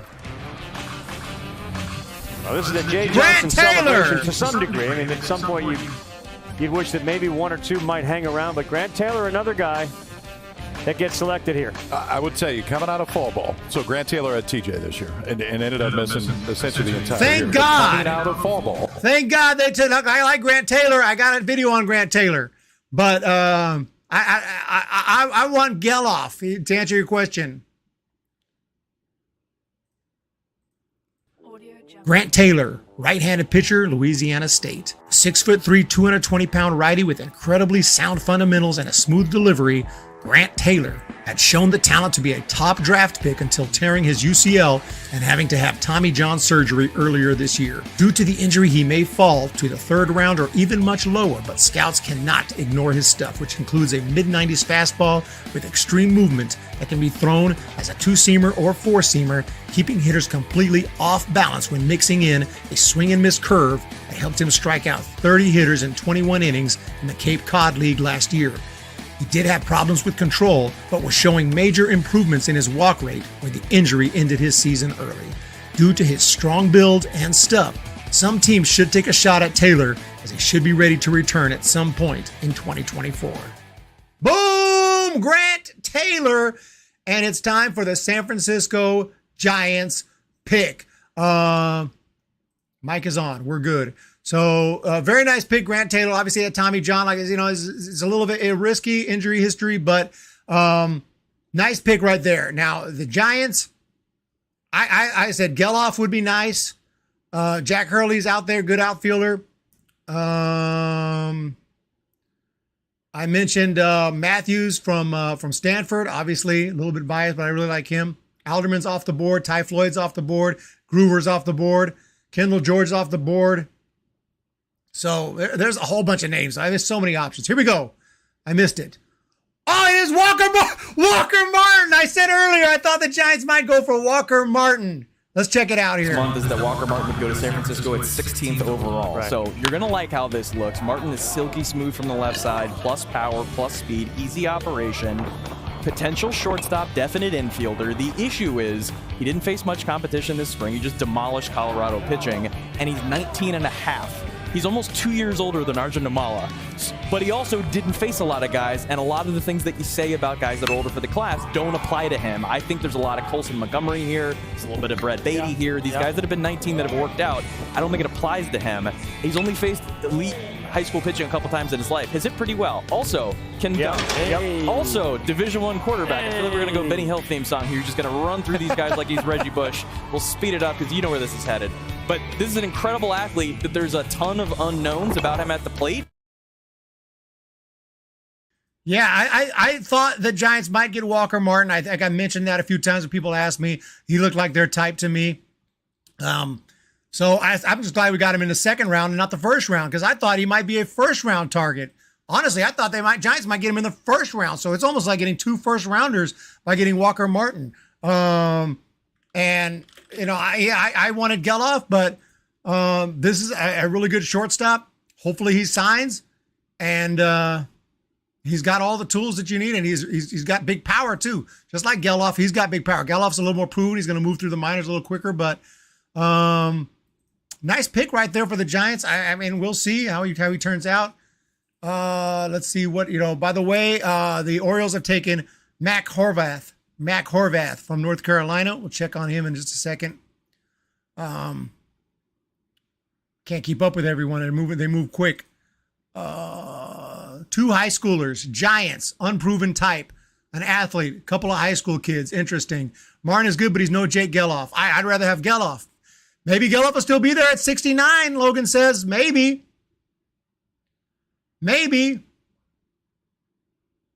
Jim Throwkill's pissed. Hey, look. I mean, I'm not going to be too fast. I wanted Eldridge, and we got Eldridge. I didn't really want Martin. I feel like he might be a fringe big leaguer, pretty good. I don't know. Hard to say. I thought Geloff was more of a sure thing. That's why I wanted Geloff. A little more of a sure thing, in my opinion. But the Giants obviously disagreed. They went with him. And the Orioles took Mac Horvath. We'll see what they say about him real quick. Guy with some tools. You're not just betting on one thing. You're a little bit everything. Let's go to our nature guy, Jeff Passan. Hey, Berkey, guess what? Talk to me. Walker Martin's not going to college. Sorry to say. I know. And the San Francisco Giants took a cut on Bryce Eldridge with their first pick. And that's the interesting thing about the MLB draft, right? There are times where you could potentially take a guy in the second round who's as talented, if not more talented, than the guy you take in the first round. And the Giants clearly are going for upside with Walker Martin and Bryce Eldridge, 2 high school players, 2 very talented high school players. But we will see. I think in the coming days there will be deals in place for both of those guys. They will get signed, as do the vast majority of players who get taken this early in the draft, Ravi. Yeah, well, the Giants have so much money because they couldn't give it any of it away to those free agents that they couldn't get. So they still got a whole boatload of money. Thanks a lot, Jeff. Appreciate it, dude. Really made my day. Mountain West has good baseball. You some of those games. It's not just all SEC. Here's Raul, college baseball. All right, there you have it. So, we're ready. With the 54th pick of the 2023 MLB Draft, the Milwaukee Brewers select Mike Bovee, a third baseman from University of Nebraska, Omaha. Look at you The Tampa go. Bay Rays have the next pick. Come on, Mavs. Come on, Mike Bovee. You don't get this one too much. I love this. Mike Bovee.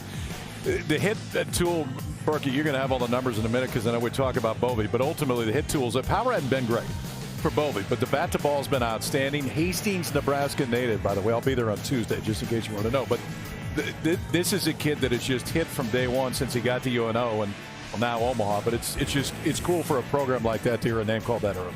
It's a K rate that's right there with Jacob Wilson. Yeah. 4.3% K rate performed on the Cape. The power has not shown up, and it's not a middle infielder. So, but it's. All right, Mike Bovee. Interesting pick right there for the Brewers. Mike Bovee. I think he's one of those hit tool guys that hasn't really developed massive power. He has some, but he's not a real fast runner. He's not a big power hitter, but he's just a guy who can hit with the bat on the ball. And I think his dad has been like in the coaching in the big leagues and the minor leagues for a long time. So he's been around the game his whole life. Not a bad pick right there, Mike Bovee. But again, Geloff still out there. Geloff still out there. Go Cubs, go Cubs. Miss Peter Gammons. Peter Gammons, where's he been? He's still around. He's still alive, right? Peter Gammons. I just haven't seen him on ESPN lately. He's got to be old. How old is Peter Gammons? He's got to be 80 something, right? 78. Yes, I could see that. I was just wishing for someone that could push us over the hill to the World Series. I feel like we have a chance. Yeah, these guys are going to take some time to develop. We not a pick, typical Giants pick. It's fine. We still have time. And there are still more rounds to come. But, we still got a chance. So, Colton Ledbetter to the Tampa Bay Rays. Colton Ledbetter.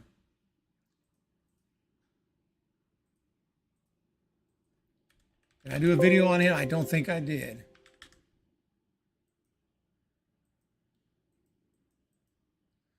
Mississippi State. Bulldogs, right? Let's see what they say about him. Colton Ledbetter, an outfielder from Mississippi State. The New York Mets have the next pick. There you go, Colton Ledbetter behind the stage there as he hugs his family and support system. He'll be coming out on the stage out of the SEC again, Mississippi State. I don't know. There's a lot to like about Ledbetter. When you watch video of him, I'm a big fan. Transferred from Samford. There's a little bit of buzz. Sonny D, another transfer from Samford. The opinion I got from guys down the stretch is put him behind Alderman, but put him like just barely behind Alderman. Yeah. A little different kind of guy. It's more sort of average to slightly above tools. Might be a center fielder, but has some impact. Hit a couple balls real hard. A little bit of a later bloomer. I think a lot of teams see a potential center fielder with above average offensive potential, but just a little shorter track record. All right, so Colton Ledbetter to the Tampa Bay Rays. We are moving along. Nice pick right there. And now the Mets, Mariners, Guardians, Braves, Dodgers, and Astros before we move on to competitive round B. Giants don't have another pick today? I thought they had another pick today.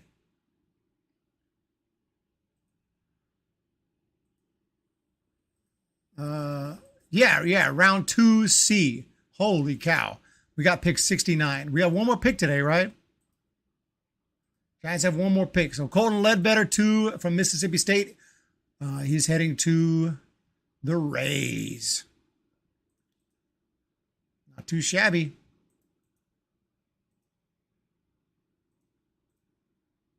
Now your opportunity to put that jersey on. What are you feeling about that? Oh, man, Tampa Bay, what a great city. I'm just ready to start my journey and get my career started. So that's awesome, man. Well, you get to work, do what you do, and enjoy it. Yes, sir.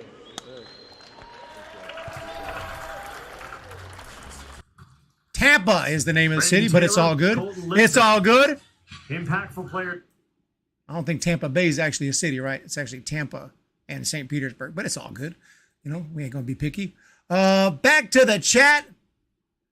Sounds eerily accurate, Logan. Yellow Ledbetter. Pearl Jam? Of course, she hit the thumbs up all day. Do you like the Astros? Did they cheat? Obviously they did, and they got punished for it. I used to like the Astros. They're not one of my favorites. I was just at their stadium, a real nice stadium, though. So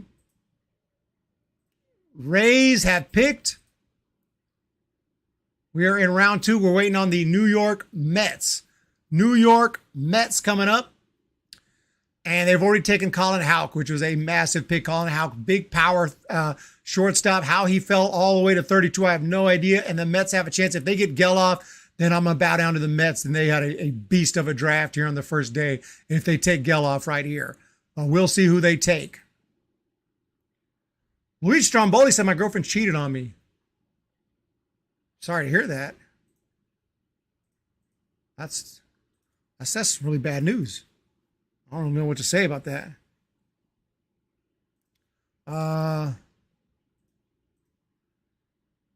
Cheating Chastros. Nice day, too. Who doesn't need to be on the Astros? We are ready now. New York Mets. There are some names, though. We're going to have to look and see who's left after this pick. There are some names on that board. You can see some of them here. McGonigal's off the board. Velasquez off the board. Jake Geloff. Jack Hurley, too. Either or would be really nice. Joe Whitman. Here we go. With the 56th pick of the 2023 MLB Draft, the New York Mets select Brandon Sproat, a right-handed pitcher from the University of Florida. The Seattle Mariners have the next pick.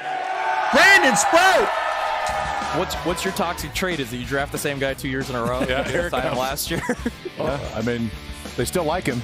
Yeah, I mean, it's a good sign. I suppose they also got a third-round comp pick for him. They get to make in the next round. So, I don't know. You guys have seen him a ton. I mean, listen, I think that there's a few things that stick out about Sproat. First of all, it's a rare combination of like high-end fastball can show you 100, but also an elite changeup. Those two things usually don't go together. But the other thing that I think there's been concern about Sproat is the fastball does get hit sometimes. Yeah. I think more than you would think for the velocity, but ultimately the combination of that and the changeup, I have a feeling when he gets into his system, the fastball probably changes shape a little bit. The velo doesn't, but ultimately the changeup is the one it's been elite the whole. This guy kind of fell through the cracks for me. I was checking out the Florida Gators, and I didn't notice Brandon Sproat. I mean, I saw his name there, but I guess I didn't think he was. I didn't think he was going to get drafted in the second round. So very nice, Brandon Sproat. He does have a good fastball, but like that guy said, it can get hit from time to time. So it's not like an unhittable fastball. It's one of those fastballs that doesn't have a ton of movement, needs to jack up the movement a little bit, or you're going to be like Hunter Strickland type fastball. You don't want that. But yeah, nice pick right there. Astros watcher entirely flipped from cheating day. Still hating on them as ignorant. Carlson. Yeah, I don't hate on them anymore. I never hated on them in the first place. I just was what it was, man. I mean, it was messed up and we moved on. Then the marriage ends. I have seen it before. Ducks, because confirm I saw Ducks. Oh, yeah, we got to stay PG-13 up in here. He needs a nickname like Deep Sproat. I thought you couldn't draft the same player in back-to-back years. Why not? You can draft him. If you didn't get him, they didn't sign with you. The next year comes, I think you can draft him. It's happened before. There's teams that have drafted the same guy. They didn't get him and out of high school. And then maybe you're right, though. I don't want to say 100%. Maybe you're right. But Brandon Sproat, now it's time for the Seattle Mariners. The Mariners have been busy signing high school guys. They got Ty Pete. They ain't messing around. Oh, I'm just hoping no one takes Geloff right now. But it's unlikely to fall. I mean, we're already at 57. We're getting close. About 12 more to the Giants. And that'll pretty much wrap it up. When we get to the Giants again, we're going to be ready to wrap this thing up. Are we ready for the Mariners? Good. To be fair, Sproat also didn't sign out of high school as an 8th rounder, so this has happened twice. It's a bit of a risk, but I would imagine they have something worked out already. But I think it's good going into New York and knowing at least that you did sign that deal, saying it's okay if I go back to New York for the fans, because we all know how the Met fans are. Raul appears to be ready, and here come the Mariners pick. Looks like Raul. Here we go! Oh, okay.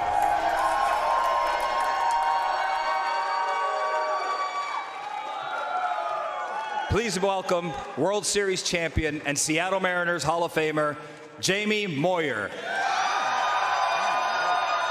Jamie Moyer! The Mariners' second-round pick is the winner of our MLB Moments fan experience. Mariners fans, from Tumwater, Washington, Michael Ruiz and his son, Jameson. Jamie Moyer can still pitch. With the 57th pick of the 2023 MLB Draft, the Seattle Mariners select Ben Williamson, a third baseman from College of William and Mary. The Cleveland Guardians have the next pick. Nice. We talked about Brandon Strope might have been a little underslot, 22. Yes. Ben Williamson, also 22, one of the highest rising guys in the mid-majors as a position player. Usually you don't see 22-year-old position players, but he took a big step forward this year. There's a chance that he sticks at third base. I think he will stick there. There could be above average hit and power. There's at least something here. I think taking those 3 high school guys might have cost him a lot of money. This guy probably fit in the 3rd, maybe 4th round, so I think they'll get a little bit of savings here, but also a guy that could potentially move quickly. And last year they took Tyler Locklear out of this conference and found some success. Tell you what, late riser, Jeff Passan. Like, he is showing up big time here. Trending. Back from the dead.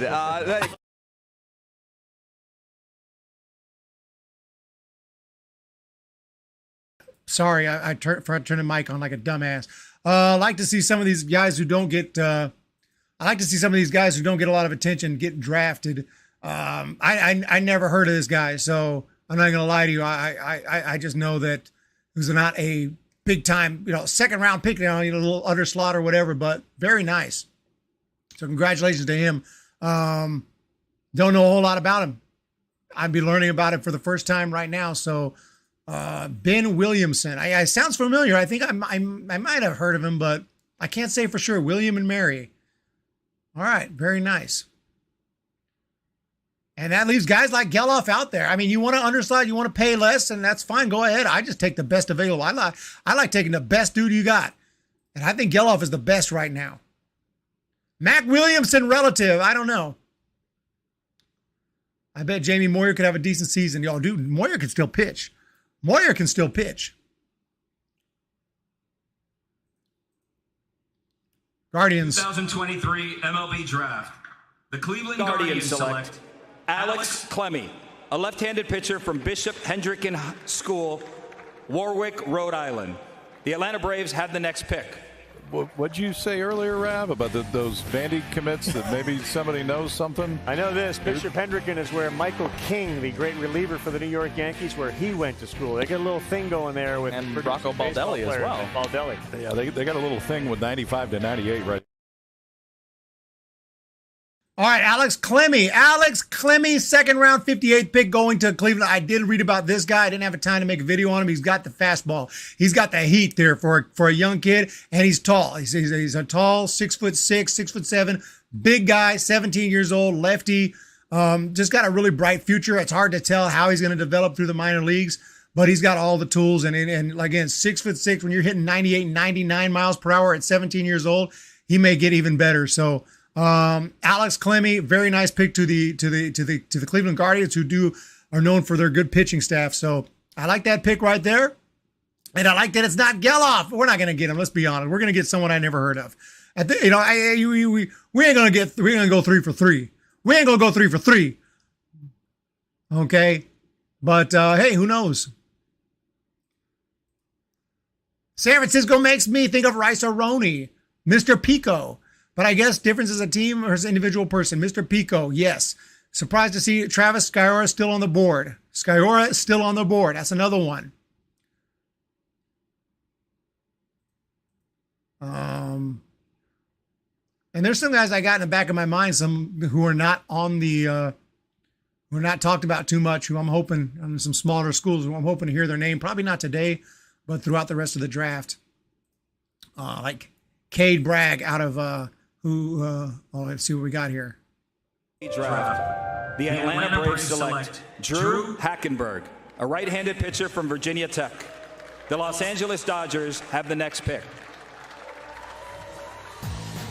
So Hackenberg, a Hokie, will go, and he's a big right-hander who can throw it like that. These durable types that project to be the 180-inning starter, maybe it's more 4th, 5th starter, these guys always go in the 2nd round. And the stuff isn't sexy. I would say 50 or 55, average to a little bit above, fastball, breaking ball primarily. Comes from an incredibly athletic family, Christian Hackenberg. His brother's also in the White Sox system. His other brother's in MLS. A lot of athletes in there, and you're going to see a lot, 50 major league average. You're like, well, that's not that great. Well, if you can do that for 180 innings, you might make $100 million. Like, this happens sometimes. I would tell you, too, the swing and miss on the slider was really good to both righties and lefties. It was close to 50% this year. So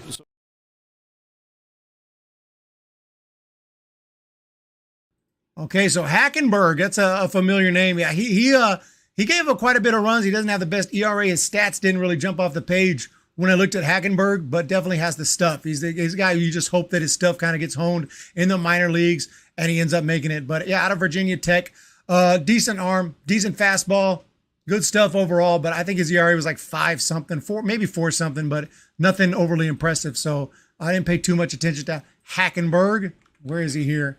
Hackenberg, 200. He's ranked 200 on the MLB top 400, 500, whatever. So yeah, not ranked really high. Interesting. They must see something they like in this dude, though.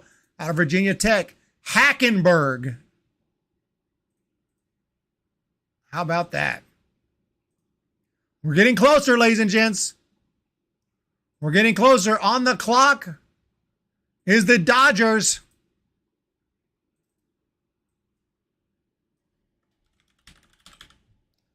The Dodgers are next. Now, I'm not too disappointed on their first pick as a speedster, with George and a guy who can fly and everything, but he's not going to turn into a freaking Cody Bellinger MVP 40 home runs, I don't think. So that's what I'm happy about. But you never know. They can get some beasts in the second round too. So we'll see what the Dodgers have in mind here. Yeah, abso-freaking-lutely, Penamori, the LA Chokers, Mr. Pico. I want to see someone drafted from the online school. Jim Thurlkill. I want Geloff. I want Geloff. Let's see what the Dodgers take. Obviously one of the best sort of bang for the buck in baseball. They're not doing that, but they've kept with that tradition. All right, here's Raul with the Dodger pick. With the 60th pick of the 2023 MLB Draft, the Los Angeles Dodgers select Jake Geloff, a third baseman from the University of Virginia. The Houston Astros have the next pick. Damn it! So Kyle Teel is now Jake Geloff goes, and this is a baseball player from a family of baseball players. Yeah, Zach Geloff making a big splash right now in professional baseball. Jake Geloff, the all-time leader in homers. And that's who I wanted! The Dodgers took him! No one else could have taken him? Holy Moses! I felt it coming, and it happened. Oh my goodness. The Dodgers get Geloff. Holy Moses. Well, we better play the clip. Sorry about the curse words. Sorry about that. Jake Geloff to LA. Jake Geloff, third base, Virginia. MLB teams looking for a major steal in the 2023 draft need to take notice of Jake Geloff, a third baseman for the University of Virginia who smashed 23 home runs in 2023 with a 321 average and an OPS north of 1100. He has a big, aggressive swing, but still worked 48 walks, striking out 50 times in 252 at-bats. His defense is solid and he has a great arm, although there's no guarantee he will stay at third as he moves through the minors. He has average speed, but is a smart base runner. Geloff's brother Zach currently plays in the A's system and is hitting .297 in AAA after being taken in the second round in 2021. Jake may land around the same spot in 23, but based on his power potential, lots of teams will be hoping that he falls to them in the second or perhaps third round. There you have it. There you have it. You know, he didn't have to go to the Giants. I made that video special because I like that guy. I like Jake Geloff. I knew he might be available. And I don't mind if Giants didn't get him, but the Dodgers had to get him. The Dodgers had to get him. Unbelievable. Unbelievable. There you have it, Jake Geloff. Next. A right-handed pitcher from UCLA. Astros. The Cleveland Guardians have the next pick. So Alonso was eager to pitch in the starting rotation for the UCLA Bruins, and now he gets selected here with the 61st pick by the Astros. Enormous 6'8" kid, was a big name as an underclassman in California. Missed his senior year with Tommy John, pulled his name out of the draft. Then his sophomore eligible at UCLA, closer last year, Team USA in the summer, starter this year, had a bit of a back issue. I'm not sure there's a true... Okay, Alonzo Treadwell. Yeah, I mean, that's just insane. Well, it is what it is. Karaoke Connection, you're going to get to see him over in Oklahoma City. Geloff.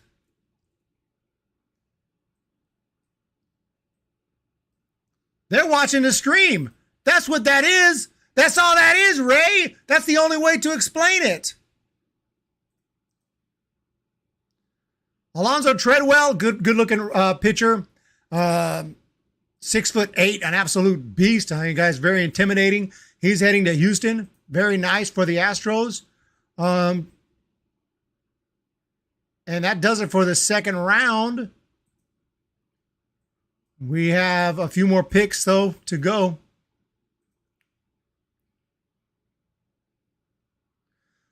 You want me to replay the video? Karaoke Connection?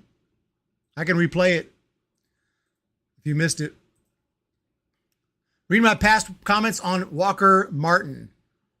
Damn it, now we know Dodgers keep tabs on the home baby baseball. Of course, of course. Of course, why always me? Of course. All you said is of course. Grayson hit, Jackson Wiggs, and some college arms I've been looking at. Eric, rumors going around that Walker Martin and the Giants had a pre-agreement before the draft. Carson, it could be, but Walco at 69. Isn't that crazy? Here we go. Pitcher from the University of Miami. The Baltimore Orioles have the next pick. Andrew Walters. Later bloomer, grew into velocity late at Miami. He'll give you 96 to 99 when he's on. Breaking balls above average. He also has both a curve and a slider. It's a relief guy, but the velocity actually sometimes can play above the velocity because he's coming at you from a low launch angle with some carry up in the zone. Big body. Turned down some money last year, so he's 22, so might be some savings here. Could move quickly in this role. He definitely can. I mean, you talk about low slot fastball at the top of the zone, too, but a ton of swing and miss when he was in Miami. I mean, consistently got a ton of swing and miss. Generally, that's going to carry over to the major league level as long as you can keep it in the zone long enough to get enough of that swing and miss when it's up and out of the zone. But, yeah, I'm with you. I mean, he's one of those.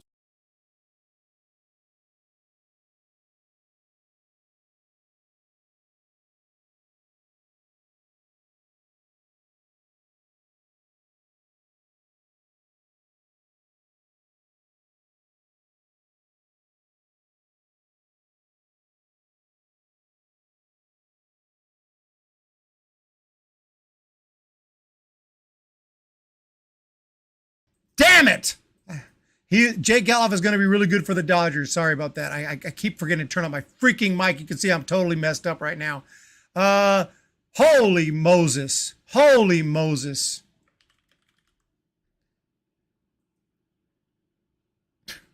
Wow.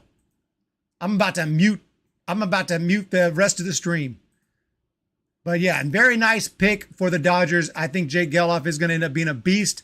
And that's what I was afraid of. I wanted the Giants to. Giants didn't have to get him. I wanted someone else to get him. And after the Dodgers picked George in the first round, I'm like, okay, George ain't going to turn out to be no beast of an MVP. But guess what? Geloff might. Geloff might.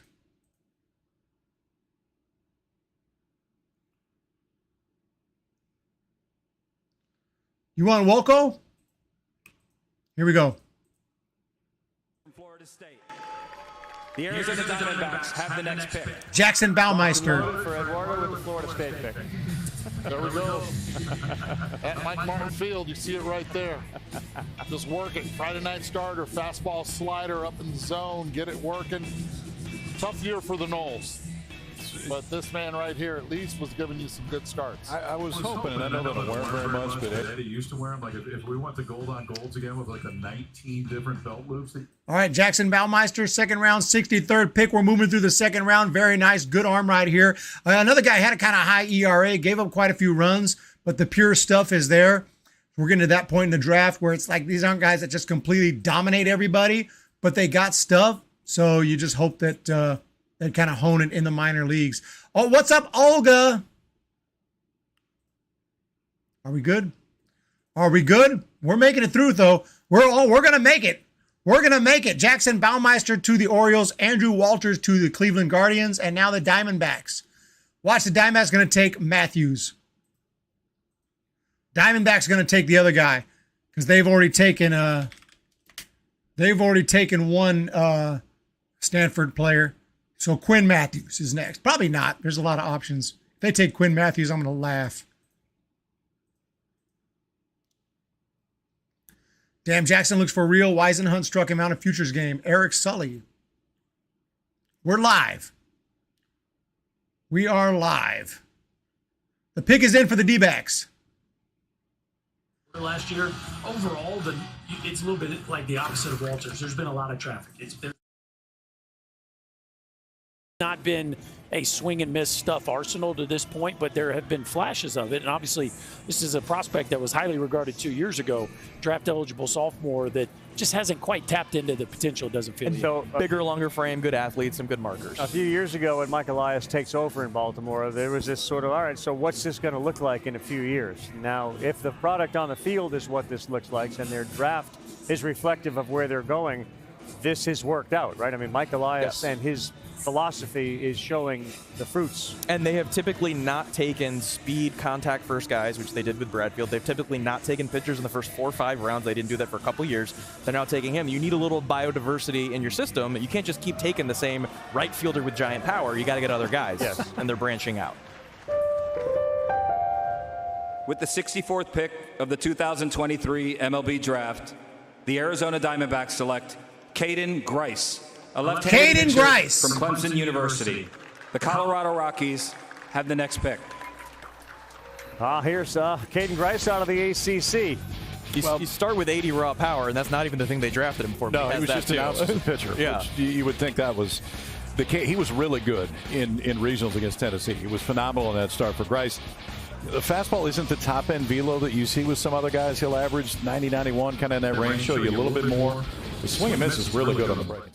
All right, Caden Grice, another two-way player. He can hit, he can pitch, he can do it all out of Clemson. So not bad pick there for the Arizona Diamondbacks. Still some guys available for us. I'm still a little pissed off about losing out on Geloff, but we need to decide who I want now. Now that Geloff's off the board, who do I want for the San Francisco Giants coming up? That's the big question right now. But Grice to the Diamondbacks, Rockies are next.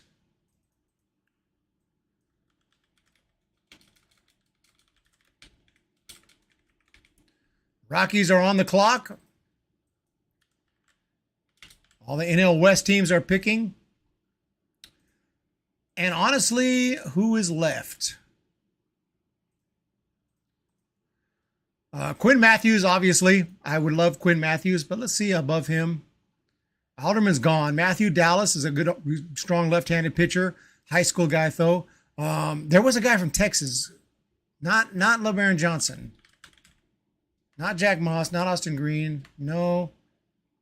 Okay, Guillemette would be great. Guillemette's powerful catcher, but no, that's not who I was thinking of. Tanner Witt. Tanner Witt would be nice. That's one guy I'm thinking of.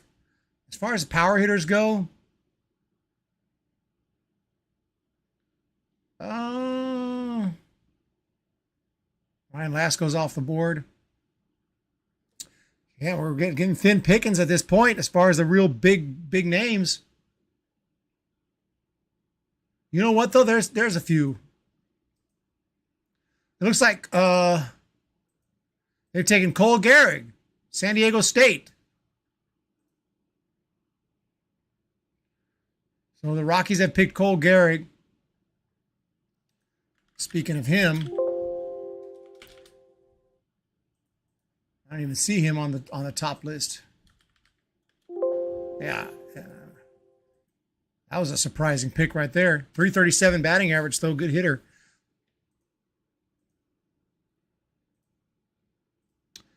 Cole Gehrig to the Rockies. Up next is the Royals and then Pirates. We're getting closer and closer and closer to that next Giants pick. I want to thank everyone who has showed up here during this insane stream today. We've been going for 4+. How long have we been going? 4 hours, 38 minutes today. Let's do some comments. Eric Sully. People forget MLB usually takes years to see these players. Oh, yeah.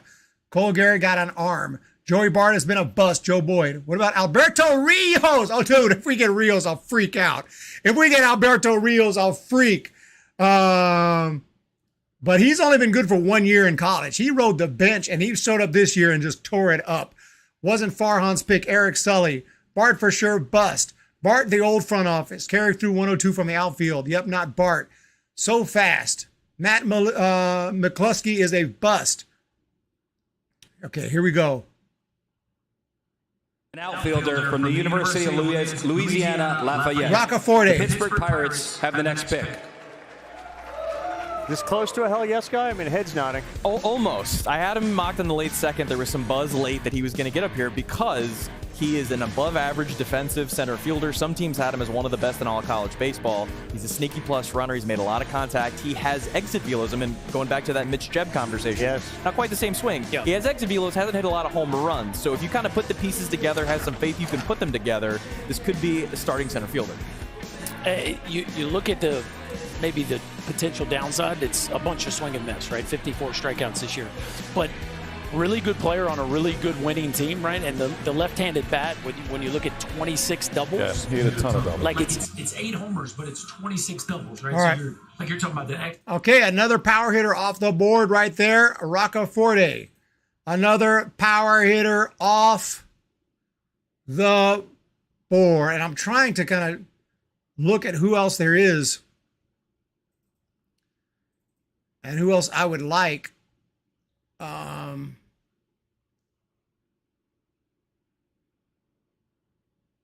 And I don't know. Hopefully they'll surprise me and just take someone who I'm not thinking of at the moment. Jared Dickey's a guy.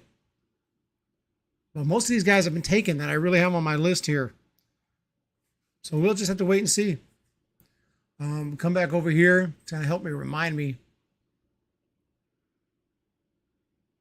But no, Rios, I don't even know if Rios is on this list. Yeah, Rios right here. Alberto Rios is 113. That would be sick. And he's a really good hitter. But you want power. I don't know if he's on this list. Carter Graham. Carter Graham, dude. I'll take Carter Graham too. Big power. Big power. I doubt we'll get him.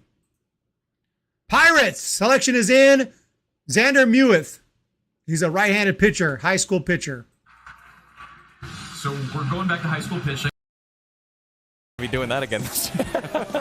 there's a lot of upside here. He's another guy that's been on the high school circuit for a couple of years. He'll give you some 95s. He'll give you an above average breaking ball.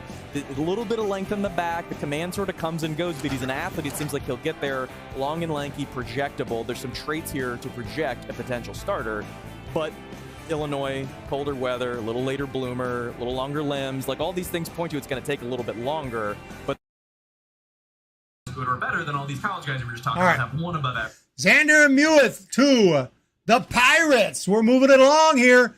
Moving along quickly. That's it. It's time for the Cubs, Giants, and Braves. That's it.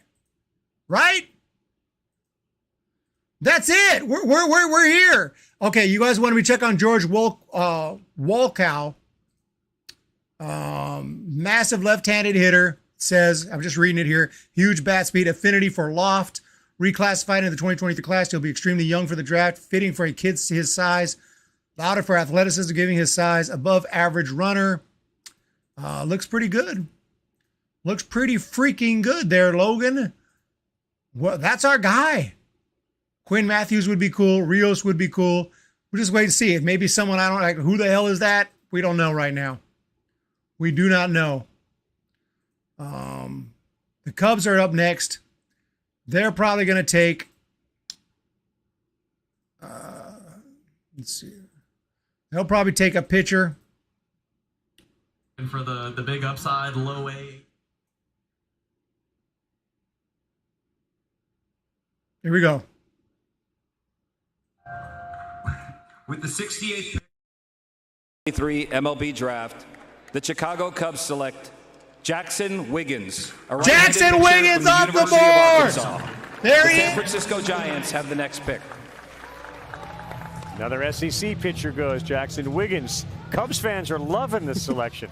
So we were talking about Grant Taylor's a guy that didn't pitch this year because of Tommy John. That is also Jackson Wiggins. Yep. Last year for Arkansas was Peyton Pallette. Wiggins is one of those guys. His brother's actually a big prospect. Next year we'll probably be saying his name. Wiggins is a guy that shows up on campus, is immediately sitting 94 to 99, hitting 100, showing you a plus breaking ball, doing all this stuff. The delivery looks pretty good athlete, but the command didn't show up. Longer limbs, comes a little later, so this is a gamble both on it coming back, the pure stuff from Tommy John, and that the command will come up enough. When it was right, the stuff was off the charts. Good. I always. All right, Jackson Wiggins, a little project pitcher right there, a few injuries. I love the Giants logos right there. We're feeling the Giants logos right now. Wiggins to the Cubs, okay? Giants are on the clock. Like, I don't know who I want. Like, honestly, I'll take your guy who you said. I'd love to get Rios, but I really don't know. We're just going to see who they say, and I'll react. I'll react.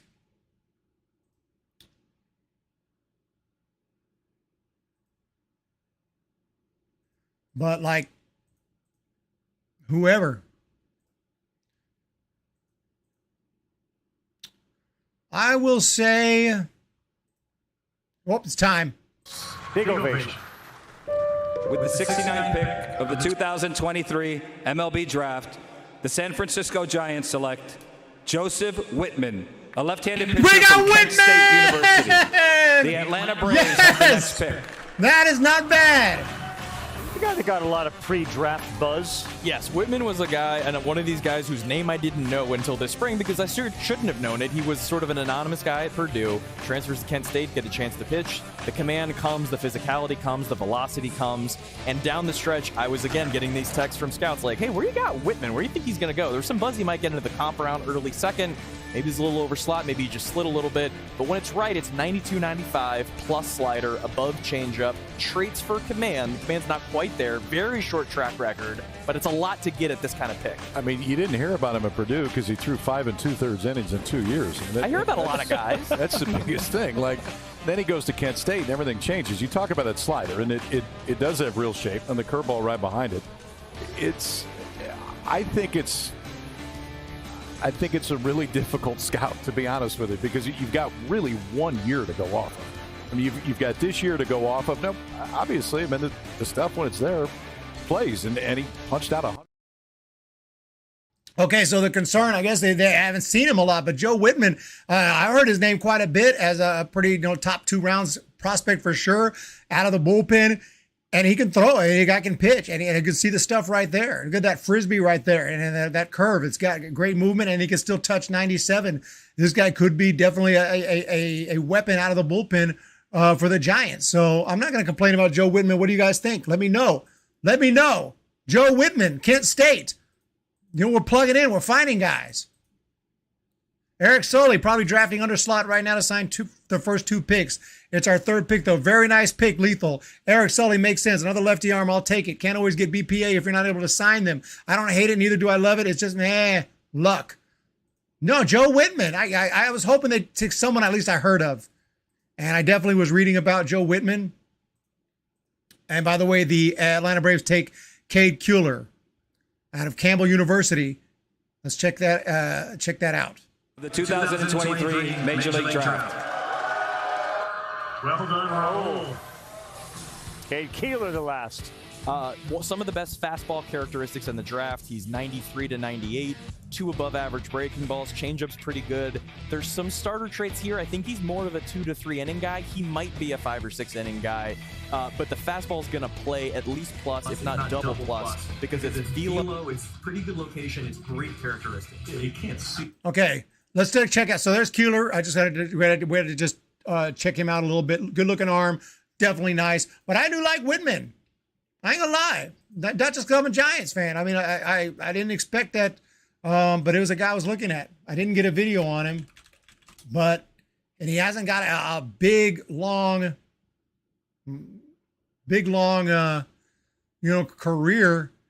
As you can see, was at Purdue, didn't do too well at all. But then this year at Kent State, all of a sudden 81 innings, 100 strikeouts, 29 walks. You can call that a little bit high, but he's had injury issues and things like that. But once he's got a 9-2 record, 2.56 ERA, he has been a starter. But I mentioned I kind of he could be a bullpen arm. He could end up being a starter too. Don't know how we're going to utilize him, but he's got the raw stuff, and I don't mind the pick too much. We'll see who we get in the third round, fourth round going forward, but for today, overall, for the Giants, can't complain, okay? We got freaking our guy. We got Bryce. We got Bryce Eldridge, dude. We got Bryce freaking Eldridge. I mean, let's be honest. And then we got Walker Martin, who is a legitimate first round, was expected to go in the first round. A future star, possibly a shortstop, Walker Martin. And in the first round, we got Eldridge. And then we go ahead and pick up a nice left-handed arm in Joe Whitman. Okay, it hasn't been the best. I'm not sure how you guys feel about it, but hey, I'll take it for the Giants overall. Very exciting first round. We are going up on 5 hours live. We have had 2,000 people come through, and we will take it. So there you have it.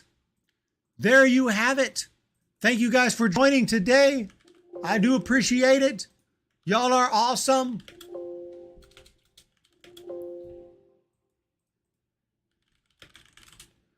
Thank you. Thank you. Thank you.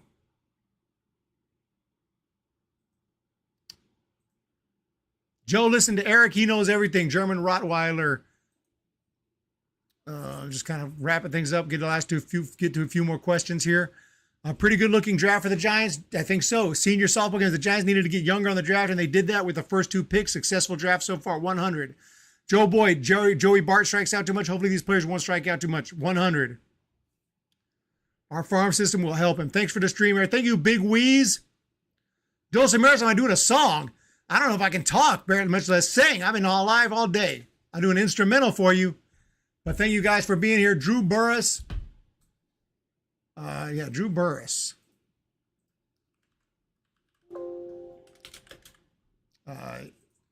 He has not been drafted. He never did get drafted. He might be they might be afraid of his commitment. Some of these high schoolers have stronger commitments. Some of them are like, dude, I'm going to college, so don't even bother. Some of them are like, commitment. I mean, going on. So he's committed to Georgia Tech, but we'll see. Drew Burris, guy with a fantastic arm. He can pitch, he can hit, he could be a two-way guy too. Very good all-around player right there. Some good power, good quick bat, good speed. So yeah, Drew Burris is another guy. Thank you all for the support. Hit the thumbs up button. Hit the subscribe button. Y'all have been awesome. We will maybe continue this, but let me do a quick, just a recap of the first round. Just the first top few guys. Paul Skeens did end up going to Pittsburgh, so Pittsburgh gets the pitcher. They get their man.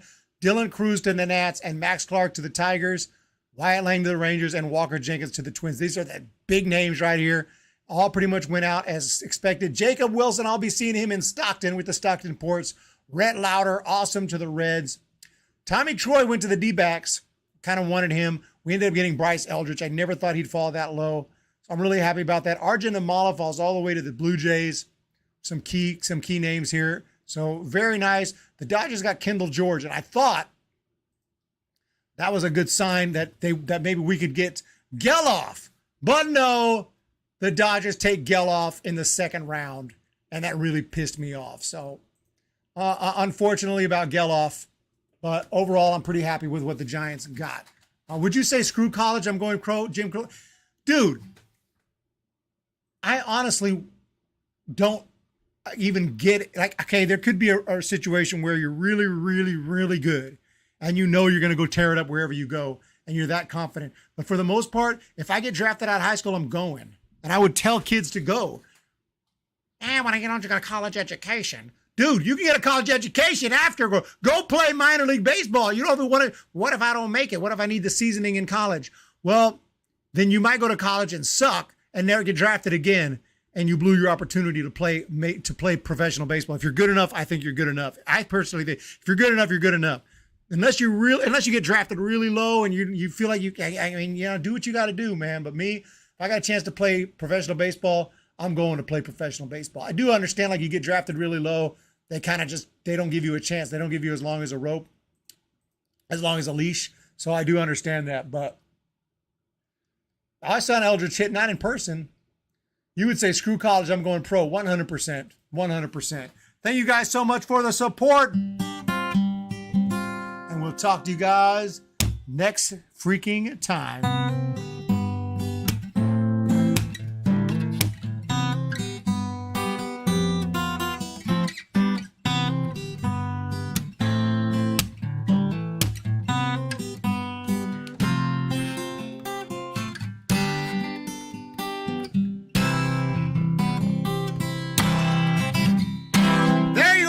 Song, a little bit of a little short version of it. Whoa, that was crazy.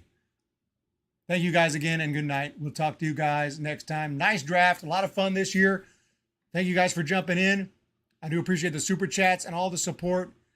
And that's it for today.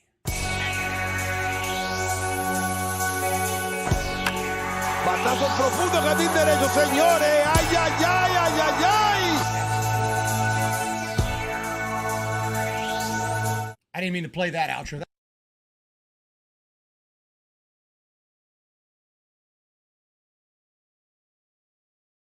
He is stopping. He's going back. He's going to run down. Ball gets away. This one's over. Oh, my freaking goodness. But I got the Twins signing Carlos Correa. Jed Passan has the Giants getting Chris Bryant. I am taking the Atlanta Braves.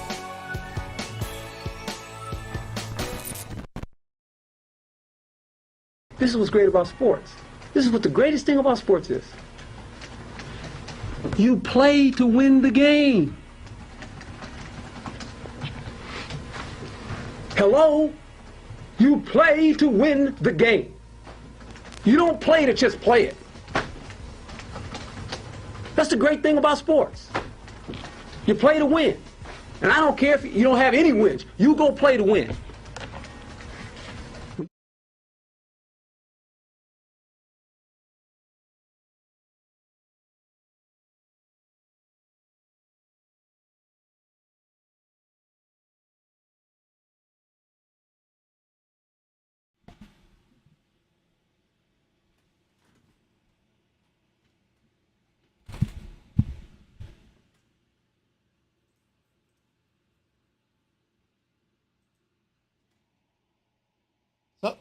Oh, sorry about that, y'all. Look, I didn't mean to mute myself right there and back then. Sorry about that. I was just saying thank you guys so much. Jenny Vega, I want to say hi to Jenny Vega because I just seen Jenny Vega jumped in. You guys are freaking awesome. See you tomorrow.